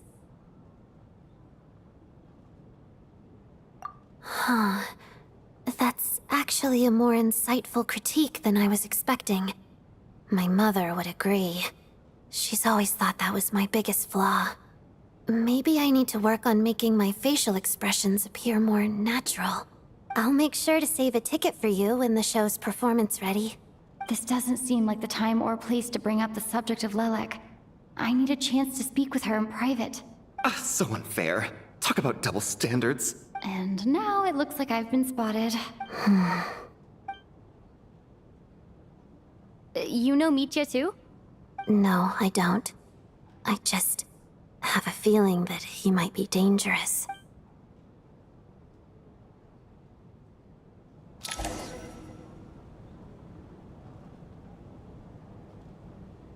How's it looking, Alosha? No change from this afternoon. Heavy snow with no sign of slowing down. May I have your attention, please? The storm is unlikely to stop tonight, and it'll be even more dangerous outside at night than it was during the day. We at the theater owe everyone here a duty of care. Therefore, we strongly suggest that you stay on site overnight and avoid going outside unless absolutely necessary. In a few short moments, we'll give you a tour of the theater's various quarters. You can choose to sleep in the VIP room, the office, or backstage. Or on the stage if you'd prefer. We won't mind. I'll pass on sleeping on the stage. What if the snow is stopped by tomorrow morning? The early birds in the audience might think we're part of some experimental new show. A drama about sleeping? That could be fun. Maybe we could come up with a title for the production. Not bad. Clear selling point, at least. Could be a big hit. Anyone who doesn't wish to sleep on the stage, please follow me. I'll show you to the rooms.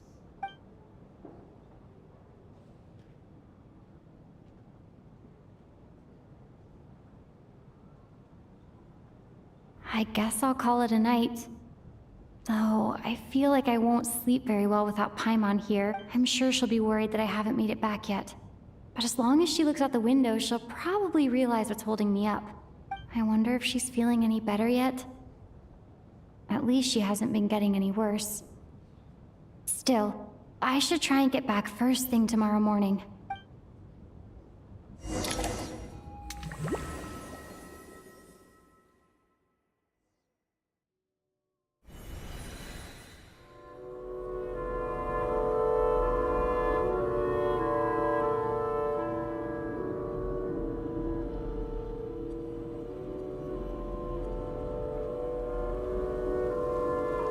Ah, finally. Welcome back to the world of the living, lazy bones. I was about to wake you. The black mist is almost on us. Still waking up, huh?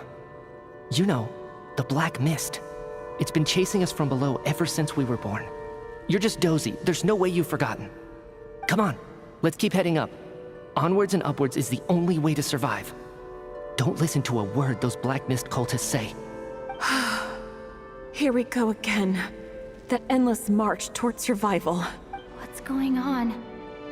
That black mist down there is creeping me out.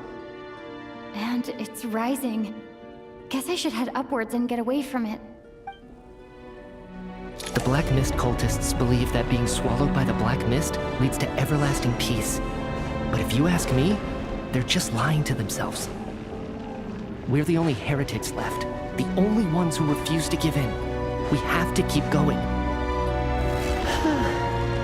But how do you actually know that they're wrong? Dangerous question there, Torgov. The moment your faith wavers, you start a chain reaction that ends in the collapse of your will. Put the question out of your mind. Stay strong and believe that the black mist means certain death. Okay, but it's not my mind. I can't do this anymore. I've had enough of being forever on the run. What's the point of it all? All this will pass eventually, I promise. Keep fighting. It will be worth it. You accuse the Black Mist cultists of being liars. But you're lying too. There is no end to this path. It keeps going up forever.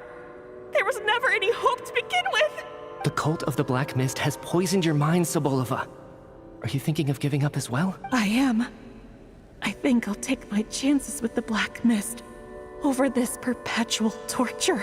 As much as I detest the Black Mist cultists, I'm just too weary. Then I bid you both farewell. Let me put my personal opinions aside for a moment and say, I hope that you both find peace within the Black Mist. Fate always appears so impossibly complicated. But at moments like this, its raw simplicity is laid bare. Their fate was sealed from the instant they entertained doubt. From then on, the outcome was both inevitable and irreversible. Let's go.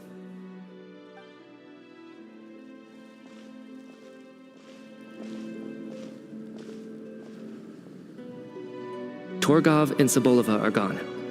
I never thought the day would come when even they would be swallowed by the black mist. It's just you and me now.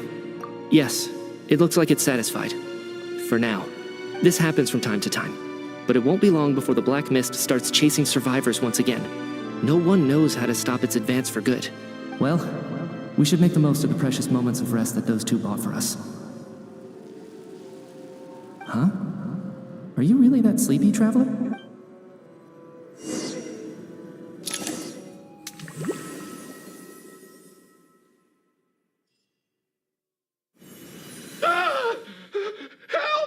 Somebody, come quick!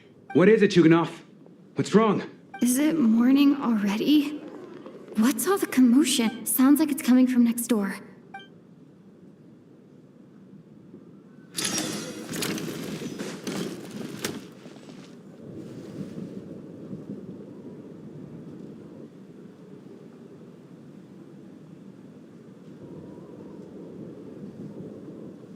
Don't look, Miss Tonya.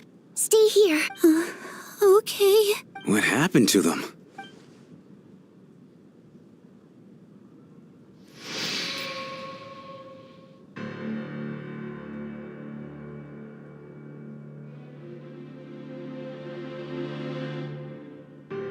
These two people have passed away. And the strange thing is that somehow I knew this was going to happen. I knew that they would be the ones to die. Have I seen this moment before? Or did I have some kind of premonition? I can't remember what it was. Let me take a look. No vital signs in either of them. They're dead. The cause of death, however, remains unclear. No wounds on the bodies, no signs of a struggle, and no skin discoloration caused by the buildup of toxins. But just last night, they were chatting and joking away. This is so sudden. Could they have had pre-existing medical conditions?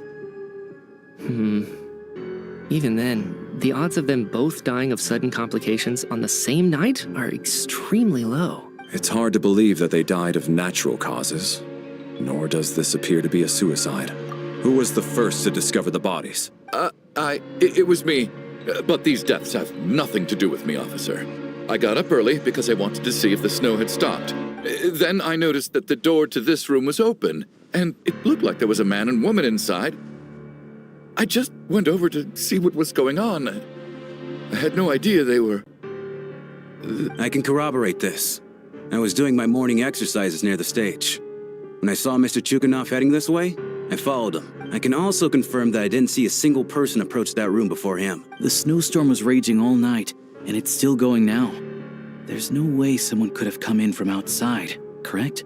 You mean an intruder? No, not possible. I slept by the door last night as a precaution.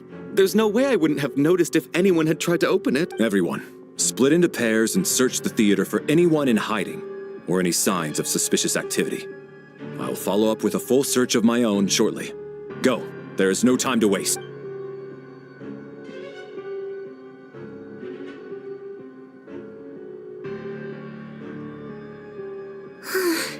Nothing on your end either? Backstage is clear. No signs of suspicious activity. We checked the basement. Also clear. I don't think there's anywhere here that a living person could hide.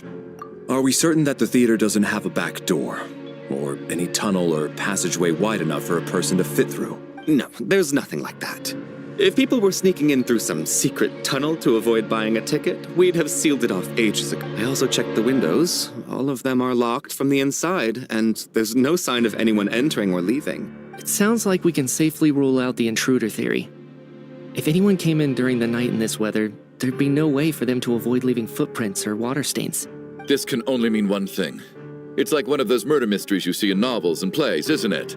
The ones where the killer is one of us. We can't quite jump to that conclusion just yet. Could he be right? It's hard to imagine something like that happening in real life, set in a theater during a snowstorm. A murder takes place and the killer is among us. It's such a classic trope that it seems unbelievable. Looking at who the killer targeted and the clean entry and exit, it all adds up. I know what this is. It's obvious now that I think about it. What is? What have you figured out? Both victims were wealthy, well-known local merchants. And the door was deliberately left open so I would discover the bodies and witness the crime scene first thing in the morning. Such ruthless methods.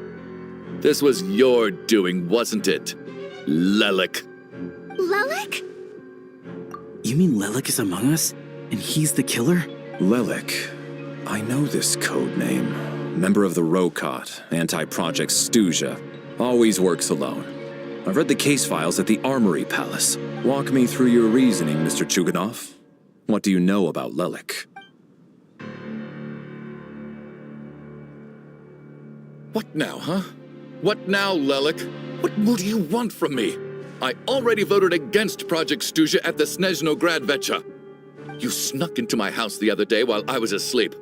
Left a threatening letter. And I did all that you asked. But Project Stuzha cannot be so easily shaken. Not with the rooster in charge.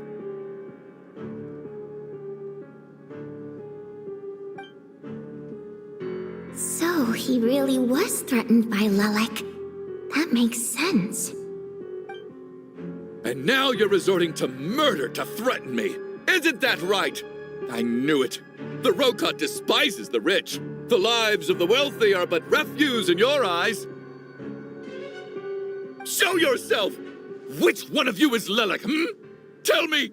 I'll do whatever you want! Just stop playing these mind games! Was this really Lelik's doing? Would Odette really do something like this? If Odette really is Lelik, this seems out of character. But then again, how well do I really know her? I'm probably the only one here with a compelling theory about Lelik's true identity. But if I reveal it now, I'll be putting Odette in the line of fire. What should I do? I don't think it's likely that Lelik killed anyone, at least from the stories I've heard. He's never killed anyone before, and his name has never come up in connection with any murder cases. Besides, even if Lelik did want to threaten you, why resort to such an extreme and roundabout method? It's not his style at all. Vodyanitsa doesn't know that Lelik might be Odette, but her assessment is pretty much identical to mine. Miss Vodyanitsa, why do you suddenly feel the need to speak in Lelik's defense? Defense? Oh, no, it's just... I'm worried that we're jumping to conclusions here, so I wanted to share my point of view. Also, I don't think the Rokot is as bad as you're making it out to be. Well, if you think I'm so wrong, what's your theory then, Why don't you tell us who the killer is? The case is still evolving, Mr. Chuganov. Please do not prevent others from expressing their opinions so early on in the discussion. Even so, there's no denying that the recent threat received by Mr. Chuganov may well be an important clue. So there's still a good chance that Lelik is right here among us. I can't do this anymore. I don't care if it's still snowing outside. I have to get out of here. Whoa, take a beat. We all know it's far too dangerous out there. Even the soldiers couldn't get to us. Go out that door, and you might not live to tell the tale. And whoever this Lelik is, they're surely not going to murder anyone in broad daylight. Be sensible, my man. You're safer inside. As much as I regret having to say this, I'd like everyone to cooperate and refrain from exiting the premises until further notice, because as things stand, every one of us is now a suspect. Unless anyone has further information to share, let's adjourn for now. Feel free to keep searching for clues, but make sure you don't go off alone.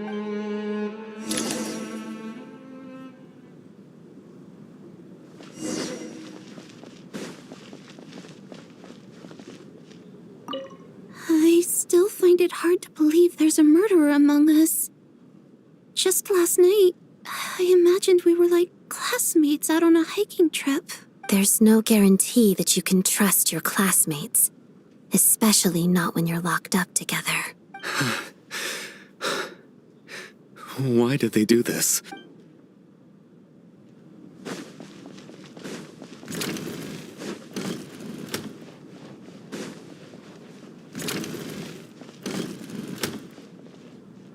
You're right, that was my bad. It was a knee-jerk reaction. I didn't think it through. Luckily, no one suspected my identity. Oh, phew. It's just you. I thought someone was eavesdropping. Since Vodianitsa and I were on the same page earlier, I think I should share my thoughts with the Rokot members first.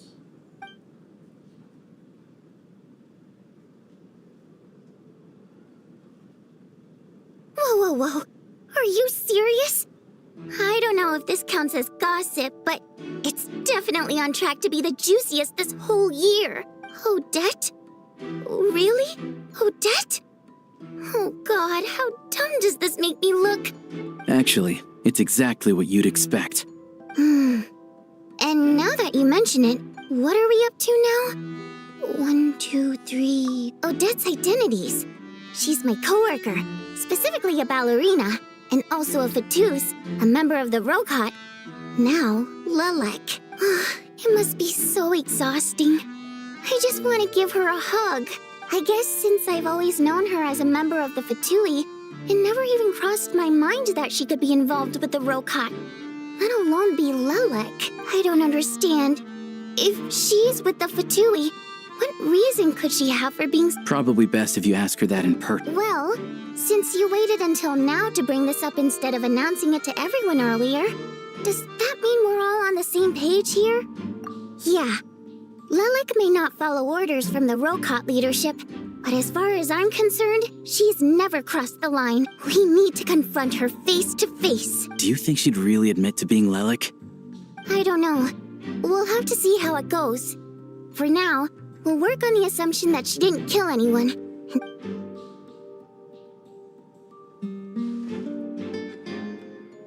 Now's her chance. Odette's alone. Let's go. Hey, Odette. What is it, you guys? Shh. Keep your voice down. We need to talk. So, you're Lelek, aren't you? All right, fine. You don't have to say anything or explain yourself. Just hear me out first. None of us believes you kill innocent people. Whoever murdered those 2 people last night, it wasn't you. The Traveler was the first to figure out your identity, but she kept quiet during the discussion just now. Still, it's clear where the group consensus is heading. Everyone believes Lelek is the culprit. If your identity is exposed, you'll be in a really bad spot. We're your colleagues, and we know what kind of person you are. I don't want anything bad to happen to you, so can you clue us in? Tell us everything. The more we know, the more easily we'll be able to cover for you. All right. Yes, I'm Lelek. And no, I'm not the murderer. And thanks, but I don't need you to cover for me. Actually, I'm planning to reveal my identity. Huh? You're gonna reveal that you're Lelek? Here? That's right. I'll admit I was surprised at first when Chuganov guessed that I was here. It was just a lucky guess, but it caught me off guard. But after taking some time to assess the situation and confirm where everyone stands, I don't believe I have anything to worry about. Are you sure you don't need a second opinion? Given the circumstances... Mr. Valeri! What?!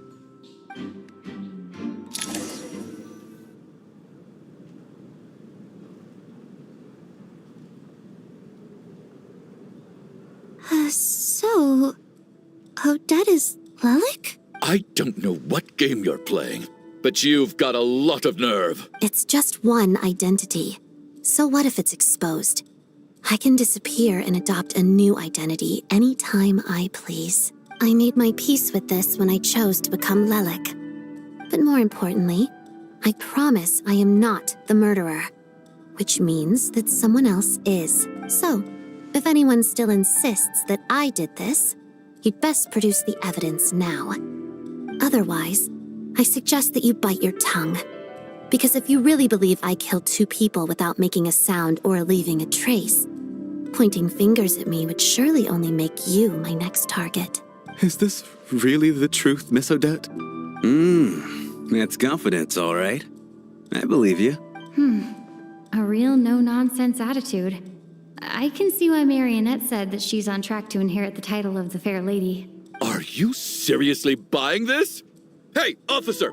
She just admitted to being Lelik. Aren't you going to do something about this? I do have one question, Miss Odette.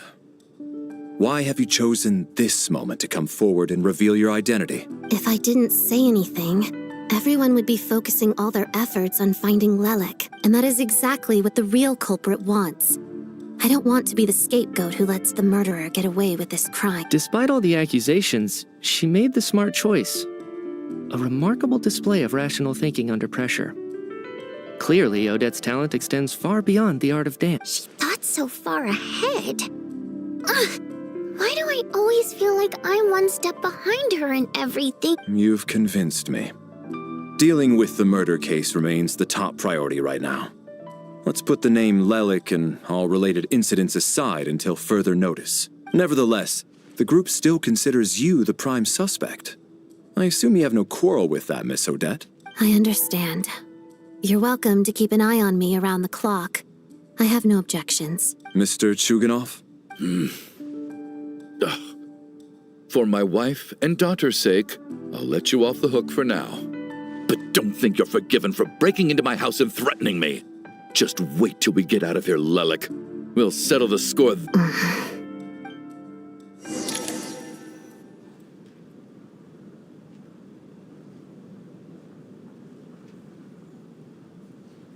Good work, Lelik guard team.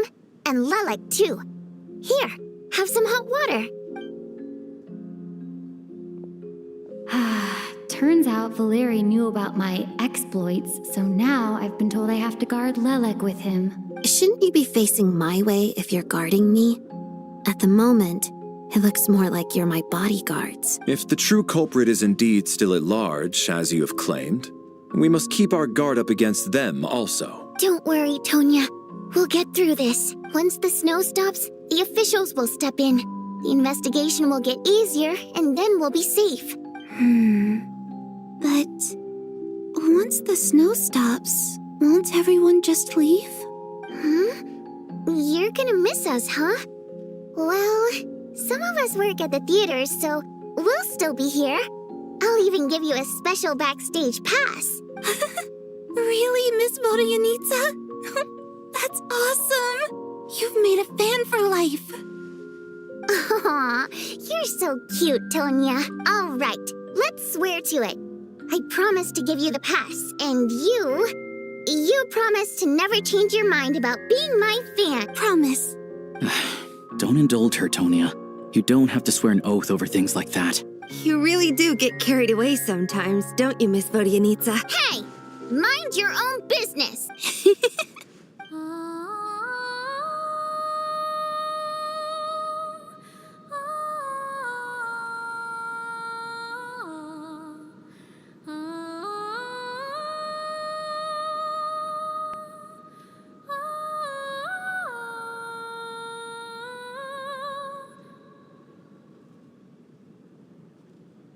Don't be nervous, Miss Wateramp. Everyone's here. There's nothing to be afraid of. Excuse me? Do I look nervous? Don't be ridiculous. No. You sound nervous, lass. Oh. Wait, but how... Okay, plenty of people know that I'm a water imp, but still... How come you understand our primary mode of expression? Primary mode of expression. I've not come across that concept before. Do enlighten me, Vodyanitsa. Well, it's just... We water imps tend to communicate our emotions to each other by singing, rather than facial expressions. The emotions we convey through song take precedence over our facial expressions. So, we think of it as our primary mode of expression. I'm impressed, Shram. I didn't take you for a man of culture, but you're clearly rather learned. It's not about being cultured or not. The thing is, this mode of expression can usually only be understood by other water imps.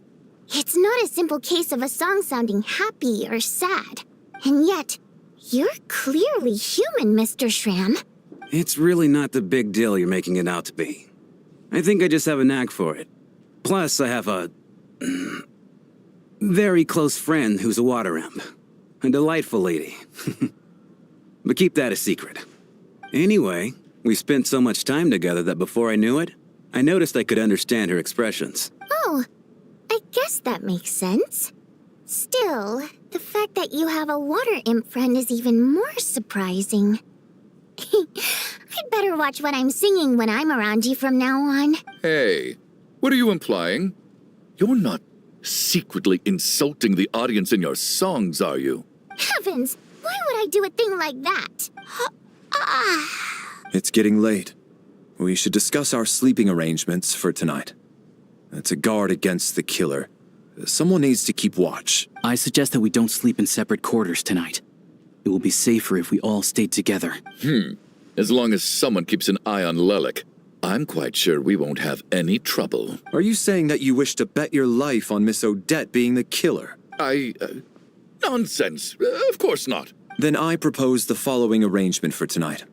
The Traveler, Odette, and I will form the Night Watch. We'll sleep in shifts, but 2 of us must be awake at any given time. An excellent idea. This allows us to handle the Night Watch while also keeping an eye on Lelik. Meanwhile, the rule of taking shifts in pairs resolves the other issue. Namely that we can't necessarily trust the Traveler or Valeri either. I expect that plan took you quite some time to come up with, didn't it? Actually, our field combat manual outlines a similar approach. Although the scenario there involves guarding prisoners overnight during field operation. That being said, I must clarify that I harbor no disrespect towards you personally, Miss Odette.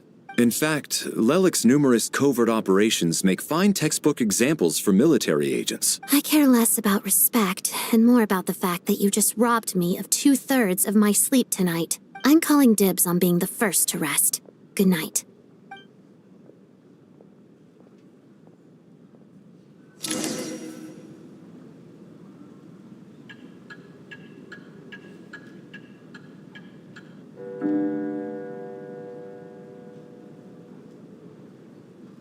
It's almost time.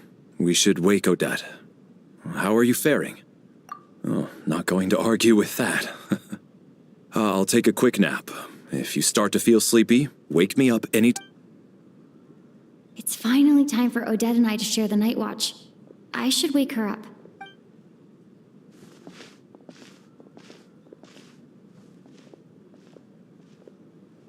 I came here to get information from her in the first place.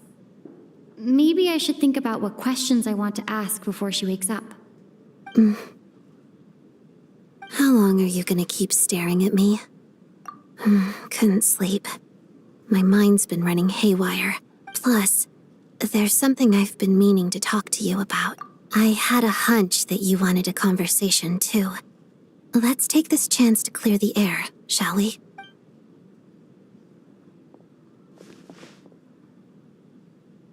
I just had a simple question for you, really. It's, Rosaline. In her final moments, did she have any last words or anything? I see. Well, that was all. I have no other questions. No.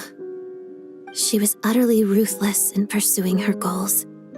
That kind of person should be hard to miss. And yet, even though I never approved of her methods, and she was an abrasive person, the fact remains that I am indebted to her. Oh, she told you. I guess that makes sense. I think she and Rosaline were on pretty good terms. Yes, Rosaline wasn't the kind to gossip about this sort of thing. Not that it's any huge secret to me, though. When I was a child, I had to join the Fatui for the sake of my mother and me. I trained under Rosaline. It was extremely grueling, and it didn't exactly come naturally to me. All I could do was try to ignore the biting cold and practice. I was a newcomer who'd managed to make a good first impression on a harbinger. There was pressure to live up to her expectations, to be worthy of the fair lady's reputation. Every day was a struggle against the cold, pain, and fatigue. And most nights, I struggled to fall asleep. After enduring all that, I've become almost immune to the sensation of pain. I suppose that was the cost of survival. Surely, any child who had to experience that would grow to hate her lot in life. So, I put an equal amount of effort into my ballet. Because in my young mind, that was the only way to defy my fate. It was my way of telling her, the Fatui's demands and your expectations of me are not what I wish for. One day, I will leave. I think she probably blamed my poor performance in training on my passion for ballet. She knew my heart wasn't in it. One time, when I was secretly practicing a dance at night, she suddenly showed up. I knew she was there to catch me red-handed. I told her, "You don't deserve to watch the dance I learned from my mother." She looked stunned. I guess she was surprised that I lashed out first, before she had the chance. But strangely enough, on that occasion, she wasn't fierce with me like she was during training. Instead, she fell silent for a moment, and then left. After that, she never interfered with my dancing or asked me how it was going. She never came to watch me dance again either. Not even once. She was. But even now, whenever I take out this core Ignis, I can't help but think of that night. Of the look on her face. Sort of. Although gift might be too kind a term. This is her flame sealed within ice. A symbol of her favor, yes, but also her way of keeping an eye on people. She knew the location of every piece of core Ignis. If any recipient started acting suspiciously, she'd be on to them immediately. Trust her to make even a mark of approval feel suffocating. So, when news of Rosaline's death reached Snezhnaya, many people immediately crushed their core Ignis, but I kept mine. With my sensitivity to pain being as dull as it is, the warmth from this core Ignis is one of the few things I can still feel clearly. I still wonder, did she really come to stop me that night? I wasn't sure, but I was scared, so I said some really awful things. I guess she didn't leave anything behind. Not that I expected her to. It's fine. It's just a bit of a shame that we couldn't settle our differences before the end. She did. Are you sure she was talking about this event? No, she didn't. I didn't even find out that she'd gone to Mondstadt until a while after she'd left. Wait, in that case... Okay, I will. Thanks for letting me know. There's something I'm trying to figure out.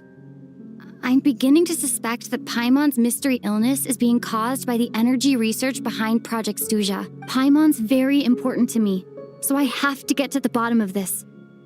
I figured that since you're Lelek, you might know something about all this. The ultimate goal of this energy experiment is to create a weapon for the final battle. The weapon's construction was completed in Nodcry. Now, all that remains is to arm it with a sufficiently powerful energy. Yes, the weapon's development and all the related experiments are overseen by Lord Piero, the Jester, and the lab is located deep within the Armory Palace. I'm not sure why this experiment would be making Paimon feel unwell, though. The best way to get to the bottom of it would be to go there in person. Once we get out of here, I'll help you apply for an entry permit. And I'm hardly the organization's proudest member, as you know. You answered my question about Rosaline. I want to do you in return. It's that simple.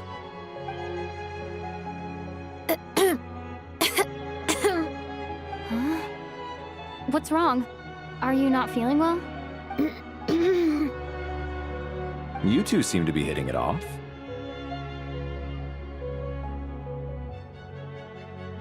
I thought you were sleeping. Of course I was. In the military, one learns to fall asleep quickly, even in the most inhospitable environments. It's vital to staying alert and energized. Why? Is something wrong? even if he was awake, he can't have overheard us, right? Well, thank you both for keeping watch. Traveler, I'll take over for now. It's your turn to get some sleep. Sure.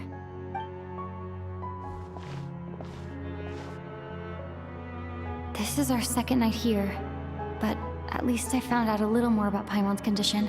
I hope she's been sleeping well the past couple of days. Huh. Why do I feel like I'm being watched? Seriously? Is this payback for when I stared at her earlier? But I thought she was asleep. Never mind. I'd better try and get some sleep myself.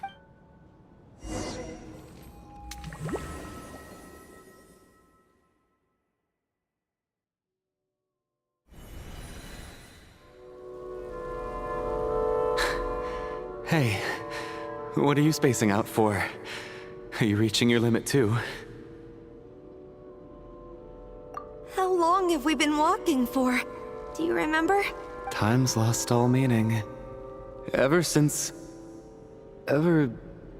we noticed that thing above our heads. What was it called again? A star key? Or key star? Anyway, the person who named it was swallowed by the black mist. Whatever it's called, ever since we noticed it, we've been walking up and up, hoping that as long as we reach it, we can find a way out of this place. But it seems like no matter how far we walk, we never get any closer. Well, we've come this far. You never know. Maybe we're almost there? Come on, enough moping. Let's go. The black mist is catching up.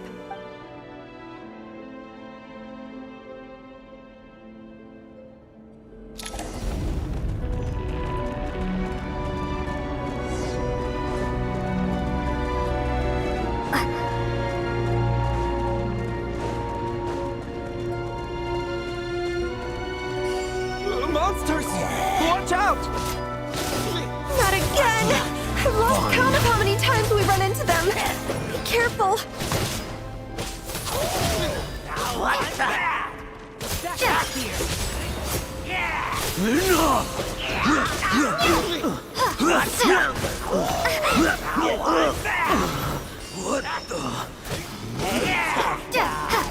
What the?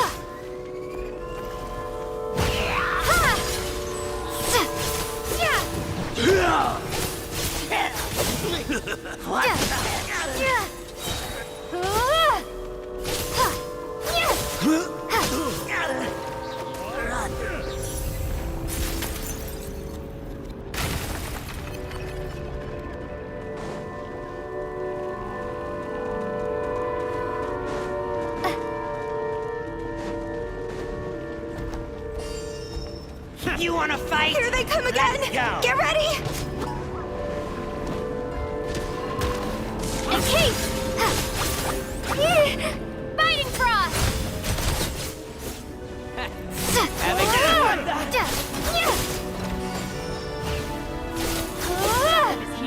From away! Cryostorm! What the?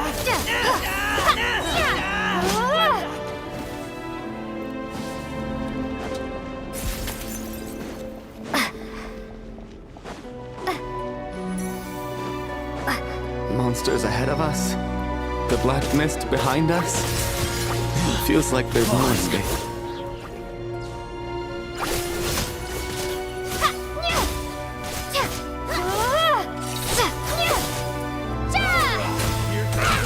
Shut up!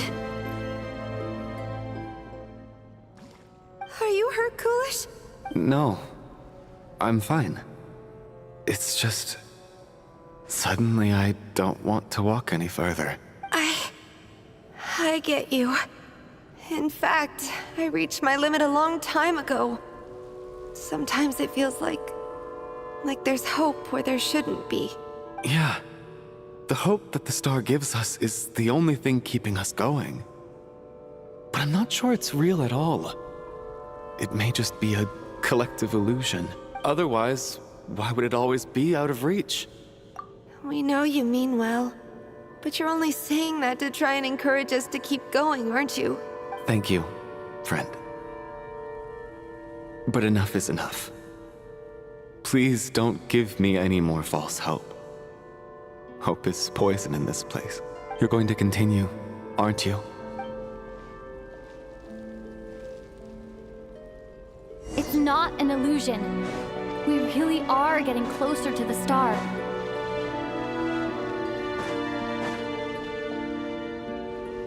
Congratulations.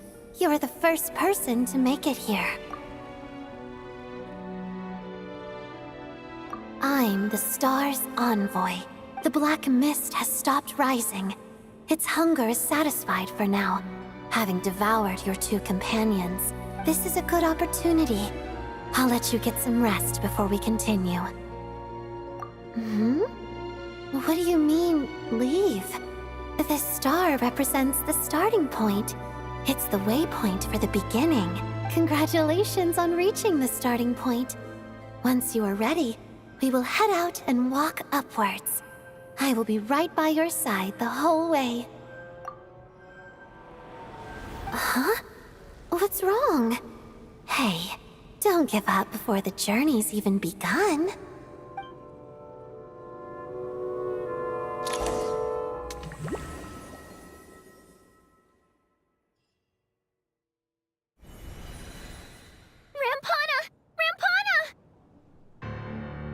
Is that Vodyanitsa's voice? What happened? Coolish, wake up! Please wake up!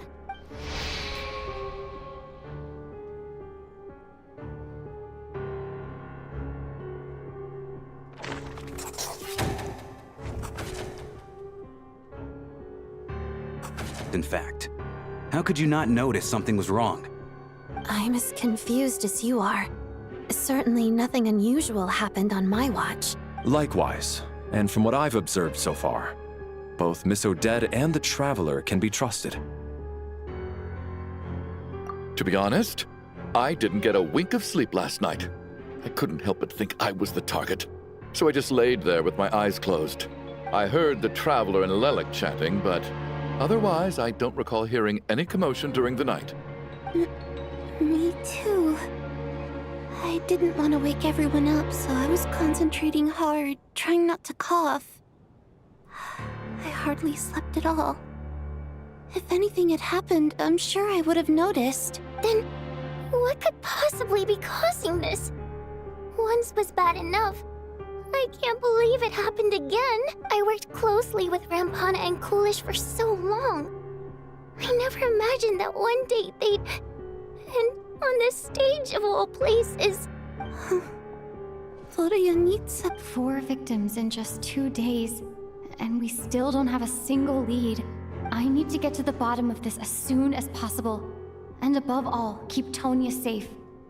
I'd never be able to look Child in the eye again otherwise. Still snowing?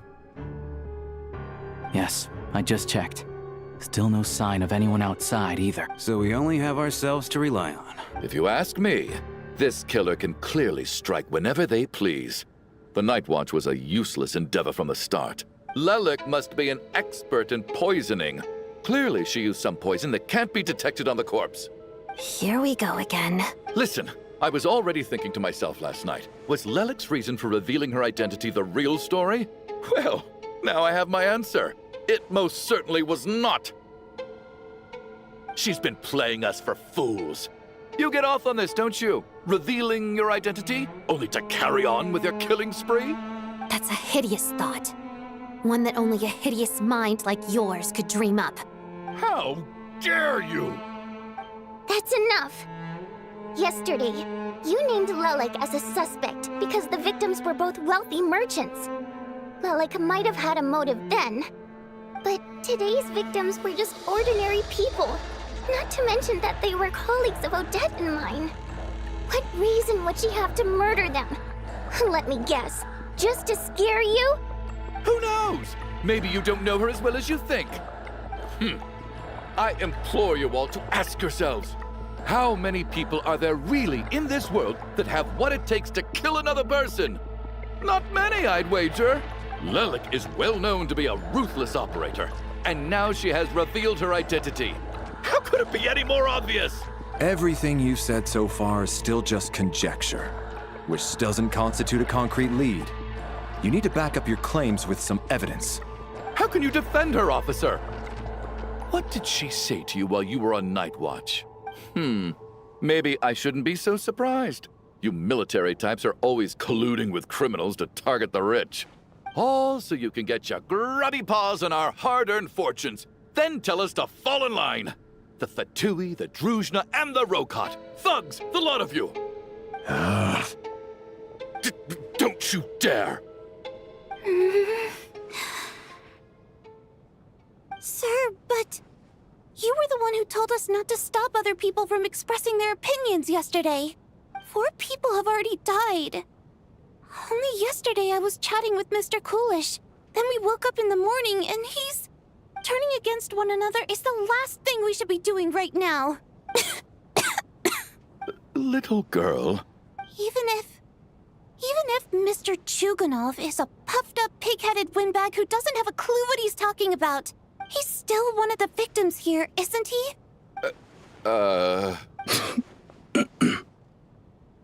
Quite. I had no intention of resorting to violence. But you're right, Miss Tonia. In any case, I believe Mr. Chuganov has calmed down a little now. I don't think there's any need for that. What? Did you have an idea, Mitya? You're the brainiac here, right? Come on, clue us in. I've been mulling something over. But then there's the 2 double murder crime scenes themselves, which have given us absolutely nothing to go on whatsoever. That's highly unusual. Even with the most careful killers, there's always some evidence left behind. So what are you suggesting? I think this could be a supernatural event. It isn't characteristic of human-on-human homicide at all. Correct me if I'm wrong, but aren't you supposed to be a scientist? That doesn't sound like a conclusion someone like you is supposed to make. I got into scientific research because of my insatiable curiosity. But if the present situation defies all known scientific explanations, I don't mind shifting my curiosity toward the paranormal instead.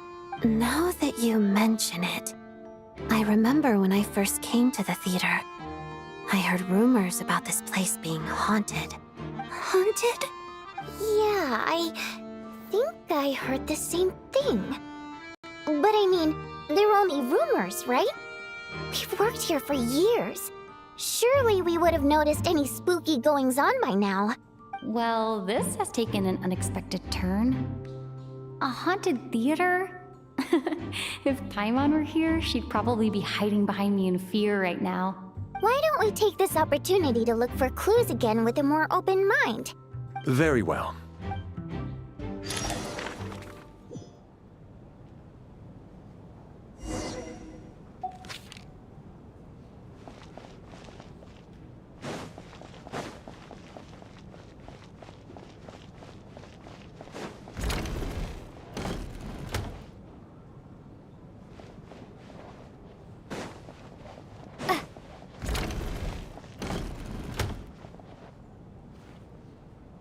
Valeri, come take a look at this. You too, Traveler. Some sort of notebook. It's the on-duty logbook for the theater. Coolish was the main person to use it. He mostly used it to record any unusual incidents during a show, audience numbers, exit times, and so on. Yes, he'd always have this logbook with him when he checked tickets at the end. This should confirm a lot of key details about the recent show. Yes. The number of people. Apparently, we have an extra person among us. Are we certain that logbook is accurate? Unlikely. Coolish took his duties very seriously. Not to mention that this... We no longer have... Unfortunately not. Still... Did an extra person just materialize out of thin air?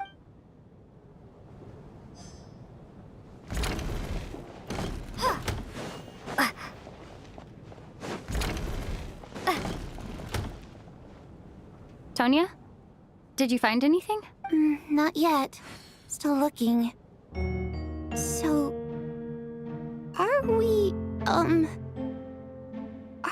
supposed to be looking for something paranormal? I I think I'd prefer teaming up with you than looking around on my own.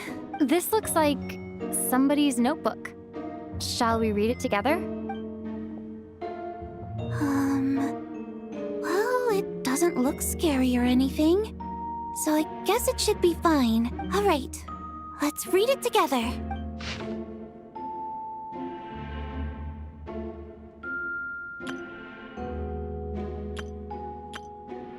Huh. This has to be Vodyanitsa's writing, surely. Maybe it's a little rude for us to peek at this. I feel like I just read someone's secret diary by accident.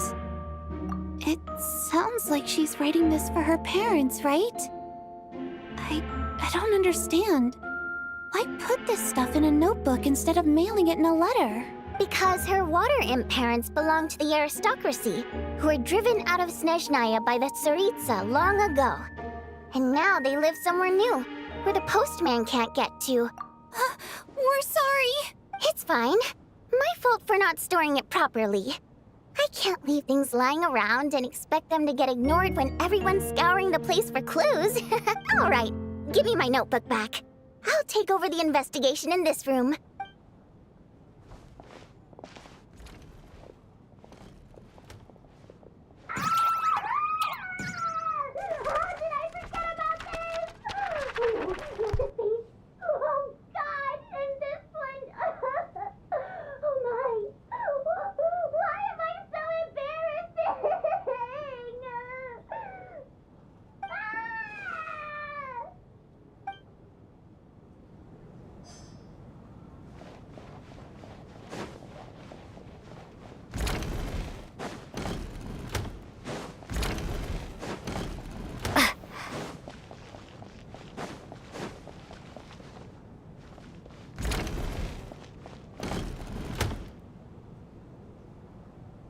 Ah, Traveler.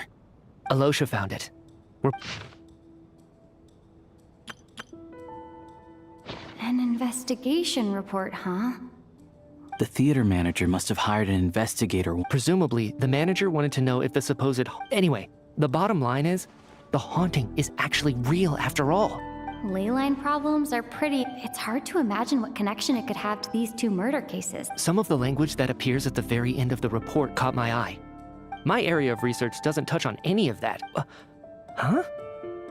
A piece of paper just fell out from the report. It landed right by your feet.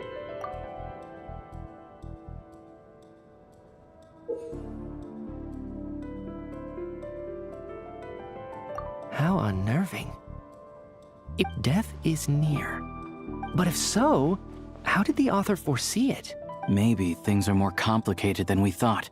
No, wait a second. If we take the report and the note at face value, the report definitively concludes that the hauntings in the theater are harmless and cannot affect the real world. The question is, what exactly does the note mean by death?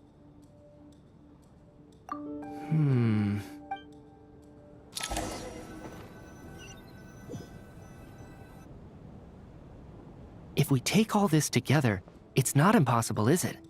If anything, it's the natural conclusion. Oh, I beg to differ. This sounds to me like a product of a researcher's vivid imagination. And perhaps it's because I'm still viewing this through the lens of a typical murder investigation.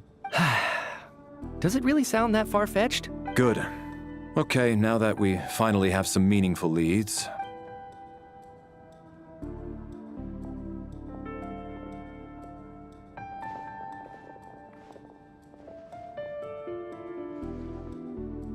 So, that's about everything we've discovered so far. I'll share my theory first. Based on what we've learned from the logbook, I believe the extra person among us is most likely the killer. If the killer had simply bought a ticket, it would have greatly increased the risk of their identity being exposed. I expect he or she either hid in the theater ahead of time, or found a way to slip past the ticket inspection. They then blended in with the group and waited for an opportunity to strike. What about the note found in the investigation report?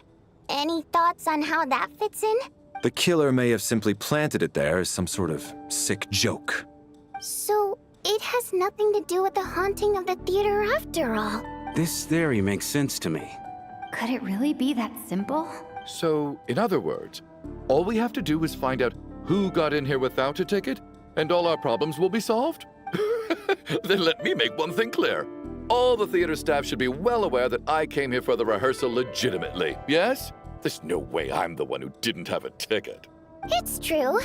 I hear you used every trick in the book to get a hold of that ticket, too. Everything short of throwing a temper tantrum and rolling around on the floor at the entrance. I most certainly did not degrade myself in such a way. Probably a stupid question, but I might as well ask. Did anyone here get in without having their ticket checked? Guess it was naive of me to expect them to just admit to it. Especially after the unprompted Lelic reveal. Once was already a miracle. Twice would be unfathomable.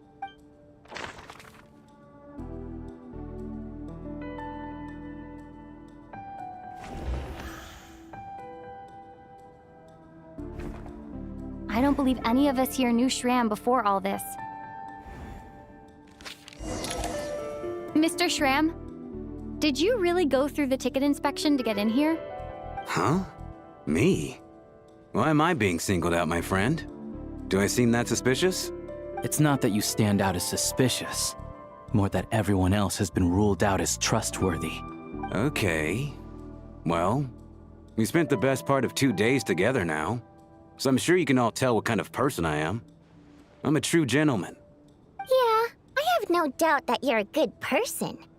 But the problem is, none of us here actually know you, so although actually, what was it you said last night? Yeah, you're friends with that water imp, which is why you understand our primary mode of expression.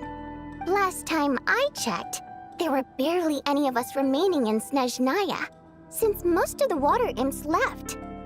Could you tell me a little bit more about your friend? There's a good chance I actually know her. And I suppose it's also kind of a way for everyone else to get to know you a little better.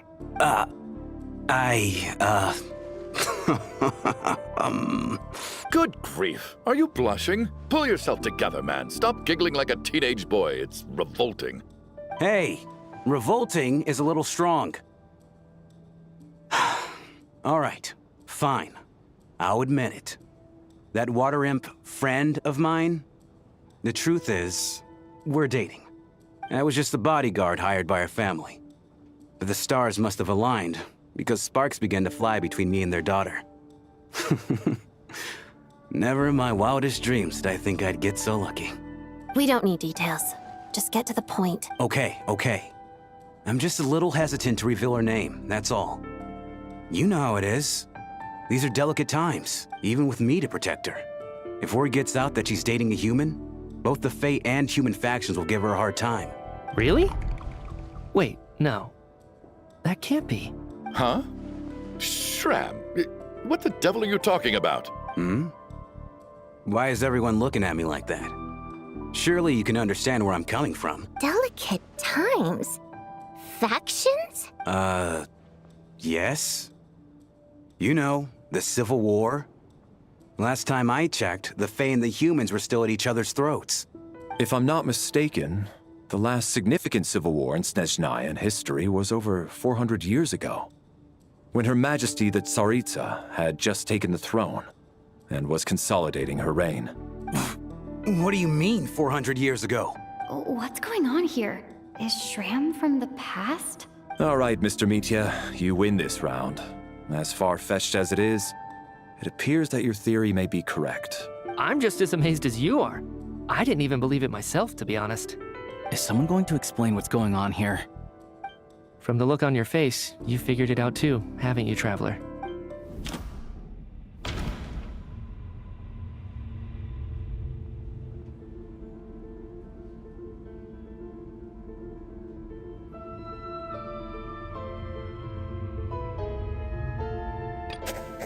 That seems to be the case.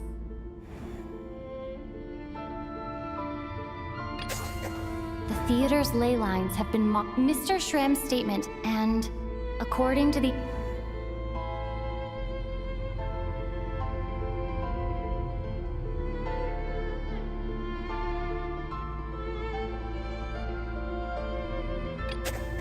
That's not it.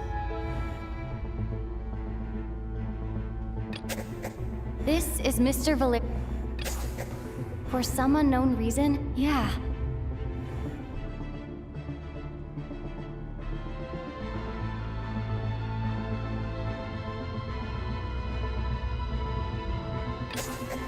The contents of the investigation, death is near. Yeah, the logic is clear now. The investigation report said that there would be souls stuck wandering around the theater because the ley lines were cut off. Mr. Schramm must be one such soul who died in the theater a long time ago. In which case, that also makes him our extra person. So when the note said death is near, it must have been referring to death as in the deceased, people who died a long time ago. Someone who died a long time ago. In short, there's a dead person among us.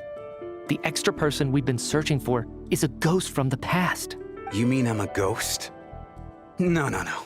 Don't make jokes like that, my man. There must be some mistake. But even if I was dead, I know for a fact I didn't kill anyone these past 2 nights. Yeah, even if all that's true, the report also said the souls inside the theater can't affect reality, right? They're harmless. Then what if the problem isn't the souls at all, but the ley lines themselves? The ley lines have a powerful ability to attract and devour souls. Let's say that the ley lines are like a black hole. Why does this analogy sound so familiar? What happens when the black hole can't achieve its goal? I'm only speculating here, but what if it ended up swallowing innocent souls by mistake? Or intentionally taking other souls to compensate? That could explain why we weren't able to determine a cause of death. If you're right, and their souls were devoured by the ley lines, it does make some sense. It does seem to explain a lot of the things we couldn't make sense of. Does that mean it's true? Except there's no concrete evidence. Media is relying on a lot of logical leaps. Still, it seems like the best explanation we have under the circumstances. All right, so how could Schramm not know that he's dead? Seems a little unlikely that he hasn't noticed anything unusual even after several days interacting with us. On the contrary, it's perfectly normal for a soul to wander the theater for centuries without questioning their existence or reason for being there. It's... You know what, Mr. Brainiac? I think you might actually be right after all. I'm trying to remember and... Even though my head feels like it's going to explode, I think... It's all coming back to me. I was the one who didn't want to remember my own death. So I forced myself to forget. Well, I'm sure those are painful memories. My lady and I snuck out to go on a date one day. We bought tickets for the theater. It wasn't really my thing, but I was just happy to be together. All of a sudden, a group of people burst into the theater, shouting for all the water imps to get out. Performers and audience members included. It was clear the conflict between humans and Fae had reached a boiling point. This time, the extremists were even coming after the water imps who had nothing to do with the war. I thought I could pull one over on them. So I took off my jacket, draped it over my lady, and tried to sneak out amid the chaos. But I got caught. They started shouting, calling me a traitor to humanity. But I was going to do whatever it took to buy our chance to escape. No matter how many people stood in my way. I had to. Both as their bodyguard. And out of love. It's all right, friend. You can stop there if you want. You don't need to dig all that up again. It's just... Even now, I'm still struggling to accept the truth. How could I be dead? I'm sorry, everyone. If I'd known I was a dead man walking, I wouldn't have dragged you down with me. But, Mr. Schramm... No. I refuse to be a burden. I know what I have to do. You said I've been wandering the theater for centuries, right? I guess it's high time I got a breath of fresh air. Out there, I mean. I'll leave this place and take all this death with me. Go out on my own terms. Mr. Schramm, I'm sure we can figure out a different course of action. My good sir, we both know I'm not supposed to be here. I should have accepted my death long ago.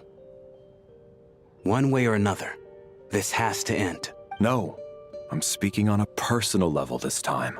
Let it go, man. Oh, wait. One last thing. Miss Wateramp. My lover. Her name was Litia. Litia Ozarova. Do you know what happened to her? Ozarova. Oh, Auntie Ozarova. That's what we all called her. I remember her as a very kind elder. She had a bunch of kids, too. I'm so glad she survived. And she had lots of kids? Good. That's good. I could hardly expect her to stay single just because of what happened to me, right? As long as she went on to be happy. That's all that matters. Besides, I'm dead. My soul's been wandering around here for so long because I was worried about her. But now, I can go without regret. There's no need to see me off, my friends. I've enjoyed our time together over these past few days. Perhaps we'll meet again in the next life.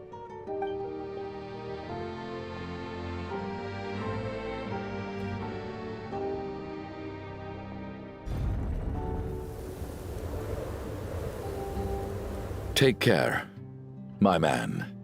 I knew Mr. Schramm was already dead, but I still feel so sad. Death is cruel, no matter how we might try to make sense of it.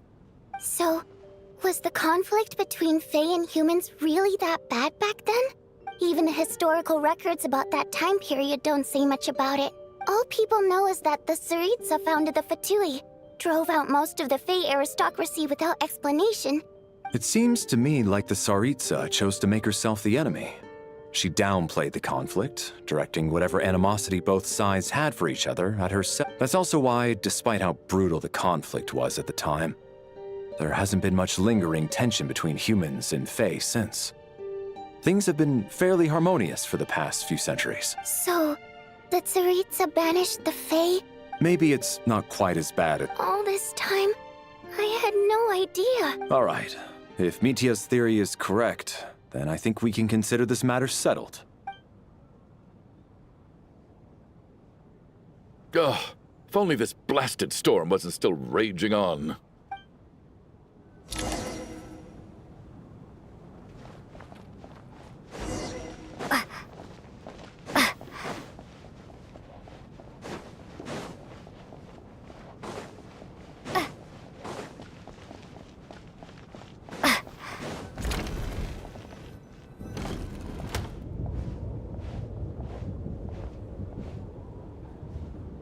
Looks like now we can just rest until the snowstorm stops.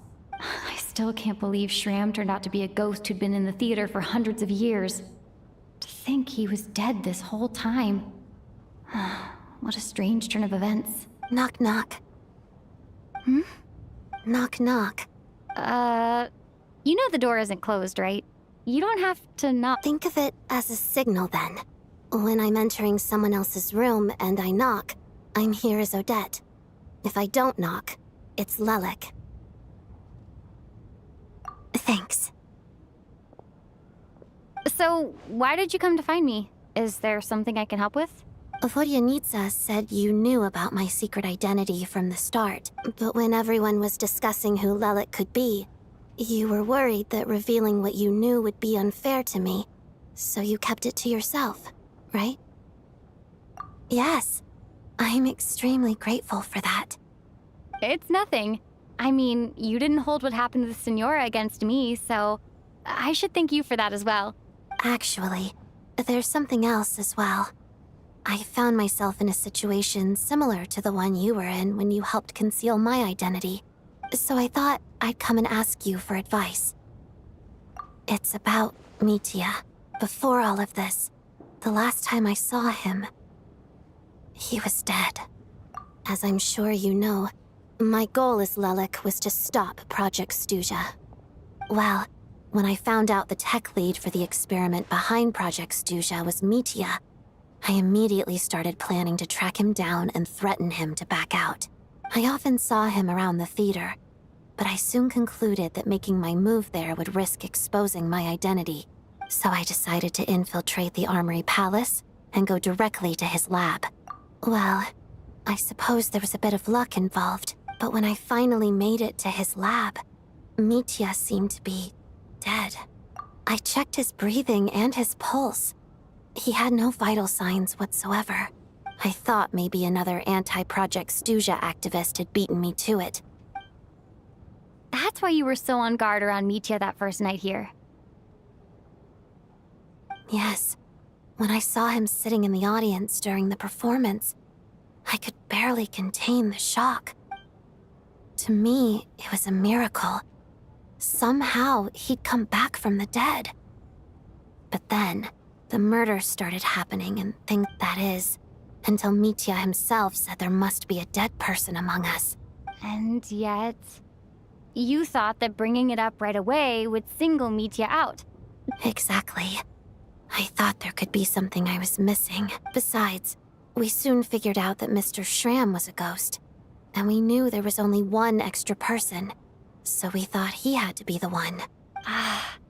But now it seems like there's another candidate. I understand why you kept it to yourself. There was so much information being thrown around during that discussion. Bringing up Mitya would have just introduced more confusion. So, what do you think we should do? Let me confirm one thing first. When was it that you found Mitya dead? Around a week ago.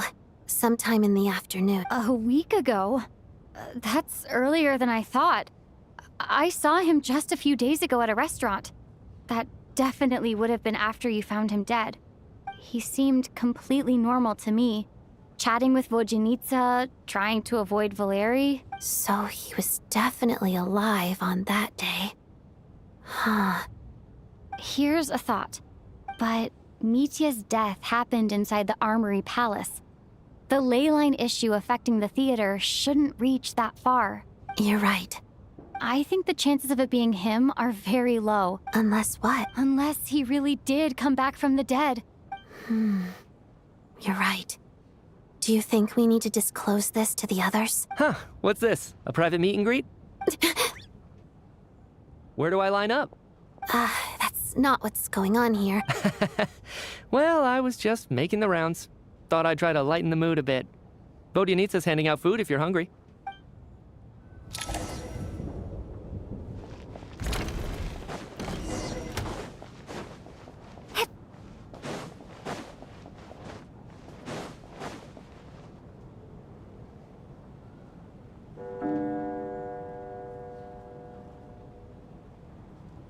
What is going on with this storm?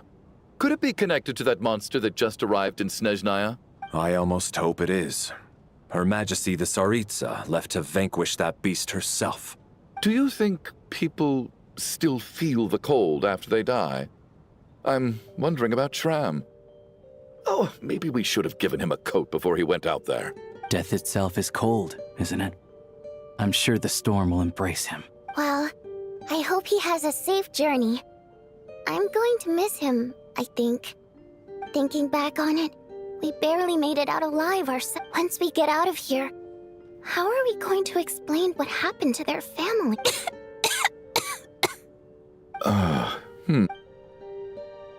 Are you okay? Here, take this. I've never used it. Thanks. Look who's Mr. Nice Guy all of a sudden. Is it because Tonya stood up for you this morning? At least you know how to return a favor. Yeah, without Tonya, who knows how badly he would have been hurt. I told you already, I never intended to resort to violence. Bunch of rascals. Little girl? I was rather surprised when you spoke up for me this morning. I didn't think I had many admirers here, so, thank you. Oh, no need to thank me. I said some bad stuff about you too. I've been, too embarrassed to admit it, but, You remind me a lot of my daughter. So kind to everyone, but never lets her old man off the hook. Unless my wife and I are having a fight, then she's always on my side, especially when she was little.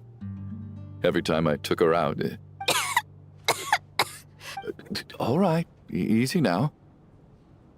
How long have you had that cough, Tonya?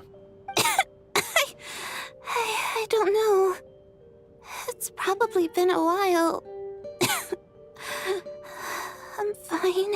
Are you taking anything for it? Yeah. I'll be fine once I see my brother. He's gonna pick some frost fairy flower leaves and brew a tonic for me. I'll feel much better once I drink that. I see. That's good to hear, then. We should probably discuss arrangements for tonight. Now that the deceased has left our midst, there shouldn't be any... However, out of an abundance of caution, I'll keep watch. Shouldn't we take shifts? I can take one if needed. No need. I managed to get a nap in earlier, so I have plenty of energy right now. After all the tension of the past few days, everyone else should just focus on getting a good night's sleep.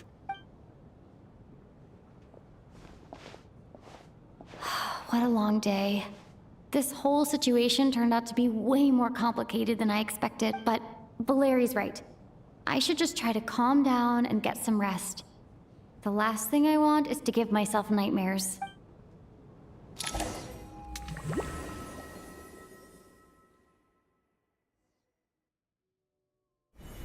She's awake. She's awake! Get over here, you big lug, and take a look! If you must call me something, call me Mr. Door. The Black Mist is coming. You need to go. Are you all right? Can you walk? We just got attacked by monsters on our way up. He just seemed to come out of nowhere. Curses! The Black Mist is catching up to us. We need to keep going. Mr. Door, I don't believe I've ever seen you around here before. Why is that? There's no need to try to get to know me. I'm just Mr. Door. I have to find the door that belongs to me. Oh, well, anyway, we're lucky to have you here. Thanks for saving us. Mr. Door! Looking for trouble! Quick, get rid of them! I can just push these ones off. No need to thank me. This is where my duty lies.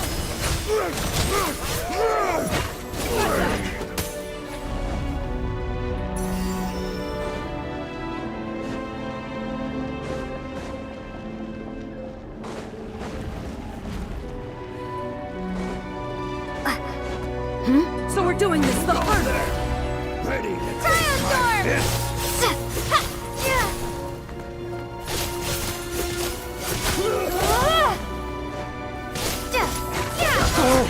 Remarkable work, Mr. Door. If I had your muscles, I'd do the same.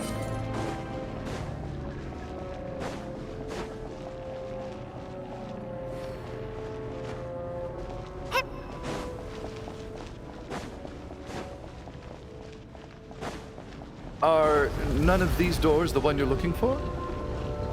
No.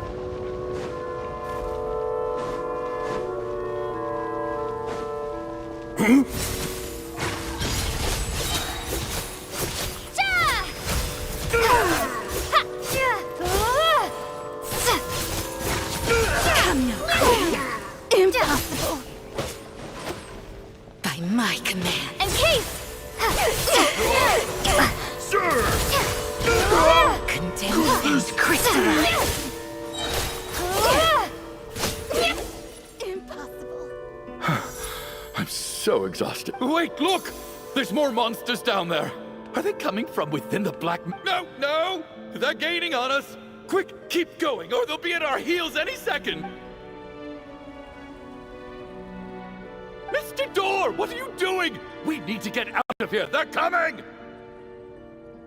Found it. This is my... What? You mean you're going to stay here? I am a door. This is where my duty lies. No! You saved us. We can't leave you behind. You must keep going. A door can only keep things out for so long. But... Oh, you're right. Let's go! We can't let Mr. Door's sacrifice be in vain!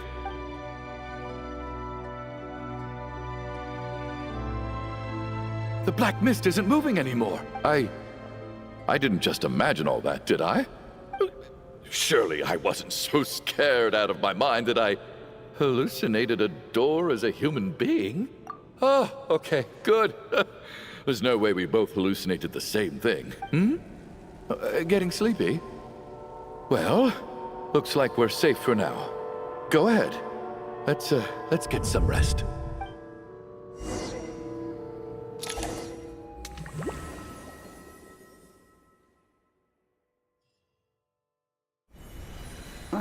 What time is it? Oh, I guess everyone's still asleep. These past 2 days have been exhausting. Valeri?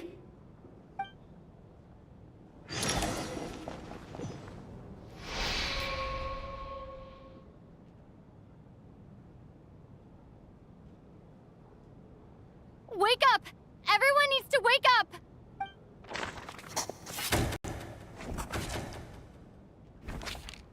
Just like the last 2 nights. No clear cause of death.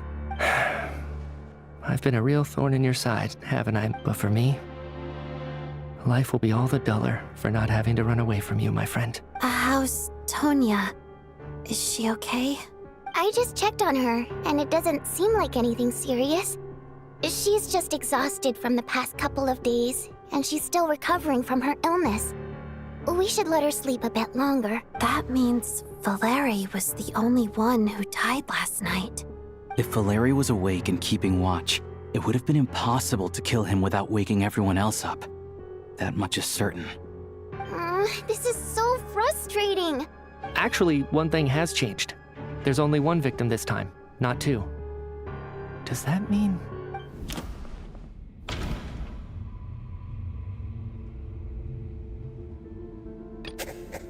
But, Mr.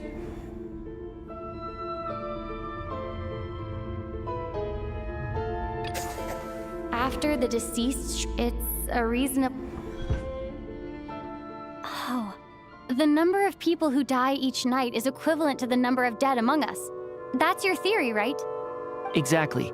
We identified Mr. Schramm, and the night after he left, the death toll dropped from 2 to 1. By that logic, there must be 1 more dead person left among us. Another one?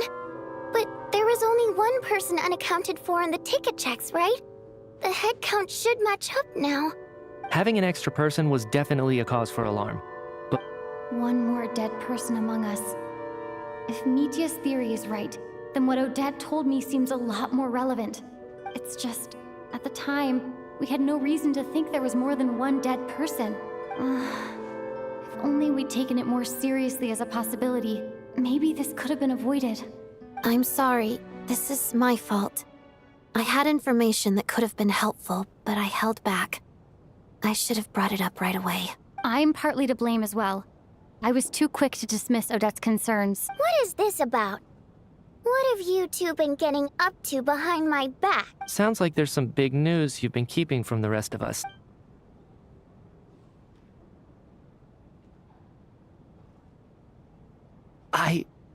I'm the dead person?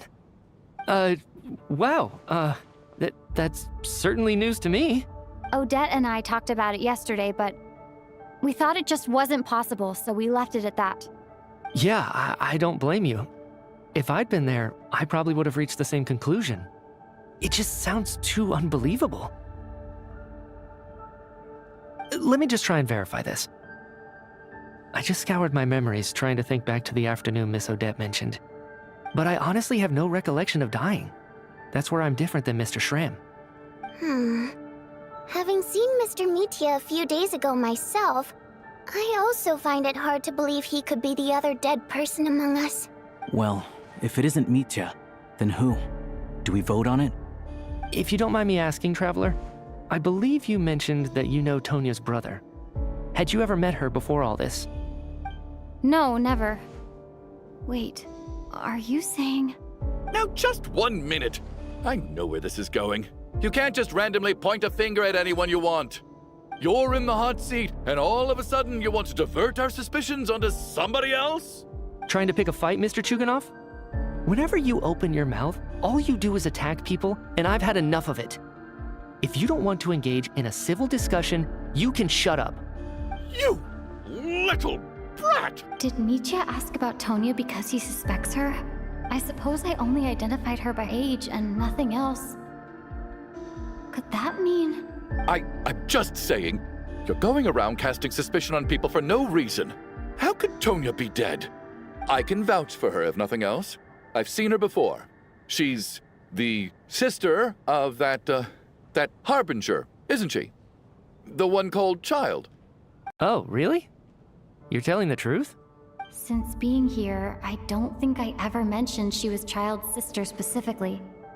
Does Chuganov actually know her? If Chuganov can vouch for her, then it can't be Tonya either. In which case, it seems unlikely that there's another dead person among us at all. Miss Odette, could you go over that afternoon with me one more time, when you found me dead? No problem.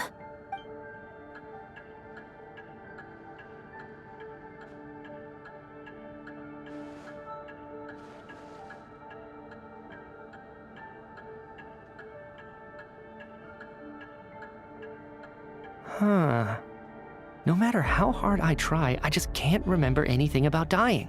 Miss Vojanitsa, during our last meal together, I told you how some of the researchers were suffering from temporary memory loss. Do you remember that? Oh, yeah.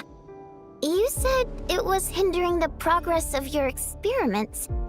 You thought they were just under too much stress or something. Right. And even though I don't remember dying that day, I'm pretty sure I experienced something like amnesia. Some of my memories from that afternoon are missing. Are you suggesting you're missing the memory of your... Of course. How am I only just realizing this? Humans aren't necessarily aware of their own death. You mean being silently assassinated, or dying in your sleep? Situations like that? The researcher's amnesia. I must thank you, Odette. I think your perspective just helped me reach a breakthrough on a series of issues that have been troubling me for quite some time. All right. It's decided then. I'll be the one to leave today. Oh, leave? Hey, wait a minute. Aren't you rushing into this? What if you're wrong? You'll pay with your life. Come on, kid. Aren't you gonna fight for your life? This seems like a rash decision. I have other reasons beyond what's been discussed. In fact, thinking back, I remember during Miss Odette's performance, while I was sitting in the audience stalls, a brilliant new idea for my research popped into my mind. But then, my train of thought suddenly cut off. I can't remember it now at all, and I didn't... No. Hold on. I see where you're going with this. There's a glaringly obvious flaw in that idea, no? How can one person die so many times? I believe Miss Odette's account. During the period where my memory is blank, I must have been... All it would take is for the same thing to happen in the theater, and but... There's no evidence to suggest that anyone other than me is a candidate for the deceased. Please relax, everyone. I don't think things are as bad as they may seem. If I really am the deceased, then to leave the theater will be a relief for me. If, on the other hand, I'm still alive right now, well, apparently you've all witnessed my resurrection recently anyway.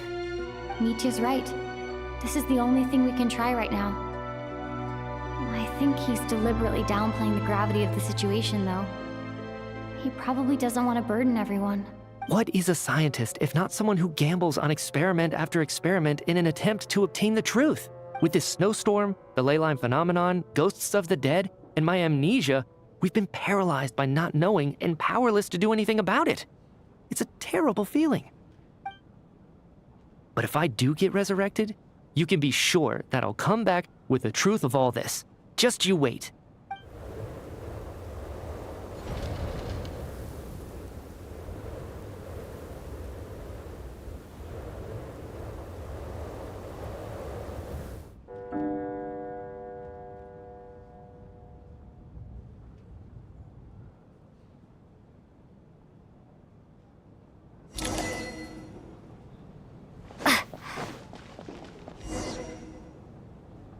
Poor Mr. Mitya.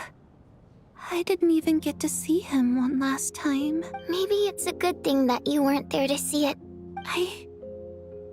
hate goodbyes. Maybe it's the realization that, at the end of life, everyone has to face it alone. Come to think of it, the main reason we're still alive right now is pure luck. You could take it a step. If I make it out of here, I'm going to cherish every moment that I'm awake and live without any regrets. Without regrets? I feel like a strange sense of anxiety has been quietly growing inside me over the last 2 days. Are you okay? You look really glum. If something's bugging you, let's talk about it. I have a travel companion named Paimon. Alosha and Odette have met her before. She's been feeling unwell recently. You're worried about her, aren't you? That makes sense.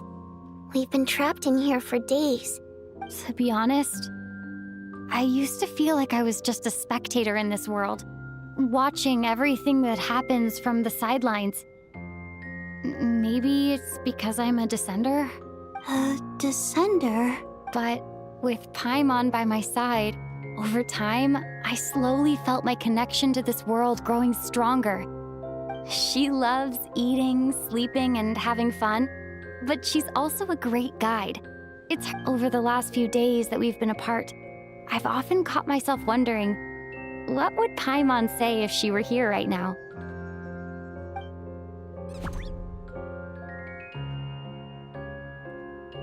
But by the time I snap out of it, the conversation has already moved on and I'm still in my own little world. I'm trying to overcome this sense of detachment, but I really miss Paimon. I guess, in a way, she means the whole world to me. I bet she misses you when you're not there as well. I don't know if this will make you feel any better, but back when the water imps left Snezhnaya in droves, I also felt like the whole world was suddenly empty. I could be surrounded by people all smiling and having fun, and still feel completely separate from it. So, I totally understand how you feel. Later on, I started to think, maybe accepting the fact that our loved ones won't always be with us is something that takes a lifetime. All we can do is cherish their companionship from moment to moment. So, once we get out of here, you better hurry back to our side as fast as you can. You can't let your story end in regret. That's the trope I hate the most. Thank you. That's exactly what I needed to hear. But Vodyanitsa, if you hate goodbyes too, why didn't you leave with your people? That's just the choice I made. I used to regret it, but I don't anymore. Like I said before, singing is a water imp's primary mode of expression. Our songs have echoed through this theater for hundreds of years, each one a story pieced together through moments of joy and... But does a story exist without someone to read it? To me, the answer is no. So I made the choice to stay. That way, there would still be someone left to sing these songs and listen to their stories. Otherwise, they could have been lost forever. Could you teach me how to understand your people's songs sometime? I want to be able to truly hear them, like Mr. Shram. A fan after my own heart. Thank you, Tonya. How about I sing something for you, and you tell me what you hear? Okay, I'll do my best.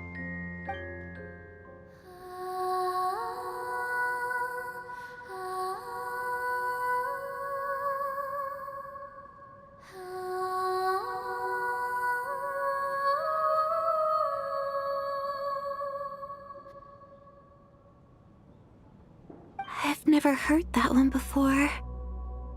I feel like I can hear a sense of longing somehow. I wonder why that is. Color me impressed, Tonya. You're a keen listener.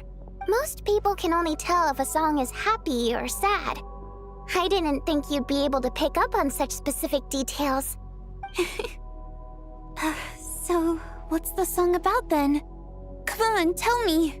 I've actually never performed this song in the theater before. because it has more of a ceremonial purpose for our people. It's not meant for the stage. It means something like, "May those we have lost watch over us, and follow this song back home in the night, so that we might be reunited once more." No wonder I could hear that sense of longing. It's getting late, Tonya, and you're not well. We should all turn in early. I suppose there's no reason to keep watch tonight. Okay, but, before I go to bed, could you sing that song a couple more times for me, Vodyanitsa? Of course. Anything for my #1 fan.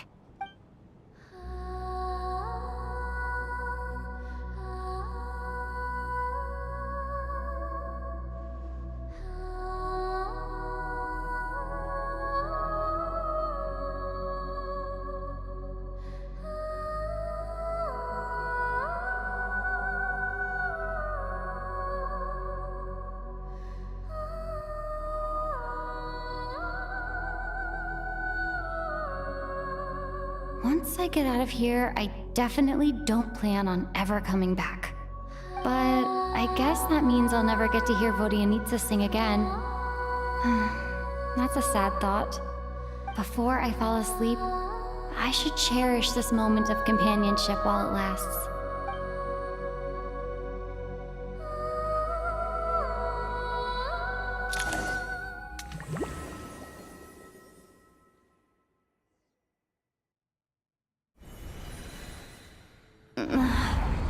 Where am I?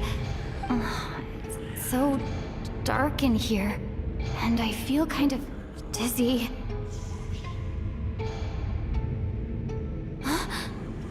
What was that noise?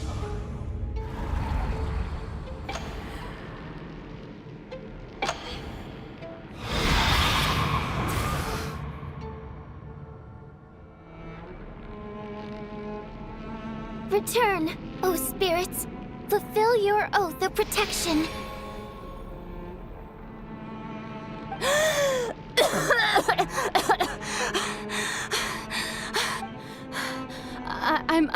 I'm alive? What just happened? No time for questions. Quick, over here. Turn on the switch. We need to bring back the light.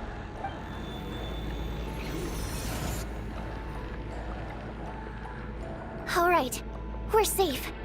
The spirit just now is called Night Prayer. Sort of. I know it's hard, but you can't let this place go dark, or she'll kill you again. Yep. Luckily, I was here to resurrect you. Otherwise, that'd have been a real bummer. A bit more than a bummer, I'd say. Wait, so you have the ability to resurrect people? Sure I do. I'm your guardian spirit, after all. I specialize in soul recall. Oh, it's nice to meet you, by the way. Thanks. It's nice to meet you, too. All right, there's no time to waste. The black mist is already catching up. We need to avoid it at Night Prayer at all costs. Come on, let's go. We need to reach the next switch before the place gets too dark. If we bring the light back, Night Prayer won't be able to get to us. Sweet, sweet light! It's back! Shh! It's Night Prayer. We need to move quick, but don't let her notice you. Look out!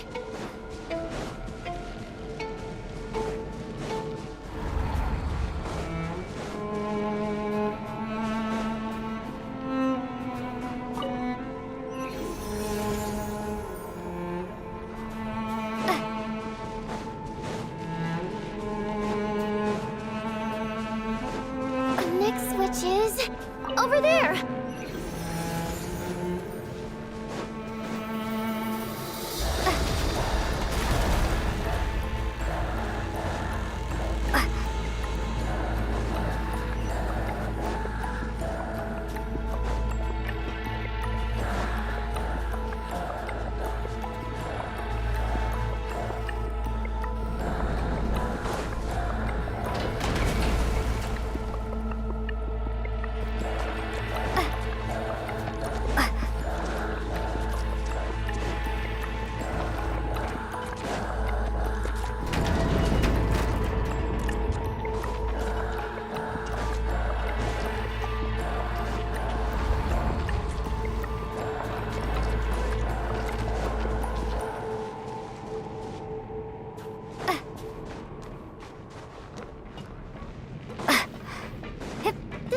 just up ahead! Hurry!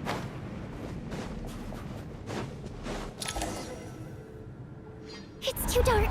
We're not gonna make it! Come on, faster!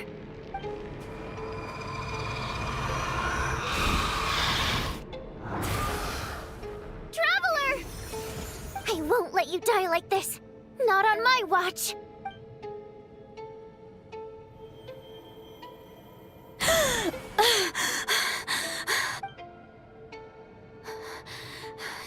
Even though it's not permanent, dying is definitely not a pleasant experience.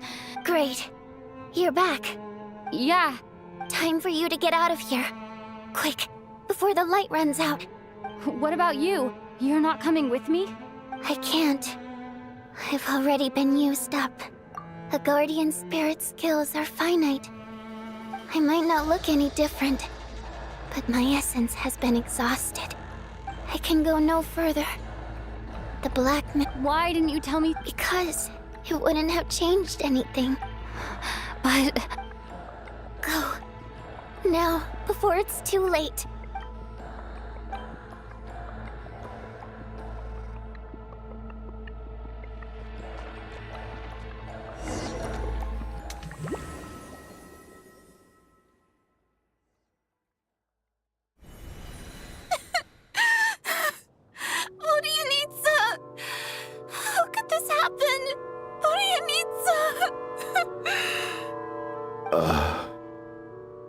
Well, I guess there's no need to inspect the body.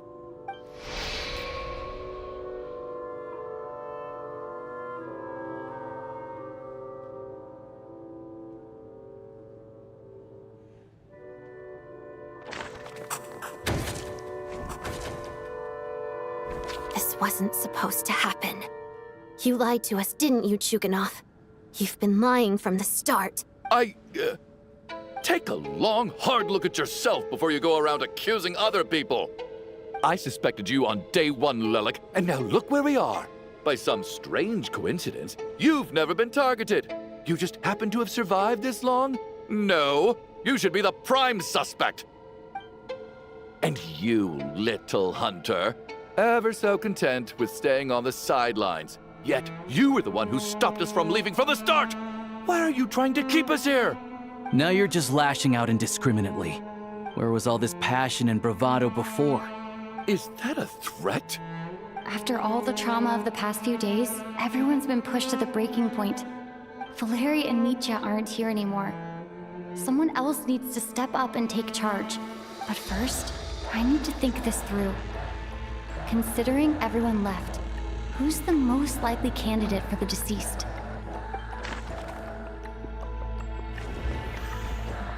Of those who remain, the only person we've never met before is Tonya. People are easily misled by first impression, but...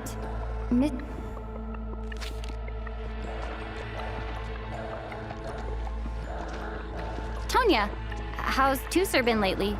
Tusser?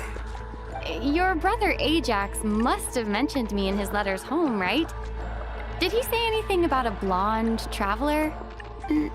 No. And my brother's name is Razik, not Ajax. Ugh. Chuganov, looks like it's your turn to do some explaining. Yesterday you said you could vouch for Tonya. Why did you give us a false testimony? I knew you were behind this, Chuganov. You've been lying through your teeth from the start. Everything about you is fake. Down to the wife and daughter you're always talking about. Your entire family man persona is a charade, isn't it? That night, when I infiltrated your place as Lelik, I noticed you were home alone. Didn't think much of it at the time.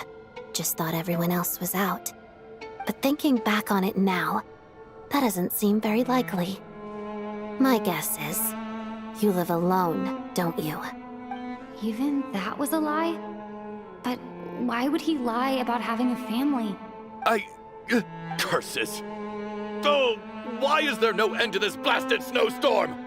If it would just stop! I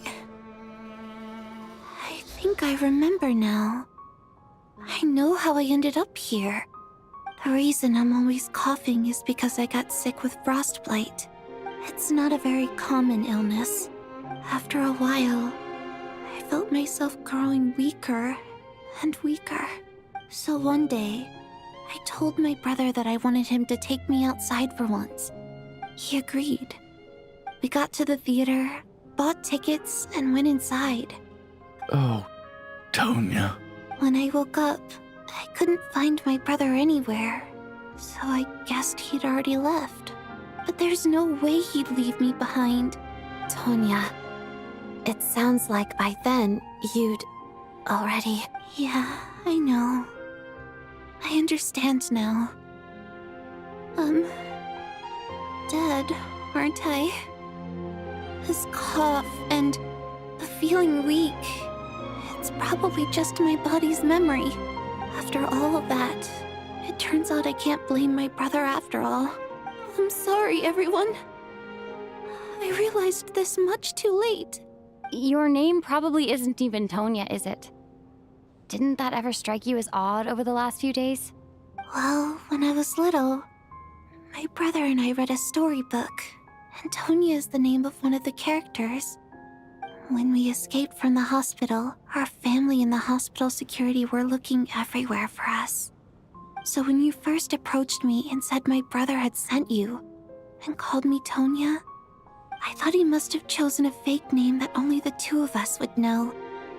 Because he was afraid of getting caught. No. It seems like that was just wishful thinking. At least your memory of death isn't painful. That is a small comfort. Now it's your turn, Chuganov. Talk to us. I believe no lie is ever told without a reason. You're right. I was lying. I happened to know that the Harbinger child and his sister Tonya managed to get tickets, so I lied to you and pretended I knew them. And yes, I was lying about my family too. The truth of the matter is, I lost them a long time ago. I just refused to accept reality. And now I've spent the second half of my life living a lie. I'm a joke. My daughter's name was Iskra. And before you ask, yes, Iskra, as in Iskra Manufacturing Plant. She also died from the snow cough. She was just 6 years old. If she were still alive today, she'd be around the same age as little Tonya here. After Iskra passed, my wife couldn't bear to face those memories either. One day when I came home from work, I soon discovered that this was the only thing that made me feel any better, so... Nothing more than a pathetic means of escapism. I know. So explain your false testimony, then. The night before last, when I was chatting with Tonya, she mentioned that her brother would brew medicine for her from frost fairy flower leaves. Combined with her various symptoms, I suddenly understood everything, including the fact that she was deceased. The snow cough used to be an incurable illness. I would pick frost fairy flower leaves to brew medicine for Iskra too. It took hours and hours on the stove, but the year after my daughter passed away, the jester of the Fatui announced that a cure for frost blight, also known as the snow cough, had finally been developed. It turned out that all previous treatments were completely ineffective. That was the final straw for me. So, more than anyone, I know full well that in this day and age, no one in their right mind would still be using frost flower leaves to brew medicine for the snow cough. Poor Miss Tonya, therefore, had to have been from an era when snow cough was still a terminal illness. So, you projected your daughter onto her? Even though you knew she was one of the dead? That doesn't make any sense. You knew she was already dead. What did you hope to achieve by protecting her? I just don't believe in your crackpot theories, nor do I approve of your actions. How can you just declare a living person dead and throw them out into that snowstorm? Nitya's gone. My good buddy Shram's gone. And now it's Tonya's turn, isn't it? The others I can make my peace with. But little, I just want her to live. Once this snowstorm is over, I'll be damned if I'm gonna let you cast her out into the snowstorm before I have the chance to cure her. Not again. Not this time. Not when the cure is right within our grasp. I'd never be able to forgive myself. Mr. Chuganov, stop. I can't let you do this. By the sounds of it, you've known I was dead since the night before last, right? I really liked Mr. Valeri, Mr. Mitya, and Miss Vodyanitsa. And now they're all dead because of me. I'm not happy about that. No! Listen to me. I want to save you. I do.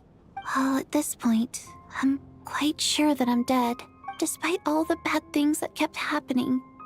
I got to meet so many interesting people and spend so many days and nights by your side. Since the day I escaped that hospital until now, this has been an adventure I never even dared to dream of. I'm very fond of you all. If it were only possible, I'd trade my soul to bring back the ones who died. And that's why I'm not fond of you at all, Mr. Chuganov. I'm sorry. It's them that you owe an apology to, sir. Not me. Well then, I suppose this is it. It's time for my adventure to end. I've caused enough trouble. You're leaving already? It's still early. Don't you want to stay a little longer? No thank you. Oh, and by the way, my name is Patashka. It was nice meeting you all. Feels strange that we're only being properly introduced now that it's time to say goodbye. Patashka.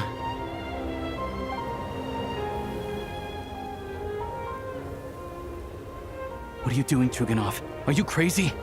Let me leave. I can't keep lying to myself anymore. In your dreams. Don't think you're getting off that easy when you had a hand in the deaths of so many people.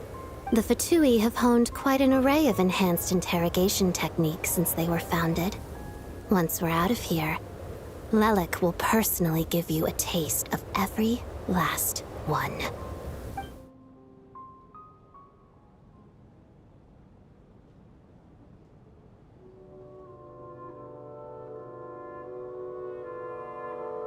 I think we should leave. I doubt this snowstorm is ever going to stop. For all we know, this storm might have destroyed all of Snezhnaya by now. Maybe even the whole world. Wait, we finally solved the mystery of the haunted theater today. Maybe let's at least try to enjoy tonight? Fair enough.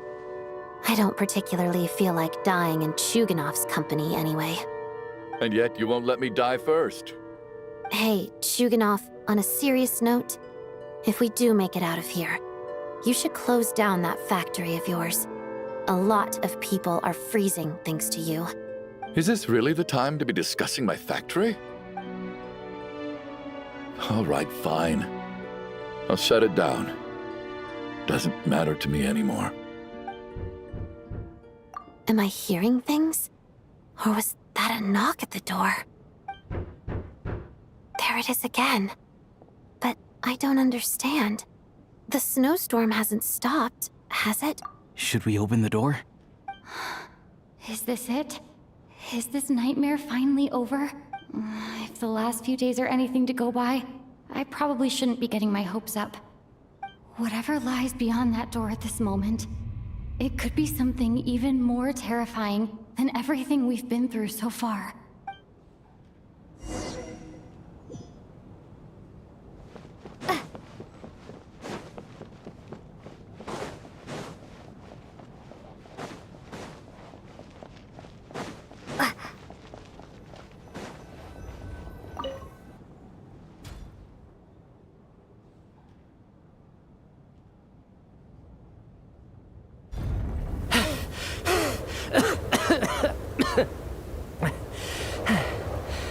Hey everyone, I'm back.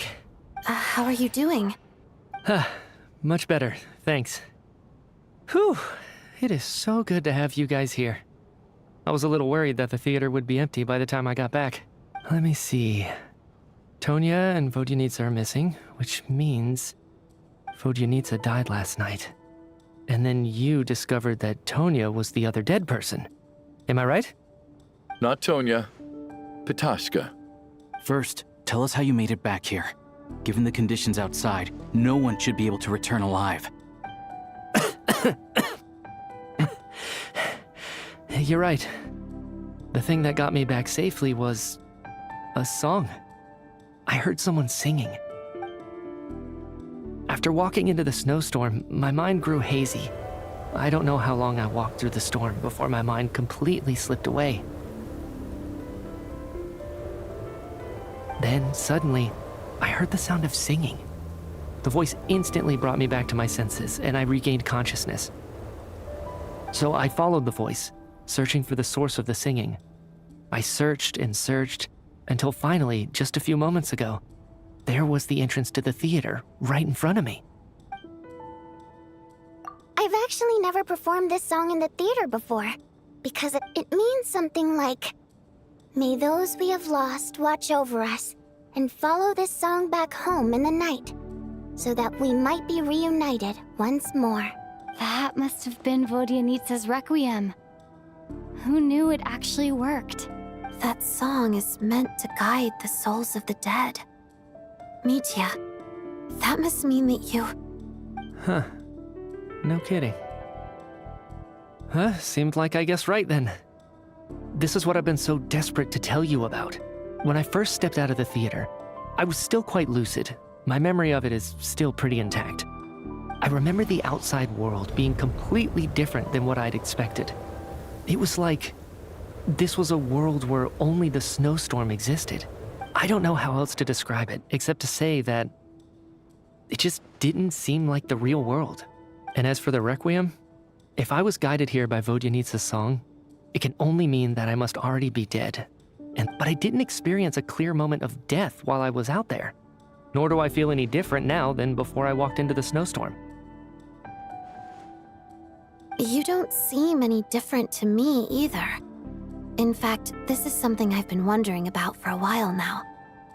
If souls aren't physical, shouldn't they lack tangible form? Both Shram and Pitashka were clearly deceased, and yet they're... This raises a truly terrible thought. Is that really what Mitya is suggesting?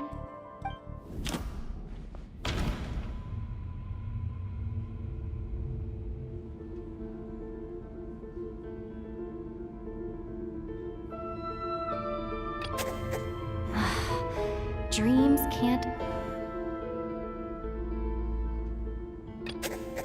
The Requiem... Mitya said... Mitya's soul was summoned back, of course. Then maybe we've all...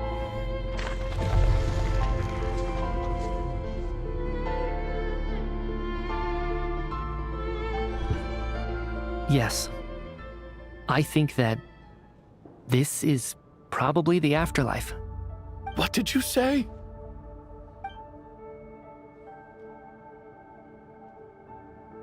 You heard me. We died in the theater. All of us did. But due to an obstruction in the theater's ley lines, our souls are trapped here. It's ironic, really. Do you remember that note, "Death is near"? Death was nearer than we wanted to think all along. The note simply meant that all of us were already dead. So all our attempts to survive, our search for the deceased... Hard to say. At the very least, the presence of those two is probably what caused our souls to be drawn in by the ley line. If what you're saying is true, doesn't that make us the lost souls now? Huh, no wonder.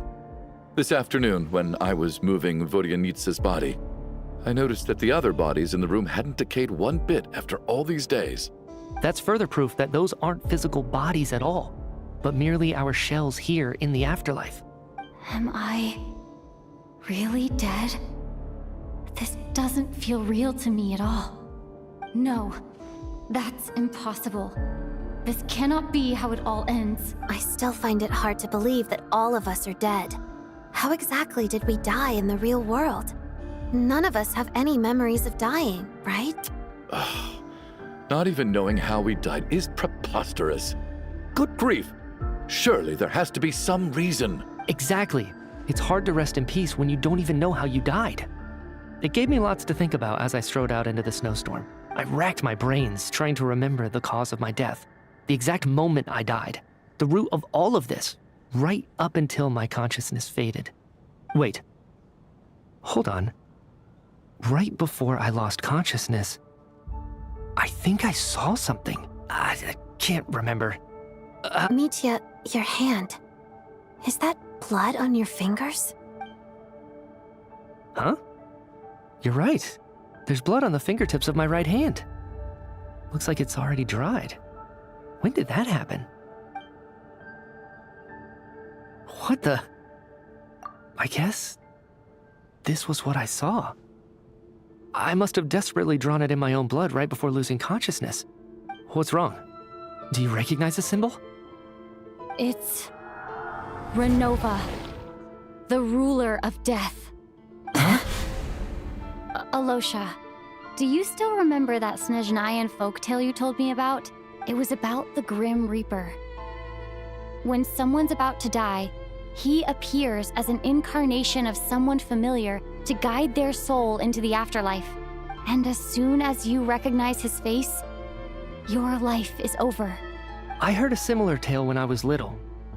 You think the Grim Reaper in this story refers to the ruler of death you mentioned? That's right.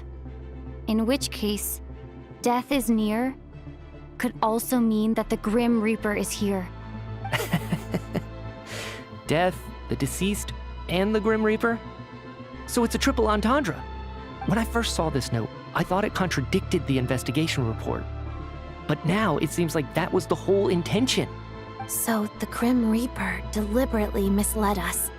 Then, we started suspecting each other and searched for the deceased while they hid in plain sight. By that logic, the one person most likely to be the Grim Reaper incarnate is...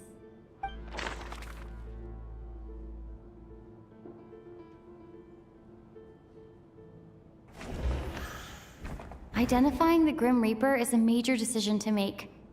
I should think...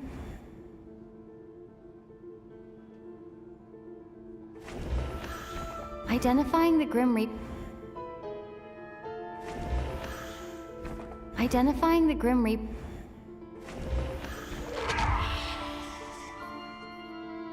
No doubt about it. Looking back at how everyone...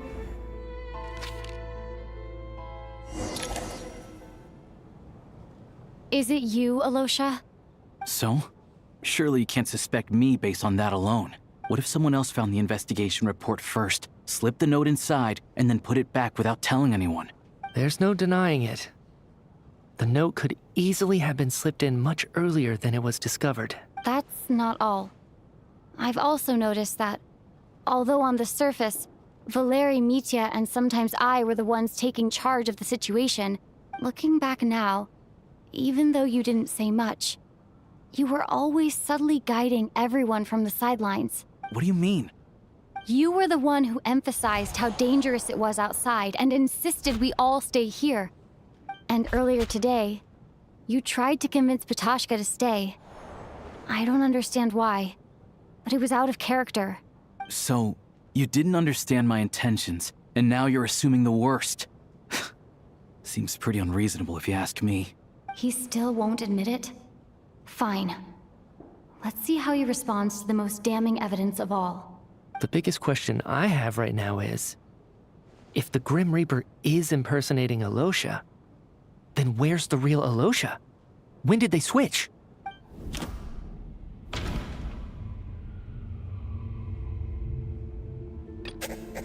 No. No. That's right. This right at the start.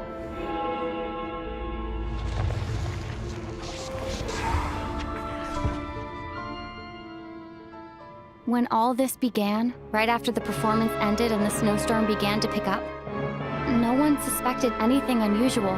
We just assumed we were snowed in. It wasn't until we discovered the bodies the morning after that we realized something out of the ordinary was going on. But it's clear now that the oddities actually started earlier than that, when Dimov walked into the snowstorm and never came back. Right. So Mr. Dimov was the first victim, not Sobolova and Torgov.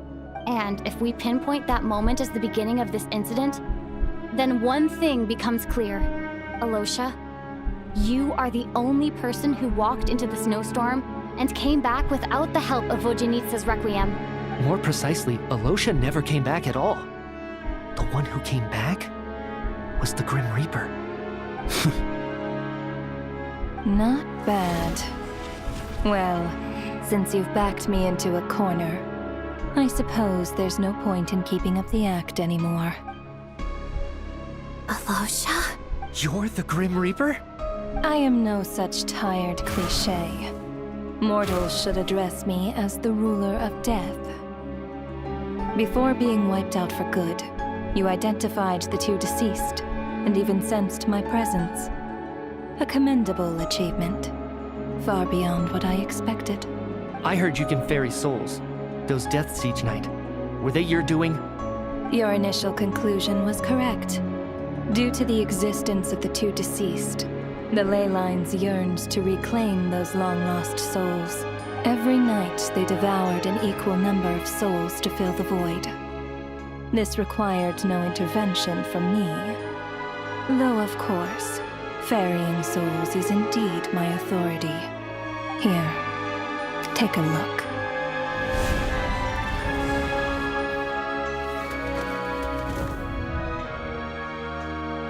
What are you doing? That takes care of today's too. Don't get so worked up. You are already dead, and your souls must return to the ley lines. I know we're already dead. You murdered us, didn't you? Murdered? No. Murder is when mortals usurp my authority. Death is my jurisdiction. If I require someone to die, I need not resort to such laborious methods as murder. You simply met the criteria to trigger my curse of death. I know about the curse of immortality. So there's another death-related curse too? You cursed us? When? And why would you do such a thing? So often, humans pray to me, begging to know when their death will come, and what form it will take. But few people ask why. If you must have an answer, know that death comes simply because one's time has come. So you're not gonna tell us the truth? Hold your tongue. By all rights, you shouldn't even be allowed to speak with me. Those angels from the past are to blame for the reckless renovation of the ley lines here. It's made my work on this occasion infuriatingly complicated. Work? So trapping us here, making us watch our friends die, that's just another day at work for you? You clearly have a lot of questions. Fine. As a reward for your remarkable accomplishments over the past few days, I shall answer a few of your inquiries, provided they aren't too unreasonable. After the physical body dies, the soul must return to the ley lines for that person's death to be considered complete. My work encompasses the entire process of death, including, naturally, the guiding of souls into the ley lines, with which you are now so familiar. You must also be rather familiar with Natlan's Night Kingdom, I presume? It was I who supported the creation of the Night Kingdom. It provided a convenient means of guiding the souls of Natlan. Here, too, the ley lines connected to the theater underwent some modifications.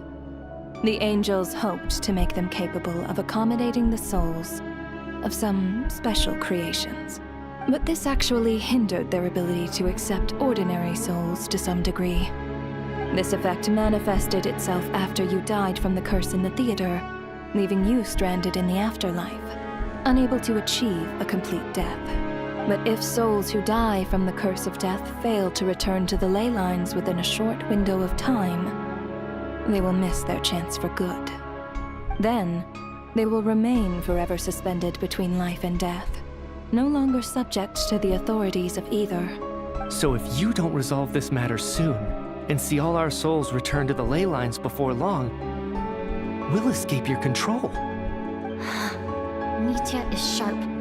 This must be what Renova was worried might happen, and the reason she got involved to begin with. But if you have the authority to guide souls, why didn't you just show yourself and get it over with? Why hide among us in the form of Alosha? You seek to understand the mind of a god. Very well. I'll tell you. This is a theater, and I decided I wanted to watch a show about death. That's why I encouraged you to take the events to the stage. I found myself getting quite immersed. I suppose the entertainment you provided makes up for all the trouble you've caused me by being so defiant in the face of death. There. Are you happy with my answer? Can't say I am. Really? But it fits the stereotypes you humans have about gods. Just moments ago, you were complaining about how infuriatingly complicated your work here has been. Work is work, I get it. There are times when it's a huge pain, but you just have to get it done, right? That's a rather unique perspective for a human. You are in fact correct. There is a pain point in this case. Due to the obstruction in the theater's ley lines, there is a hard limit on the number of souls they can receive each day, making it impossible for me to ferry all your souls at once. Revealing my identity too soon would inevitably have led to futile resistance, and there was a risk that any souls who chose to run would disappear. Then there was the issue of the 2 lost souls you called the deceased. The way you resolved that quandary was all part of my design. That's what I don't understand. If all of us were souls of the dead, what made their presence among us special? For centuries, they have refused to return to the ley lines, exploiting the issues created by the angel civilization to resist being drawn in. Centuries of obsession accumulated during this process. You may think of this obsession as the resentment of the dead, and in this quantity, it was a bomb that could have detonated at any moment. It reached the point where I could not afford to leave it unchecked. Only then, with my guidance, could they finally return to the ley lines. Otherwise, you would not like to know what the consequences would have been. I vaguely remember seeing Patashka, but in the most terrifying form. Was that in a dream? I see your dreams brought you many revelations. So you see, death in fact grants wisdom to mortals. Souls connect to all things in the world and see the chain of cause and effect between them. It's nothing unusual. Anyway, giving psychological counseling to lost souls is not my strong suit. That is more of an angel's role. Meanwhile, of course, their presence caused the souls of other members of your party to return to the ley lines each night. From where I stand, that was killing 2 birds with 1 stone. As both issues slowly resolved one another without me having to lift a finger, all I had to do was stay close by and keep the situation under control. Then use my authority to wrap things up at the end. And, of course, while I was at it, I thoroughly enjoyed watching this drama, dealing with death from a mortal perspective, play out on the stage. Sounds like you had it all figured out, Grim Reaper. I just did the math. You said there's a hard limit to the number of souls the ley lines here can receive each day. It's 2, isn't it? That much is obvious, even to a fool. It's time to review this whole affair. If the ley lines can only take in 2 people per day, I need to go over the deaths from these past few days again.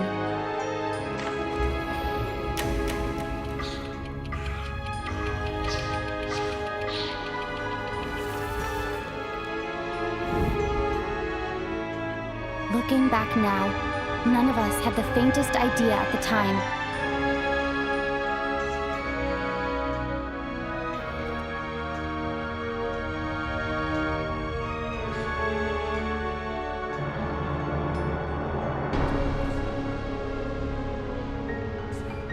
From the moment the staff member named Dimov walked into the snowstorm, the incident had already begun.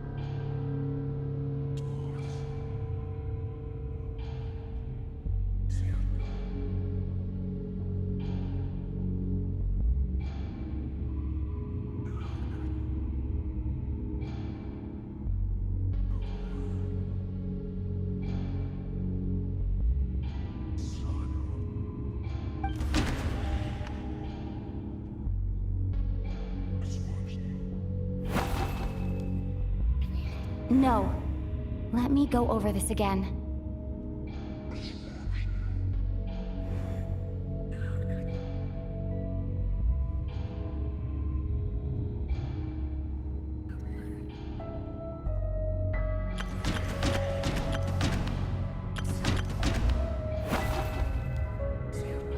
No.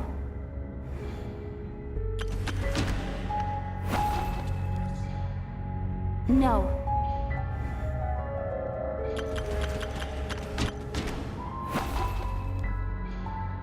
No.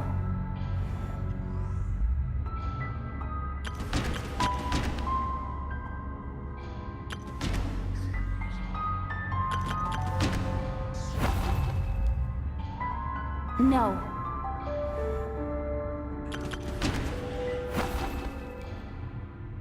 No.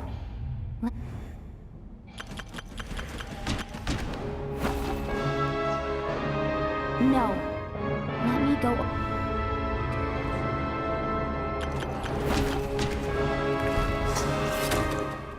Alosha was the second to walk into the snowstorm after Dimov to investigate. During this process, the ruler of death assumed his...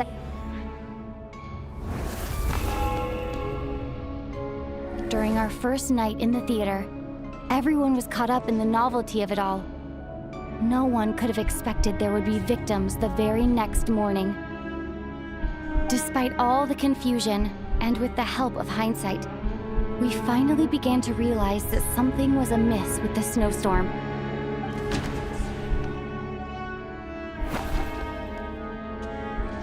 No.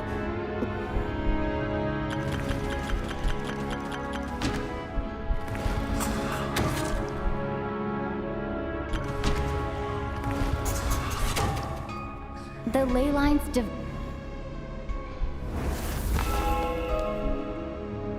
Odette and I spoke a lot that night.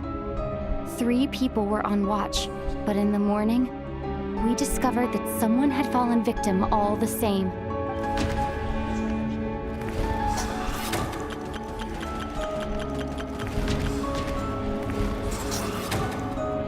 The deaths of Kulish and Ranpana caused everyone to stop suspecting Lelek.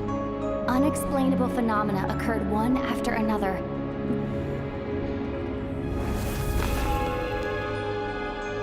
Later, we discovered that there seemed to be an extra person among us, and subsequently discovered the existence of the deceased. Mr. Shramreel.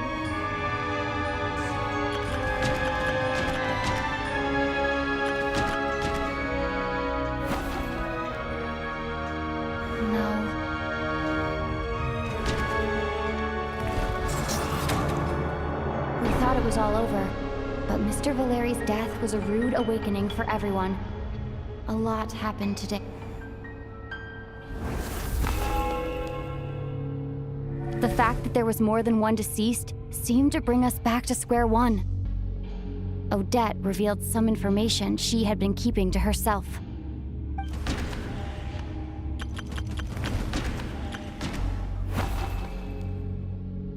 Although Mitya did indeed, the void in the ley lines hasn't been filled. So... Vodyanitsa was swapped. As it happened, the girl I thought was come to think of it, and Renova, looking back...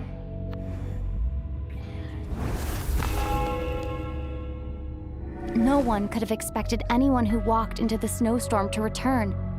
But just after nightfall, Mitya returned, bringing crucial information with him. Various truths began to surface. including that all of us were already dead, and that the ruler of death was here among us.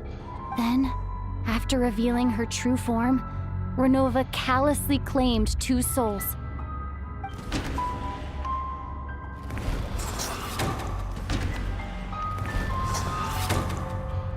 In fact, now,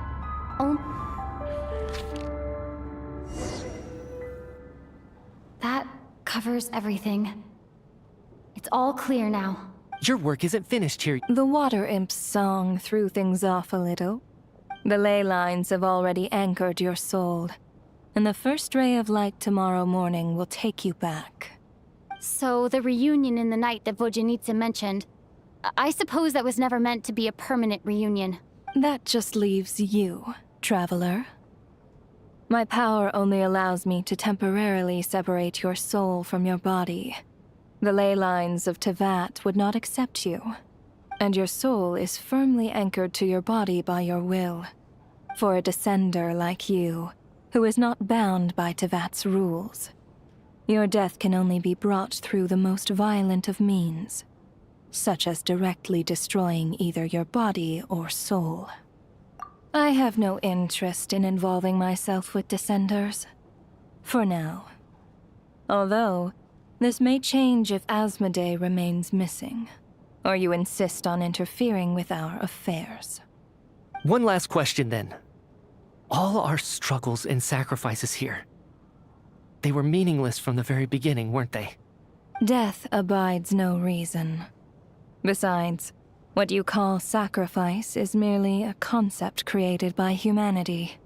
To me, it is nothing more than a self-indulgent charade in the face of death. Mere mortals fantasizing that their actions could reclaim something from my grasp. A truly laughable idea.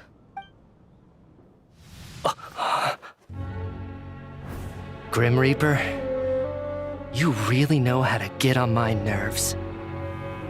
I'm not here to ingratiate myself with you.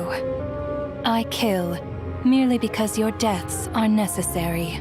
Oh, you've made that quite clear. But humans don't take well to being scorned.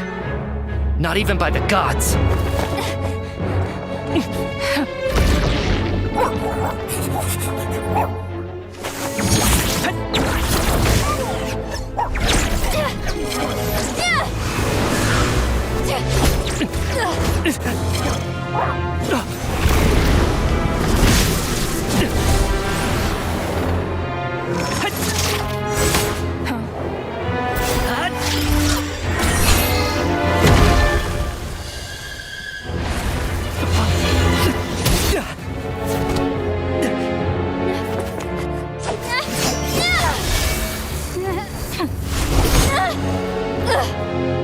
This is futile.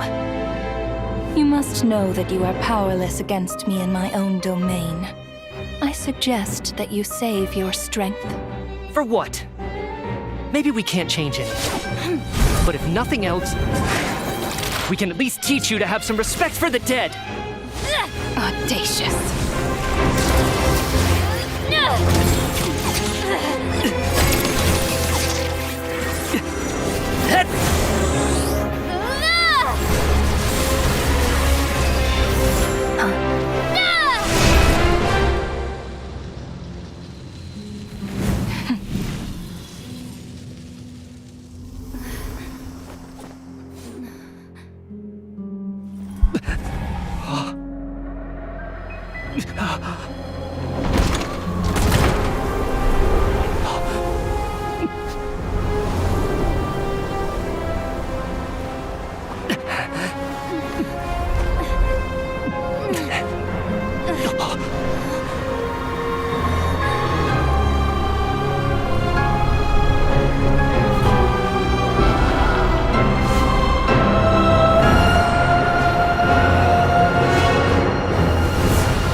How are you holding up, Odette?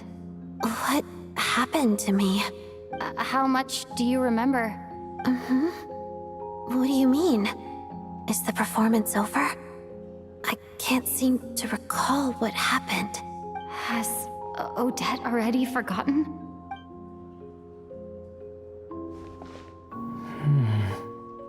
Mitya? Oh, I'm sorry. I guess I spaced out there for a second. Remind me who you are? Don't you remember anything? Yeah, I remember now, comrade. Looks like we guessed right. Just like me when Odette found me at the Armory Palace. For some reason, everyone killed by the ruler of death eventually came back to life. Just with one catch. They forgot what happened while they were dead. Odette and the others have already forgotten everything. Why were you able to remember this time? Could this be the reason? You said this is the ruler of death's symbol, right? I don't see anything there. You don't? Huh. Okay, I guess that makes sense. I carved this into my hand in the afterlife, so it's not visible in the physical world. Does that mean I carved this symbol into my soul? What an unsettling thought. What about you, though? The ruler of death mentioned that you're a descender? Is that why you can remember? A full explanation would get complicated very quickly, but... Well then, now that it's all over, let's figure out what we've learned. The first thing I notice is that everything here is precisely as we left it, right before our deaths. This confirms that time passes differently in the afterlife than in the real world. They say that right before death, time slows down and your whole life flashes before your eyes. That must be how you know you have one foot in the afterlife by that point. Anyway, clearly the few days we spend in the afterlife probably only amounted to a few short minutes in the real world. This also aligns with previous reports of widespread temporary memory loss among the Armory Palace personnel. Now it seems likely that those were all brief deaths caused by the Grim Reaper's so-called curse of death. To those unaware of the truth, dying and coming back to life must feel similar to a short bout of catatonia. This leaves me with a couple big questions. What are the conditions that trigger this so-called curse of death? And why are we resurrected after we die? If nothing else, I think it shows that killing us wasn't her ultimate goal. We still don't know her true reasons for subjecting us to death. Right. This time only got complicated because of the situation with the theater's ley lines. That's why she had to approach it differently. If the previous incidents of amnesia among the researchers are anything to go by, killing us is usually a pretty routine matter. Come to think of it, wasn't I about to note something down before I died? I can't remember what it was, but I think it was something related to my research project? Sorry, Traveler. I'll catch up with you again later. Right now, I have to make a trip back to the Armory Palace. Ma'am, if I may, no one of your description has ever shown up in my investigations into Mr. Mitya's friends. Yet, you two seem very familiar with each other. Could you perhaps tell me where he was in such a rush to get to? And, by the way, have we ever crossed paths? Forgive the presumptuousness, but I feel a vague and indescribable sense of familiarity about you. I can explain everything. Could you help me gather everyone in the theater in one place?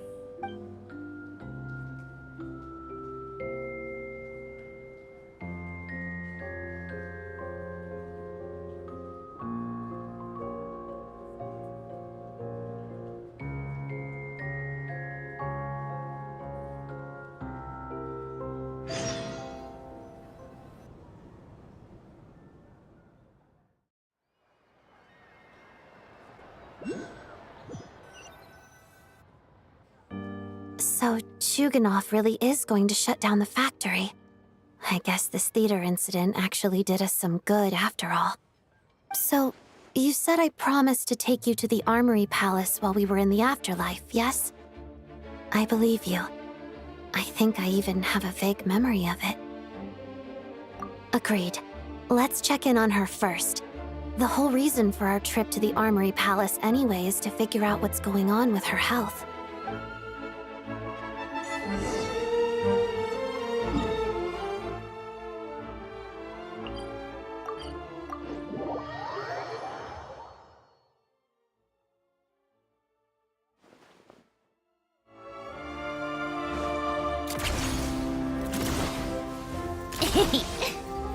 Pick up the pace. Take a break?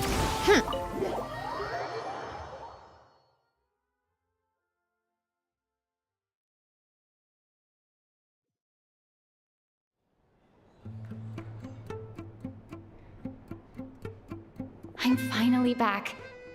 Even though a long time has passed from my perspective, as far as Paimon's concerned, I probably just went out to watch a very short show. I should keep my emotions in check when I see Paimon again, or it'll seem weird. Wait. The atmosphere here feels off. Shh. Stay quiet. Let's go inside and take a look. Have we still not been able to notify Child yet? We need new orders. What if that person comes back again? I'm so sorry. Under the circumstances, there was really nothing we could do. Tell me, what happened to Paimon? It was the Jester. He came here in person and escorted Miss Paimon away. He's the director of the Fatui. His authority supersedes all others and cannot be questioned. There was nothing we could do. How long ago did he leave? And what was Paimon's status? It was about an hour ago. Miss Paimon was fast asleep at the time. The Jester simply walked off with her as if it was only natural. I assure you, he absolutely did not use any force. Do you know where they went? The Armory Palace, most likely. Lord Piero, the Jester, has been overseeing the experiments there lately, keeping a close eye on their progress. I'm surprised he came in person. Then lead the way, Odette. Okay, let's go.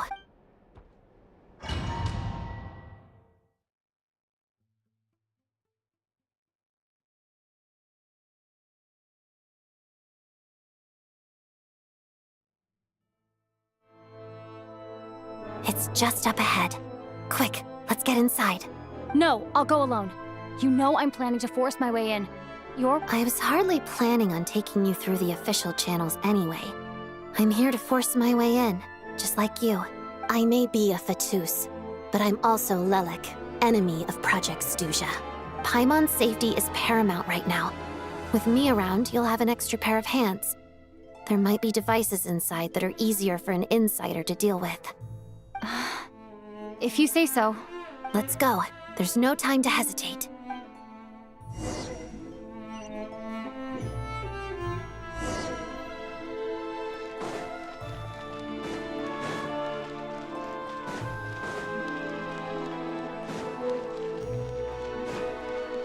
Hey, who are you? This part of the Armory Palace is under restricted access. What do you think you're doing? No questions, please. We're short on time. Together.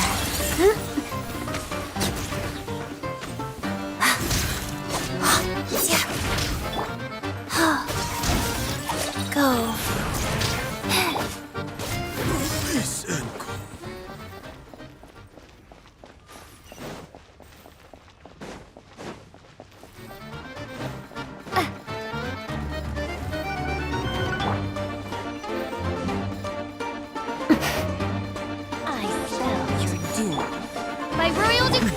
Wheel of Life. Wow. Faster? Opening box of Adepti. This is not the end. Your sins denounced. Shadow Meteor. Crystalline Adagio. Wings of darkness! How tiresome.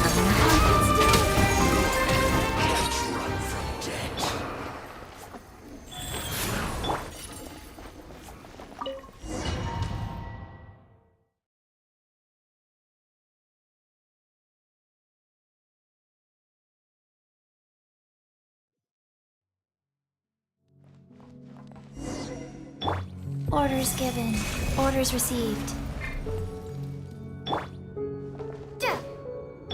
Rise.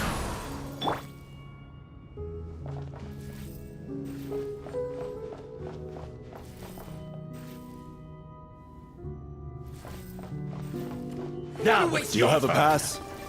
Where are you coming from? So, you're intruders, huh? Don't blame me for what happens next! Go.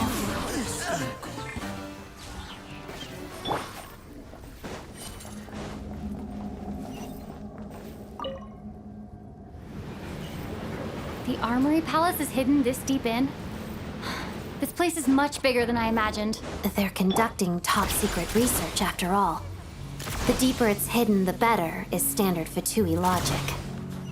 The style doesn't really look like the Fatui's handiwork, though. They must have requisitioned some structures from a past civilization. It also serves... Intruders! Stay alert! The insubordination! By royal decree... Life goes on.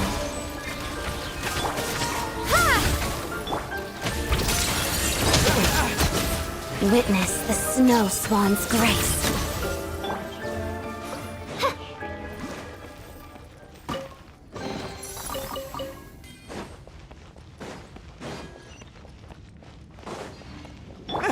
Intruders? Don't come any closer! Just what are you guys trying to do here? Make short work of your skull! Opening box of Adepti tricks. And case!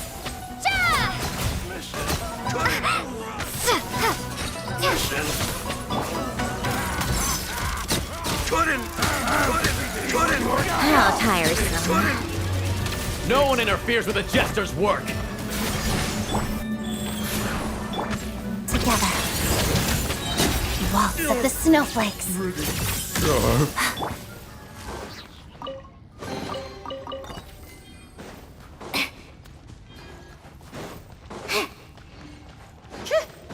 Take a break?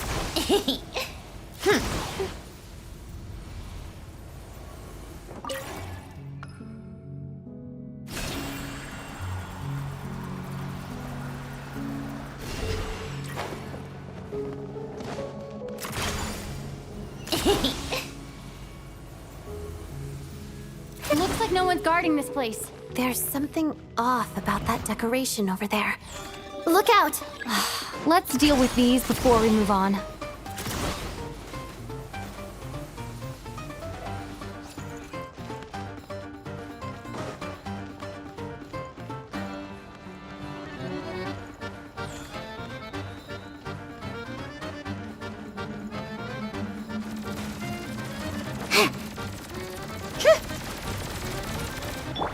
By royal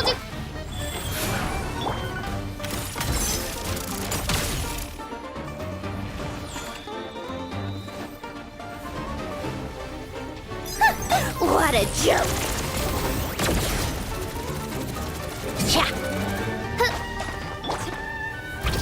Pot of duck.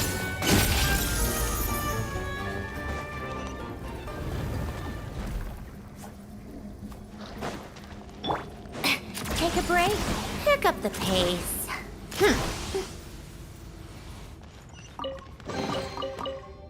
Come on, keep up.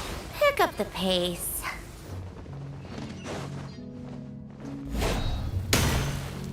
How tired. The researchers here probably don't know that we're uninvited guests. Let's try not to hurt them. What's the big star from the theater doing here? That's Miss Odette. She's a member of the Fatui. Don't tell me you didn't. Was the whole reason for Project Stuja to support the research here at the Armory Palace? Just what are the Fatui and the Tsaritsa planning?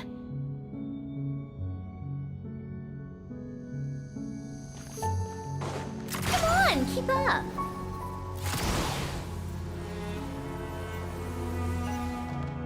Take a break?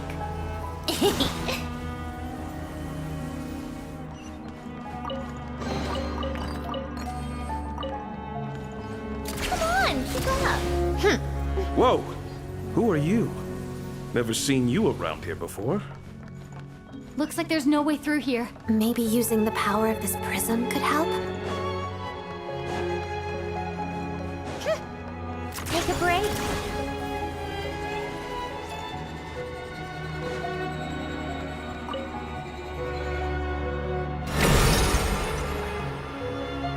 I think I see some images. It's the prism's power at play, causing images of the past to reappear, albeit... Paimon and the Jester? Is this another scene from the past? Yes. It looks quite old, though. What's going on here? What happened? The source seems to be the Armory Palace. They must have started some large-scale experiment. Wait, what if this has something to do with Paimon? We need to hurry!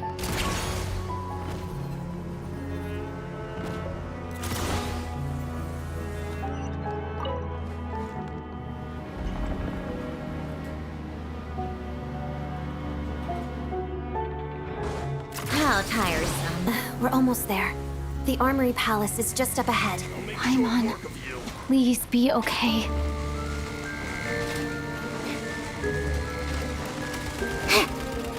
Come on, keep up.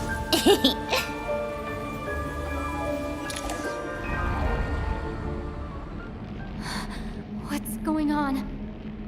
Wait, I remember this feeling. It's the curse of death. No, not now. Why is the curse of death striking again already?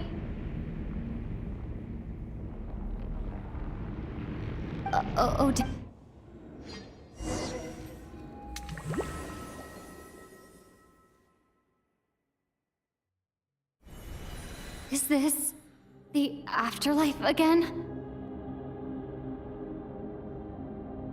I need to find a way back to reality.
Odette! Odette!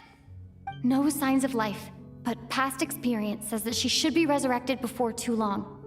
Did Odette intentionally use her core Ignis to guide my soul? I feel like something similar happened in a dream I had before. Thank you, Odette. If not for you, my soul wouldn't have found its way back to my body so quickly, and I might not have woken up so soon. But I'm sorry. I don't have time to protect you. I have to use the time you bought me to get Paimon back.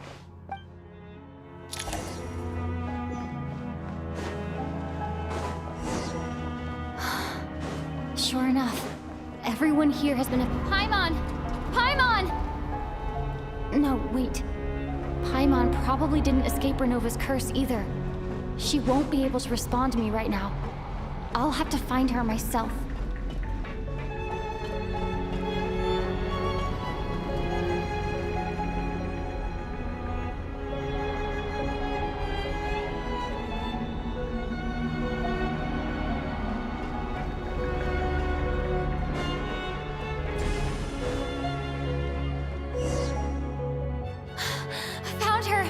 Paimon really is here.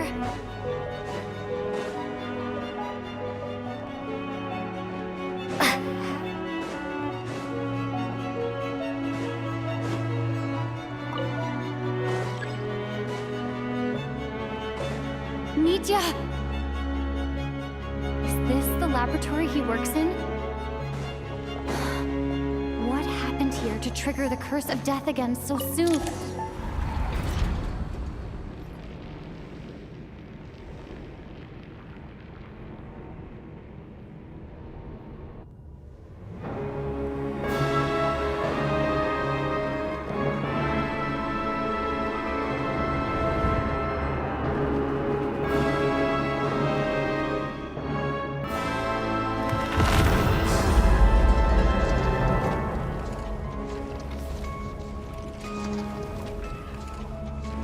You don't learn, do you?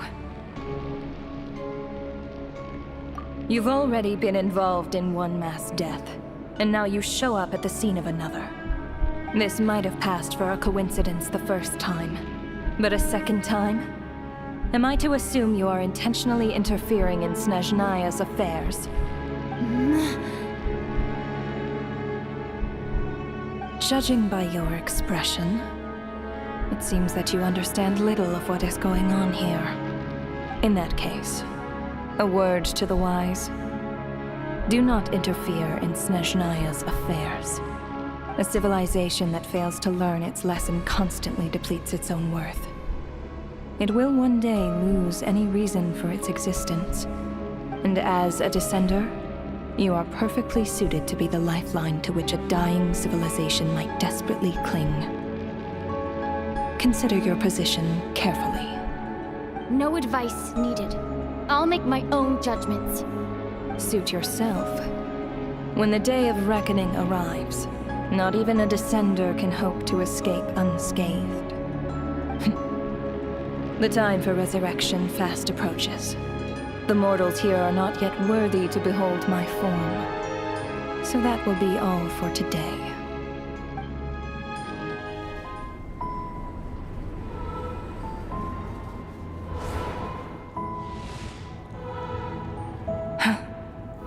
That thing is coming with me.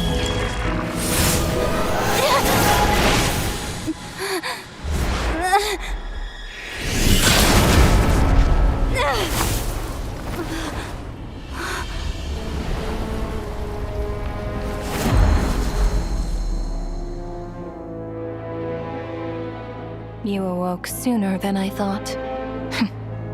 The curse of immortality is stubborn, unable to enter the ley lines, yet not content to remain a spirit.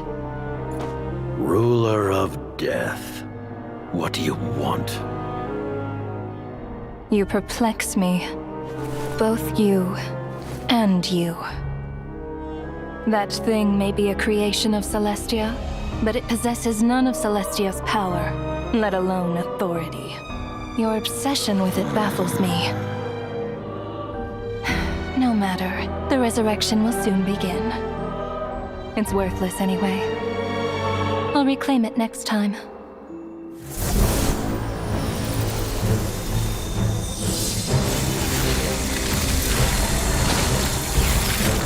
Hey, who says there'll be a next time?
Huh?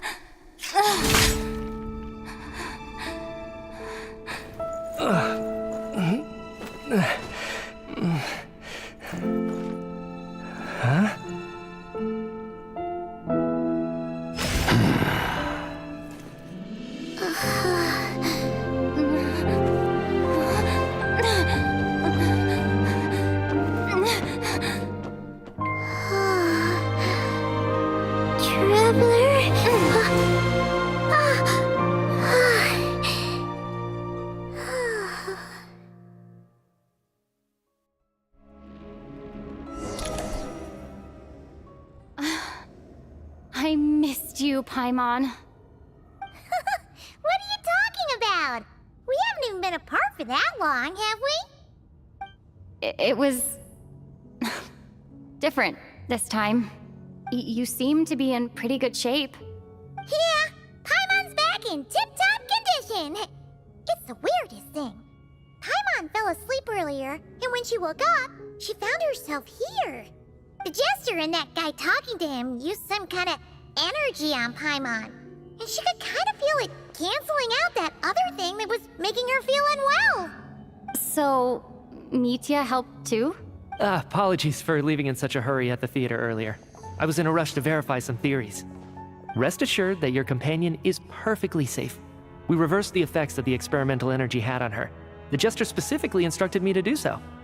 I suppose this is our first official meeting, Traveler. I could not let Paimon suffer in her condition for a moment longer, and so I simply took her without explanation. I hope you do not mind. But why would a big shot like you care about what happens to Paimon? As I said when you first arrived in Snezhnaya, we once spent some time together in the distant past. Oh yeah, you did mention that.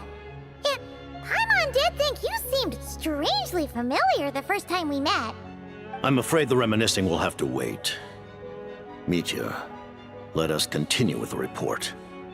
What conclusions, if any, did you reach from conducting the final experiment of our energy research ahead of schedule? The good news is, my hypothesis regarding the Ruler of Death has been verified. As for the bad news, I recommend we suspend the experiments and Project Mistleton until further notice. Currently, we have no means with which to make a breakthrough. I say this purely as a scientist, guided by reason alone. I will trust your judgment. We shall put the project on hold until the Ruler of Death has been eliminated.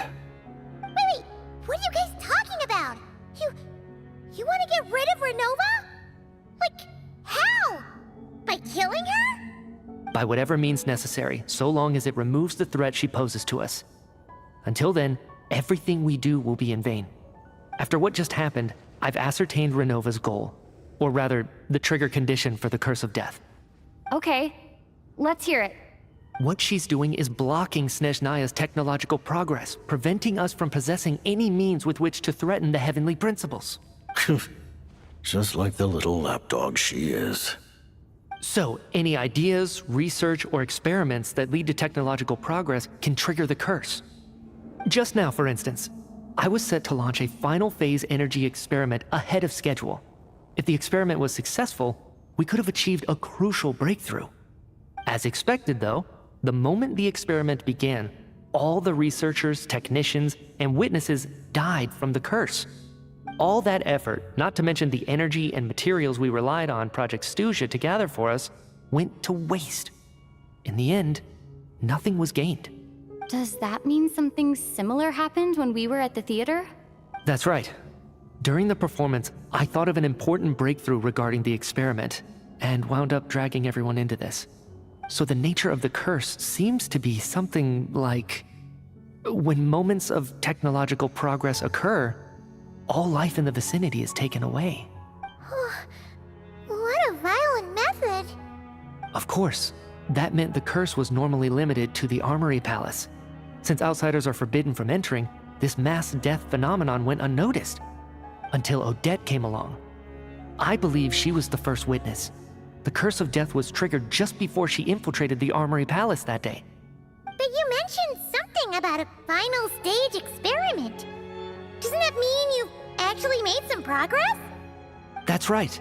Even with the gods locking certain key components out of reach, humanity can still advance technology in incremental steps accumulated over time. But, as I'm sure Renova anticipated, even incremental progress has its limits, a point where the truth you're seeking must be put to the test in an experiment. You mean the experiment you were just about to do? Yes, we were at a critical juncture, a moment where the quantitative was about to translate into fundamental qualitative change. With this single experiment, we could have brought everything we've worked for to fruition. But now, after already being forced to fumble around in the dark all this time, it feels like we've truly hit an impenetrable wall. As long as Renova's curse of death persists, we won't be able to advance the experiment or obtain any results. And with Project Snezhnaya having been in effect all this time, at our nation's current strength, repeated trial and error is simply unsustainable. Only by eliminating Renova first will it be possible to continue advancing our plans. But she's the ruler of death! She can just kill whoever she wants, right? That's gotta be the scariest power ever! Is it even possible to beat her? We'll see. But one thing's for sure. She definitely can't just do whatever she wants. The best proof of that is me, standing here, very much alive. You're saying...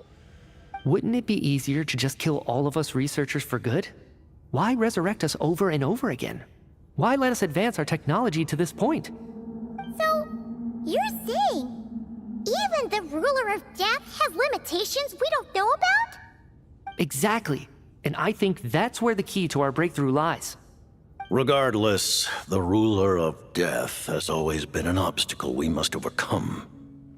Indeed, we must face life, death, time, and space. After all, our goal is the heavenly principles. The Fatui want to challenge the heavenly principles? For a long time, I've had a vague suspicion the Fatui and the Tsaritsa were targeting the heavenly principles. But hearing the Jester admit it is still a shock. No wonder the Tsaritsa's goal has always been kept a secret from the people. What kind of road will that lead Snezhnaya down? In that case... Lord Jester, I would like to request some leave. I'd like some time to organize my thoughts and go over the data. Granted. Get some rest, put the experiment out of your mind, and take care that the curse of death doesn't affect any civilians.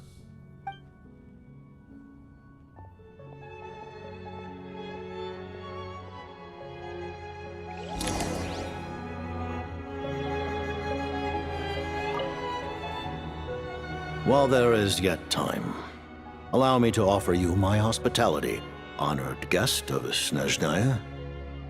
Is there anything you wish to know?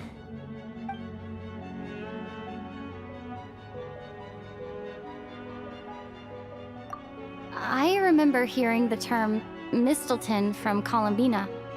Yeah! Paimon wanted to ask about that when the name came up just now. What is it? Paimon's heard of Project Snezhnaya, but not this one.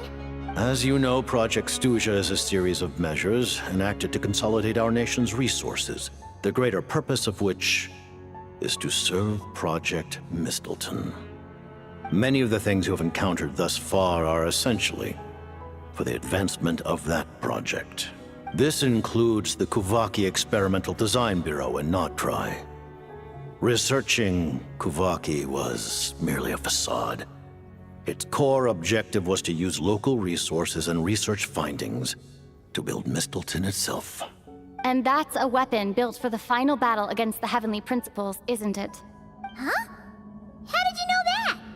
I was given some intel, and I made some deductions. Wait. You must mean that thing over there. Oh, Paimon's gotta take a closer look at this thing. Especially after you guys sent so many people to Nodtrai to work on it. Kuvaki alone will not break through Celestia's defenses, let alone challenge the Heavenly Principles. The Heavenly Principles are no doubt accustomed to combating the power of the Light Realm, And elemental energy is simply the power of the human realm, converted to that form by the heavenly principles themselves. Any attempt to use this power against its creator would be a futile endeavor. For now, therefore, we have set our sights on the form of energy associated with the third descender and the stellar linchpins. This may hold the potential to allow Mistleton to contend with the heavenly principles. You could say that by reverse engineering the stellar linchpins to extract the energy within, we have obtained a source of anti-Celestia energy. The Kawai Experimental Design Bureau, Project Studia, and the new energy experiments. Huh. So, Project Mistleton is what ties it all together. And it looks like your plan is almost complete. No wonder the Ruler of Death came after you!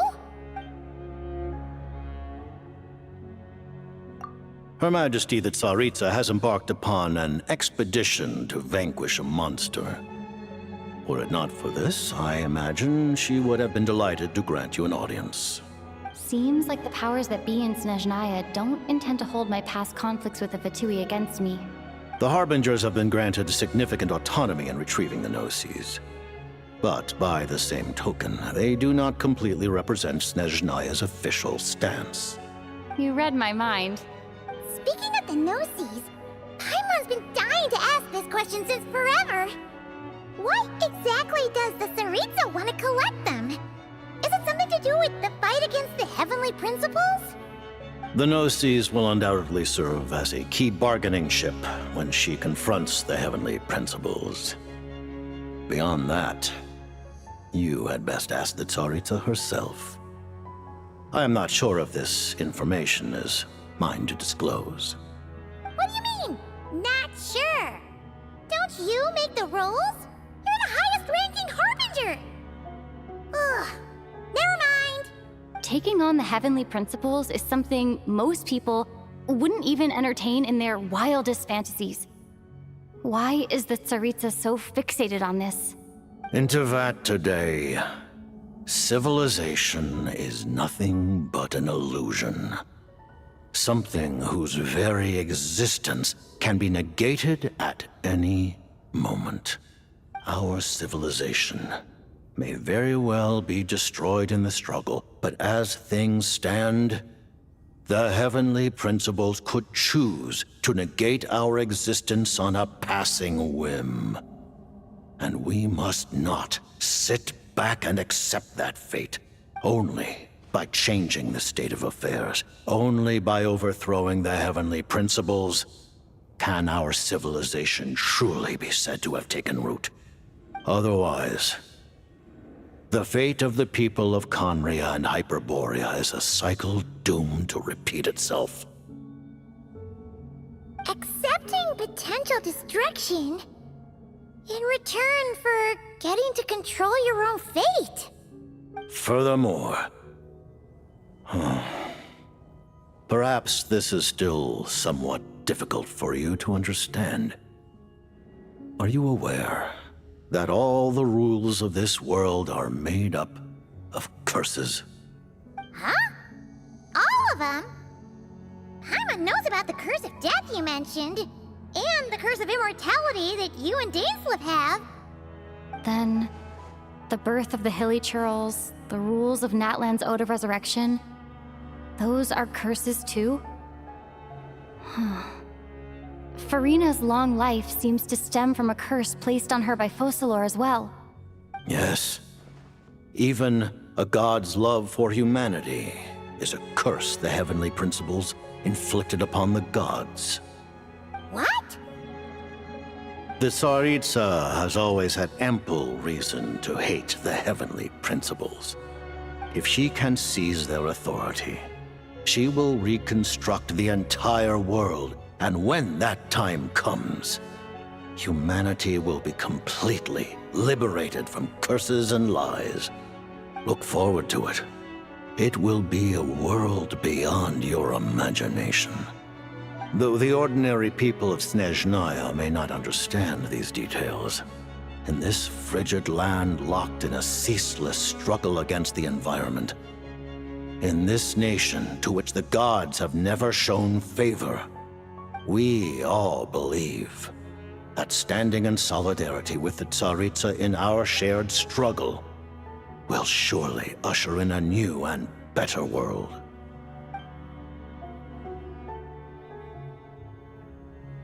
Paimon really doesn't remember! He's basically a stranger! You've gotta believe Paimon! Allow me to explain. The reason Paimon reacted to the anti-Celestia energy developed by the Armory Palace is because she comes from Celestia herself. More specifically, she is one of its creations. Paimon? A creation of Celestia? Oh, right. I was blinded by anger earlier, but thinking back on it, Renova also said that Paimon is a creation of Celestia, but she lacks Celestia's power or authority. As you know, the lunar fragments in Nodcry were pulled down from the sky using Fatui technology. But the first application of this technology was in Conria over 500 years ago. I used this technology upon the heavens, and the response I received was none other than Paimon descending from Celestia.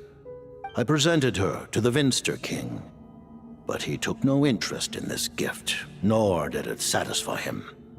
Paimon then took up temporary residence in my palace until, of course, the arrival of the Cataclysm. Wait, Paimon's a little confused. You're talking about things that happened in Conria 500 years ago. You're saying Paimon was there for that? But Paimon doesn't remember any of that. Falling from the sky? Being given away as a gift? None of it! Having lived through the Cataclysm, perhaps you too were burdened with some manner of curse. Although, losing your memories would indeed be the smallest price I've ever seen paid. But it's not just her memory from Conria. Paimon doesn't even know how she spent the last 500 years. She only has memories from the past few years. No matter how hard she tries to remember. What was Paimon like back in Conria? Did she know a whole lot because she came from Celestia? Was she super smart? Unfortunately, when you arrived in Conria, your consciousness was like that of a newborn infant. None could say what kind of being you once were in Celestia. During the time you lived in Conria, your personality was no different from how it is now. Aw, man! Paimon's plan to get her memories back and become super smart is ruined before it could even start. You know, even though Paimon lost her memories, she still feels weirdly close to you for some reason. That must mean you took pretty good care of Paimon back then, huh? On the contrary, I completely ignored your existence. I was entirely focused on my struggle against Troptatir the Wise. But now, as I see it, it is as if you are the only sane thing that survived that era of insanity. And thus, are worthy of protection. Noted. Man, Paimon's gotta stop projecting friendship on everyone she meets. But, Traveler? Even though you know Paimon's some creation of Celestia now, you still want her, right? You're not going to abandon her? Oh, phew! That's a relief. Paimon's just learning about this, too. She's barely even processed it.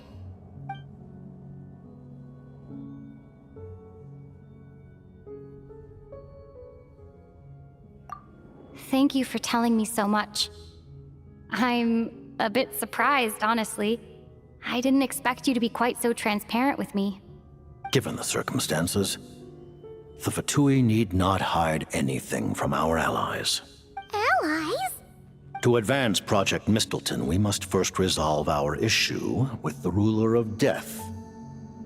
And if I presume correctly, you have no intention of letting her actions go unpunished either, do you? That's right. Ever since she said she intends to reclaim Paimon when we next meet, I figured reconciliation was out of the question.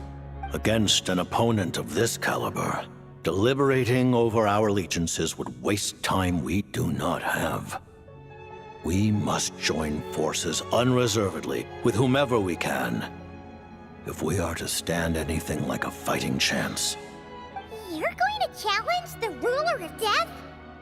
Just for Paimon? But Paimon's only... Thank you! Oh, thank you! Oh, gee! Now Paimon doesn't even know what to say! Anyway, Paimon's super touched! The Tsaritsa will return in triumph in short order, and the Fatui shall hold internal discussions regarding the enemy. The time for us to meet again will come very soon. Got it. Thanks for your help with Paimon. I'll be sure to look after her for you. There was just one other thing. Well, it's just a request, really. Paimon really wants to see what this Mistleton thingy you're gonna use against the Heavenly Principles looks like. Of course, Paimon knows it's top secret and stuff, but she just had to ask. It's okay if the answer's no. Certainly you may. Oh, for real? Actually, maybe it's best not to. What if her Nova suddenly pops up again? She might take this chance to... While the technology is not yet fully developed, it has nevertheless reached the stage where Celestia's creations are unable to damage it.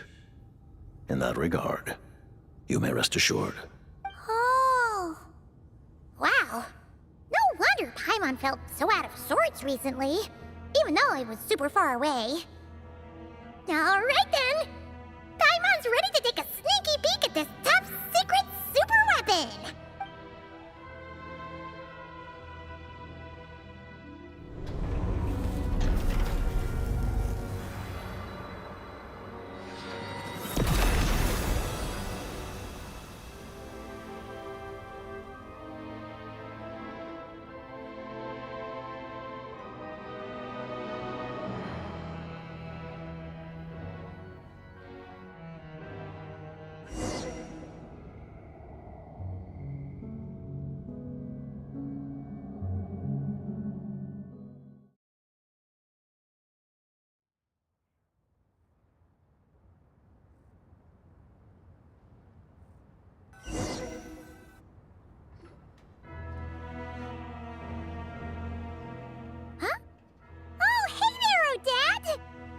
Paimon? You're okay. Thank goodness. You look well. Have you recovered? Long story short, yep, Paimon's all better. What are you doing here? Were you waiting for us? That's right. When I woke up, I wanted to go in after you, but the guards had woken up as well. It would have been tough to take them on alone, and there was no easy way to sneak past them. So I returned the way I came and waited for you here. It was thanks to you that my soul found its way back to my body so quickly. Thank you. Huh. That actually worked? Nice. I just figured I'd try my luck when that ominous feeling struck me. Really, you should be thanking this thing instead. Anyway, and now that things here are all taken care of, I have other things I should get back to.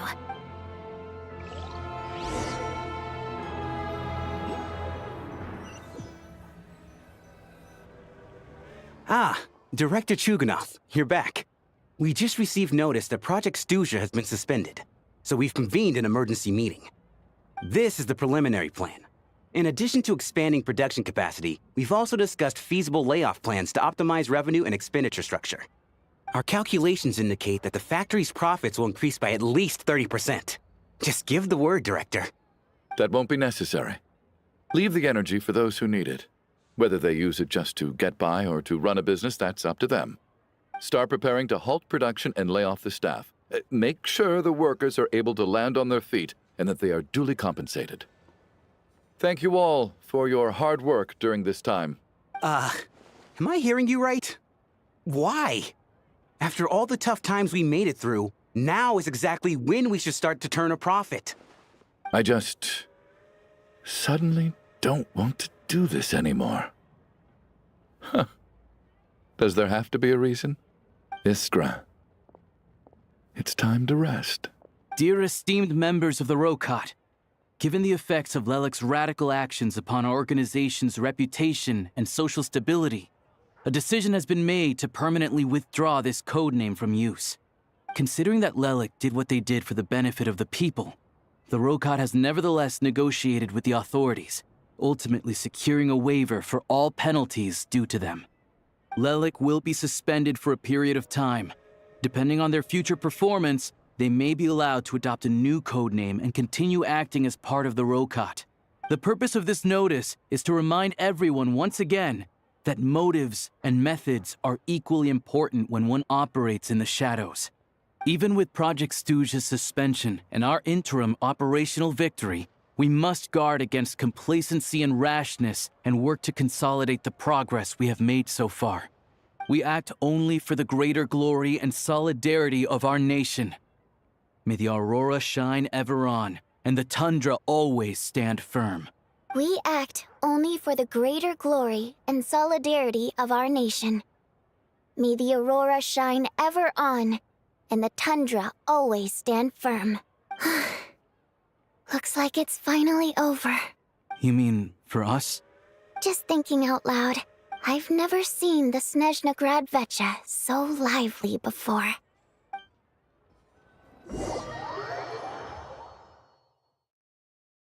I never once thought I'd come here. But I understand everything now, Rosaline.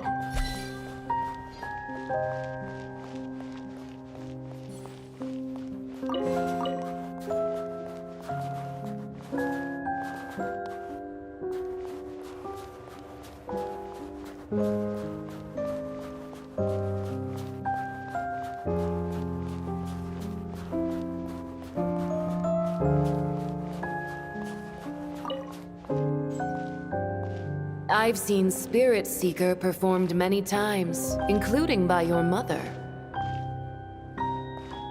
Why do you bring that up all of a sudden? Even though the choreography is always identical, every dancer finds a way to make it her own.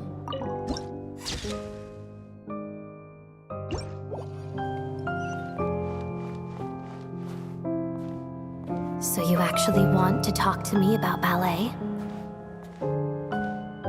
I just think it would be a pity if the dance was lost to history. She didn't teach it to you, did she? That was an unusually subtle taunt for you.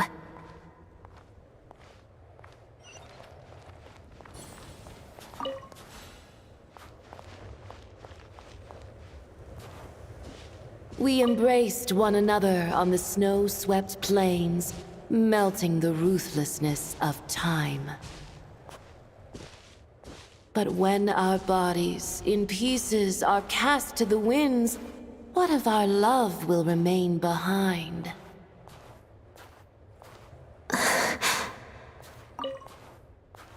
Don't tell me you can't sing. Shush.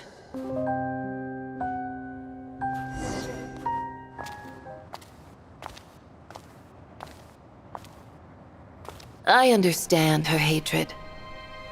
The Fatui robbed her of the life she should have had. I never opposed her dancing. Yet still I became an enemy of her ballet. I'll just keep my distance. Many despise me. I'm used to it. You're certainly not one to shy away from confrontation. But children, they need a different approach. I'm hardly the most maternal figure. Yet she is a child. In my experience, while a father commands authority, he must still yield to love. You should tell her what you think about her dancing.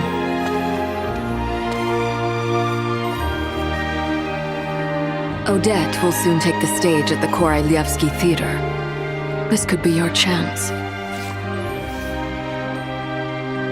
Geonosis secured. It went smoothly. I'll be there. Have them send me an invitation.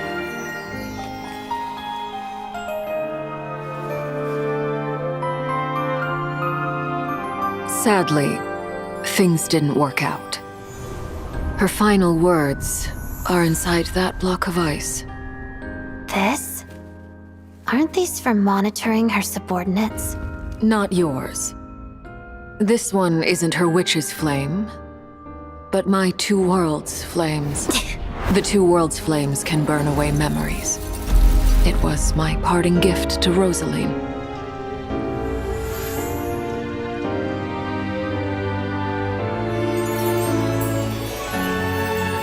If all goes to plan, she and I will both live to see the Tsaritsa succeed. I believe she'll find peace. But if anything happens to me, she needn't follow in my footsteps. The cryo-energy will fade away in time. Then the two worlds' flames will burn away all memories of the Fatui. She'll be free to dance. She deserves this. I will handle the aftermath. The choice is yours, child.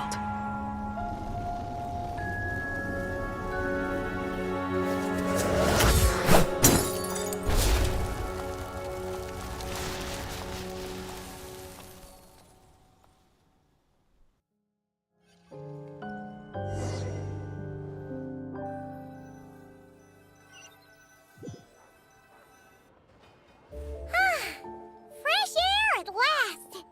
Paimon's head isn't spinning anymore, and the fever's all gone. Paimon's finally free to fly again! Oh, it's nice to finally know where Paimon came from, too. It did make Paimon a little nervous at first, but it's such a relief now. Like, who cares if Paimon's a creation of Celestia? She's probably not anyone that important.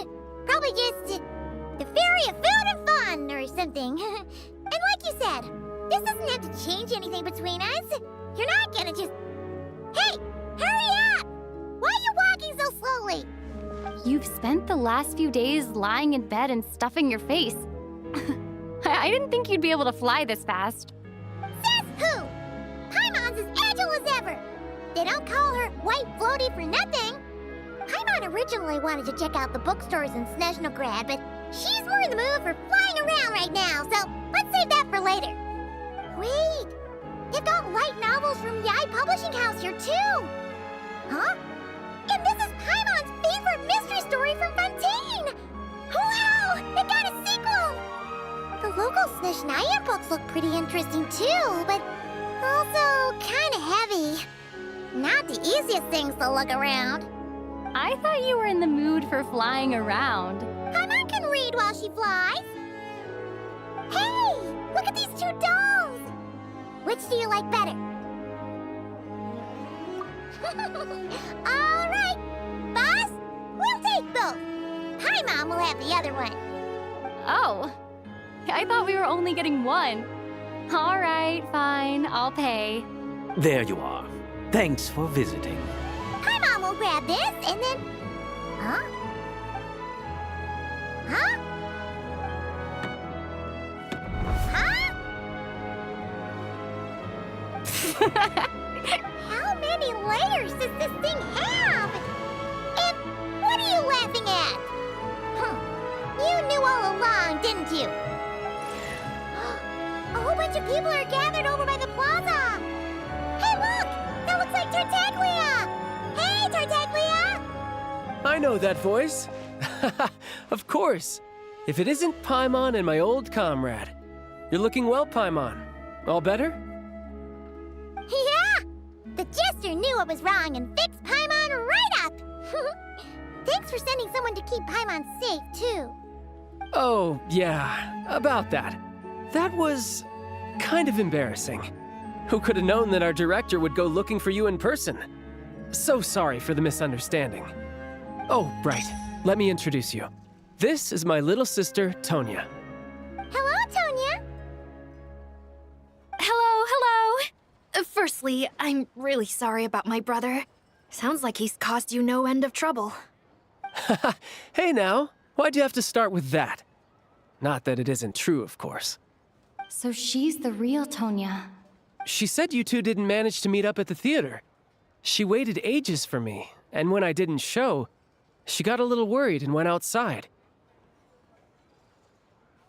I know, right? He didn't bother to say a word to me. I searched up and down the city for him, and he only told me about it when I finally caught him at the gates of Glupov. I've been rushed off my feet lately, so I didn't get the chance to go home. I just figured the Traveler would fill you in when she got there. Well, the snow was bad, and you're never late. So I was really worried about you. How was I supposed to know that you'd stood me up? I'm sorry, Tonya. I really am. I'll make it up to you somehow. Just...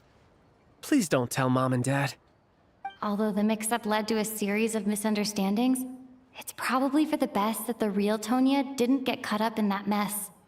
Besides, it's obvious that Tartaglia isn't usually one to break a promise. No, it's fine. It just meant I didn't get to see the show in the end. By the way, what did you think? You were one of the first people to see it, you know? I would say... the best is yet to come. Huh? What kind of review is that? Hey, look!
How tiresome.